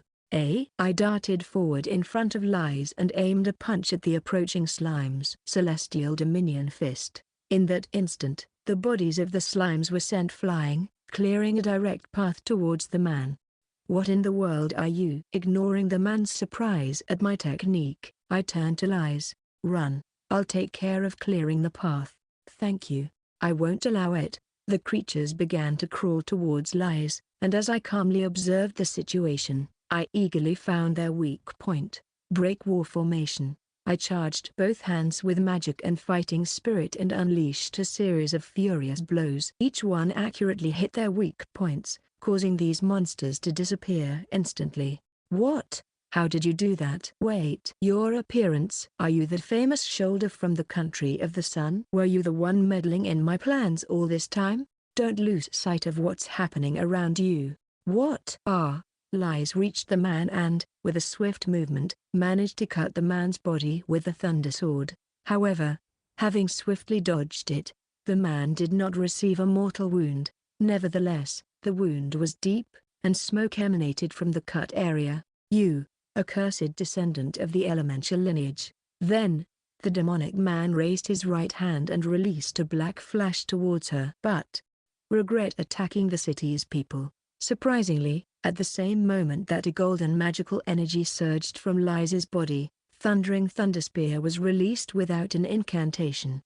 The golden Thunderspear collided with the black flash and, in an instant, dissipated the darkness, piercing the man's body. Even the slime creatures surrounding him were dragged by his spell and vanished. The demonic man suffered a severe wound to his chest and fell to the ground. "You did it?" A blow that would undoubtedly have pierced a vital point of the man. Normally, that would have been enough to kill him. But no, it's not over yet. The black mist has not disappeared. TCH. Despite defeating the man, the black mist did not change, and the slimes were still sprouting. Even if I had deployed a large-scale spell, even by defeating the demonic man, the black mist would not have dissipated. And so, the man who was supposedly defeated staggered to his feet. Can he moved with that wound? It's impossible. That wound, for sure, should be mortal. Despite that, he can rise like that. Could the anatomy of humanoid demons be different from ours? Even so, I refuse to stand idly by as the man rises. I immediately prepared to deliver the final blow to the man. "But you too. Right now. I'll kill you." The slime creatures then simultaneously surged toward the man, adhering to his body until he was completely engulfed. What's happening? In the midst of the sudden turn of events, the black mist that had spread throughout the city began to accumulate like an avalanche towards him. The force of the black mist descending upon the man was tremendous. Even I, who was moving to deliver the final blow, was thrown. Finally, there were no traces of the mist, nor of the creatures. All had merged into the body of the mysterious man who sought to end Lies's life. Now, in front of us, there was only a monster in human form. His skin was dyed black, with flickering, pulsating, mysterious red lights, and his eyes shone with a golden color. On his back, crystallized wings of black mist, and on his forehead, 2 sharp horns. It was a truly embodiment of evil, and we were left speechless as we saw it die. A dark flash was emitted from the demon's eyes, and without a second thought, I positioned myself in front of Lies to stop the attack with my own hands, deflecting it towards the sky. Take this. The emitted flash pierced through the clouds and exploded in the sky. Impossible. What kind of attack was that? The dark flash that the man had just unleashed was nothing compared to the one he had launched at Lies a moment ago. If that attack had been directed at the city, not only the city but the entire region would have vanished in an instant. Although I managed to discern the strength and direction of the attack towards the sky, if I had stopped it directly, I wouldn't have emerged unscathed. Kyokuma. Ah, it feels good. The man showed an ecstatic expression and carelessly waved his arm. Just with that, a violent dark storm was unleashed and attacked us. Dominant sky palm. Seeing that it was impossible to dodge it, I immediately launched my technique, but the opponent's devastating wind engulfed us before my technique could penetrate his storm. Kyokuma. You should have let me escape from the beginning. Now I am invincible. The man delighted in his own strength. Certainly, he had become abnormally powerful. However, my eyes clearly perceived that the magical energy swirling within his body was on the verge of losing control. While it was true that he had gained tremendous power, he seemed to be gradually losing his rationality, and in the end, he would surely be consumed by his own magical energy until death. Even so, we didn't have time to wait for that to happen. Our opponent clearly intended to kill us, and if his magical energy went out of control in this place, the consequences for this country would be enormous. So, I took Lies in my arms and forcefully traversed the storm. But indirectly escaping from the powerful dark wind, the black mist pierced through my spirit-fortified body, corroding and rotting a part of my skin. Take this. I'm fine. A wound like this would be routine on Demon's Island. My master thoroughly trained me in the art of healing, so even if I were to lose an arm or a leg, I would be able to regenerate them. I left Lies on the ground, and the man displayed a displeased expression. You're skilled, I admit. Not just anyone survives my attack.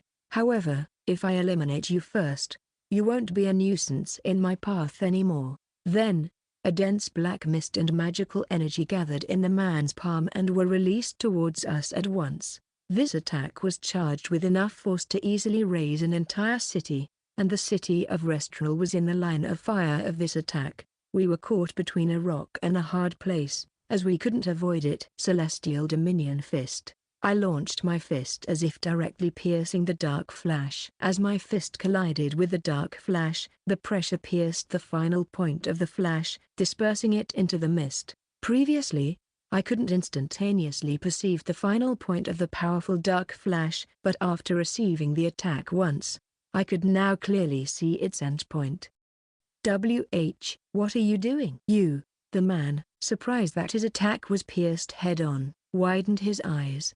No, I can't allow it. Driven by emotion, the man recklessly flapped his black wings. Just that action provoked a furious storm that attacked us over and over again. Unlike before, within the furious storm, there was something like a black pillar. A mass of malevolent magical energy flying towards us, tearing through our bodies. These pillars were probably the man's feathers. I'll tear you to pieces. Certainly, I couldn't counter the previous storm, but that trick won't work on him a second time. I had already discerned all the dispersed endpoints within the storm. Taking aim at those endpoints and at the numerous pillars coming towards me, I unleashed a strike with the palm of my hand. Thousand Hands Palm. This technique, developed from the unique method of applying magical energy and martial arts, used in the technique inherited from the first emperor, was something I had recently invented. The first emperor's stepping technique was an ability that created mere substanceless projections.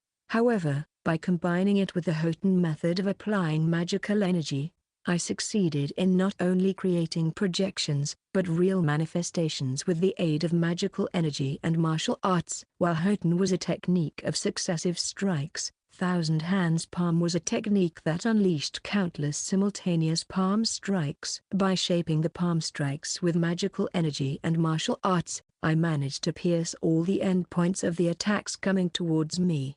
Curse you, brat! How dare you! Ha! Exploiting the commotion of the demon man, I infiltrated his guard and launched my fist. However, it seems that his body has also been strengthened, as with this single blow, I couldn't completely defeat him. Despite fixing my aim and launching my finishing blow to the endpoints, he shifted position. To make matters worse, I also couldn't perceive that part of the punch impact was absorbed. Anyway, I just have to pierce him once more. Preparing to unleash the technique with my fists and palms to adapt to the constantly shifting endpoints, the demon man, upon observing my movement, suddenly shrunk. Don't think you'll put an end to this like that. The next instant, the shrunken body of the man was enveloped by the black mist, transforming into a complete black sphere. What is this? I observed the sphere in astonishment. What is he trying to do? Is he trying to confuse me to make it impossible to attack his weak points? Amidst my confusion over the unusual situation, Lies cast a spell. Thunder, run. Instant thunderbolt. Lies' spell, which has a huge effect against demonic beings, was launched. However, the moment it touched the black sphere, it was nullified. What? Ha ha ha. It's useless. This perfect defensive form, created using an enormous amount of magical energy, is impossible to pierce. My body will explode on its own and I will take you with me to hell. I understand.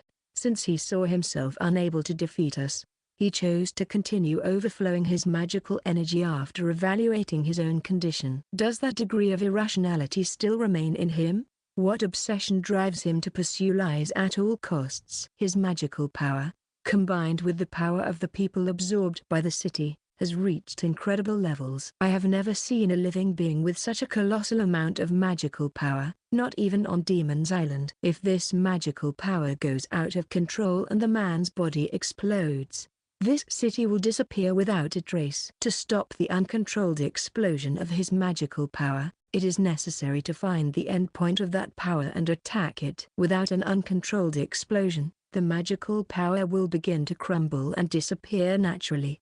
My attacks are not over yet. Despite his obvious defensive stance, the man did not stop launching attacks. So we were forced to keep our distance while dealing with black flashes and violent gusts of wind. Even though our attacks are neutralized, the enemy is still capable of attacking. What can we do? In a situation that could be considered desperate, Lies turns pale. It's frustrating, but with my current fist, I won't be able to break through that defense. So, I had only one last technique left to use. I focused my mind and opened my mouth. Supreme Queen Emperor of Swords. In response to my call, a sword emerges from the center of my chest. The sword shines in a pale tone, reflecting the moonlight with a blue glow. Is that weapon? Lies is astonished to see the Emperor of Swords emerging from my chest. Lies. I'm going to defeat that guy. Can I count on you to make it there? It's embarrassing that, after saying I would clear the way for her, I'm asking for her help. Lies was surprised for a moment, but quickly smiled. Yes, trust me. We are partners, after all. Yes, that's right. Until now, I have only thought about wanting to protect her, but the reality is different. It's not one-sided protection, but mutual support because we are partners. In response to Lies' words, I also smiled. Thank you. I will trust you, Lies. As soon as I started running at full speed, a violent gust of wind attacked me directly. Idiot. Do you think that just by running, you'll achieve the same result? HMPH. Though I managed to repel the violent gust attacking me, a black flash took advantage of that opportunity to descend. But, the shining golden thunder spear deflects all attacks aimed at me. Carving my way with Lies' help, I advanced towards my target and finally stood before the demon man, jumping directly towards him. Focus. This is the battlefield. I cannot afford to take my time as in training. There, he has an opening. However, due to my lack of complete mastery in the divine single cut technique, I couldn't execute it immediately. Seizing that opening, the demon man unleashes all his moves against me. It would be convenient if you stayed that way. I won't allow you to touch me with that sword. When I thought I had lost my opportunity, Lies raised both arms, and golden lightning sprang from them, dispersing all the man's attacks. Grrrr, elemental brat, ah. It's your turn, Touma. Finish him. Following Lies's words, I nodded with determination, and without further hesitation, I stopped paying attention to the sounds around me and then, I launched my attack. It's useless. With this defense, my safety is divine single cut technique. As my sword impacted with the immense mass of magical energy, it caused it to split in two. It was a technique so powerful that it could even bring down a god. Unfortunately, in my current state, I can barely release 1/100th of its true power. Even so, it was more than enough to defeat this man. Silence dominates the scene as the man's body turns into a sphere and silently slides downward, eventually turning into dust and disappearing with the wind.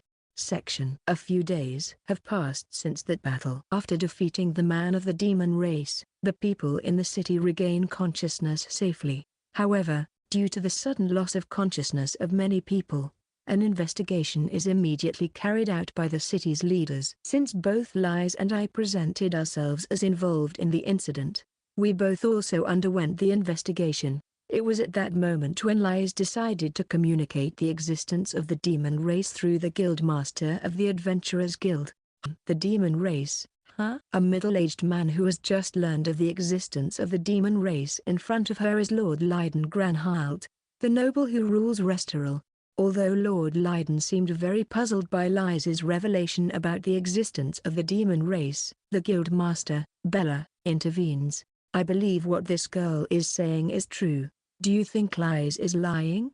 No, I don't think Lies is lying, but we consider the demon race to be nothing more than a mere fairy tale. As Lord Leiden points out, the perception of the demon race in this country is limited to being evil beings that appear in fairy tales. Therefore, even if it is said that they actually exist, it is hard to believe. This simply means that until now, their existence have not been confirmed, only mere rumors and fantastical beliefs. I'm not doubting you. Oh, I'm sorry. It's not that I doubt you, but I want you to understand that it's hard to believe. You certainly have your reasons for thinking that way, but as far as I know, there is evidence that they exist and pose a real threat. You're right. As Bella mentions, in the place where we fought, numerous sworn-out craters were created, and those marks are precisely the evidence of the existence of the demon race. While the power of the demon race is similar to dark magic in terms of its dark nature, its ability to rot life is something that dark magic does not possess. Therefore, from the residual magical energy left in the marks of our battle, as well as the overall situation, it was concluded that it was the work of the demon race. That's why Bella seemed distressed. Still, it's regrettable that even though you were in the midst of such a thing, I didn't even notice. Well, there wasn't much you could have done. After all, the entire city had been put to sleep by the power of the demon race. Then, why weren't you and that boy affected? Bella gave me a cautious look, but since I hadn't done anything out of the ordinary, I responded truthfully. I sensed a disturbance and immediately countered it with my magical energy and combative spirit. To be able to perceive a disturbance that even I didn't notice. Who the hell are you? A guy who likes martial arts. That's the only answer I can give her. It's complicated to explain where I come from, what I did to obtain this power, and who my family is. Anyway, we understand what you've told us. There will probably be a more detailed investigation, but I believe it's safe to assume that the appearance of the demon race is a fact. How should I explain this to His Majesty? As Lord Leiden contemplates these matters and grabs his head, he walks away. Watching him leave, Bella poses a question to Lies. So, what is your plan from now on? I have thought of heading towards the royal capital. Lies, who previously showed hesitation when considering leaving the city, expressed her decision with a determined look. Noticing my surprise, she looks at me and gives a wry smile. Not long ago, I was scared. I wondered if I could achieve my goal if I moved forward. But thanks to the true sword, Now I have confidence.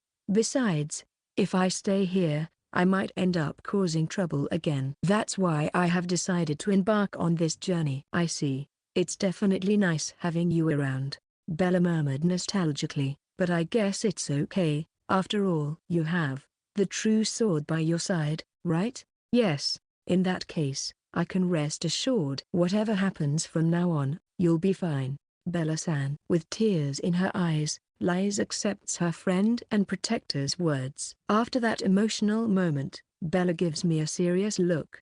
Take care of her, please. I will. Finally, Liz embraces Bella and then we leave the Adventurers Guild headquarters. So, our journey to the capital begins now. Yes. There, I will investigate the demon race and work on preparing myself in the dungeons. And last but not least, reclaim my country. Liz moves forward with unwavering determination. Then, shyly, she looks towards me. So, from now on, can I count on you? Hee. Of course. Smiling at the contrast between her brave attitude earlier and her current plea, I nodded happily. I don't know what the future holds for us, but I must strengthen myself to be able to support her. And with these determinations in mind, we headed towards the royal capital. End of Volume 1.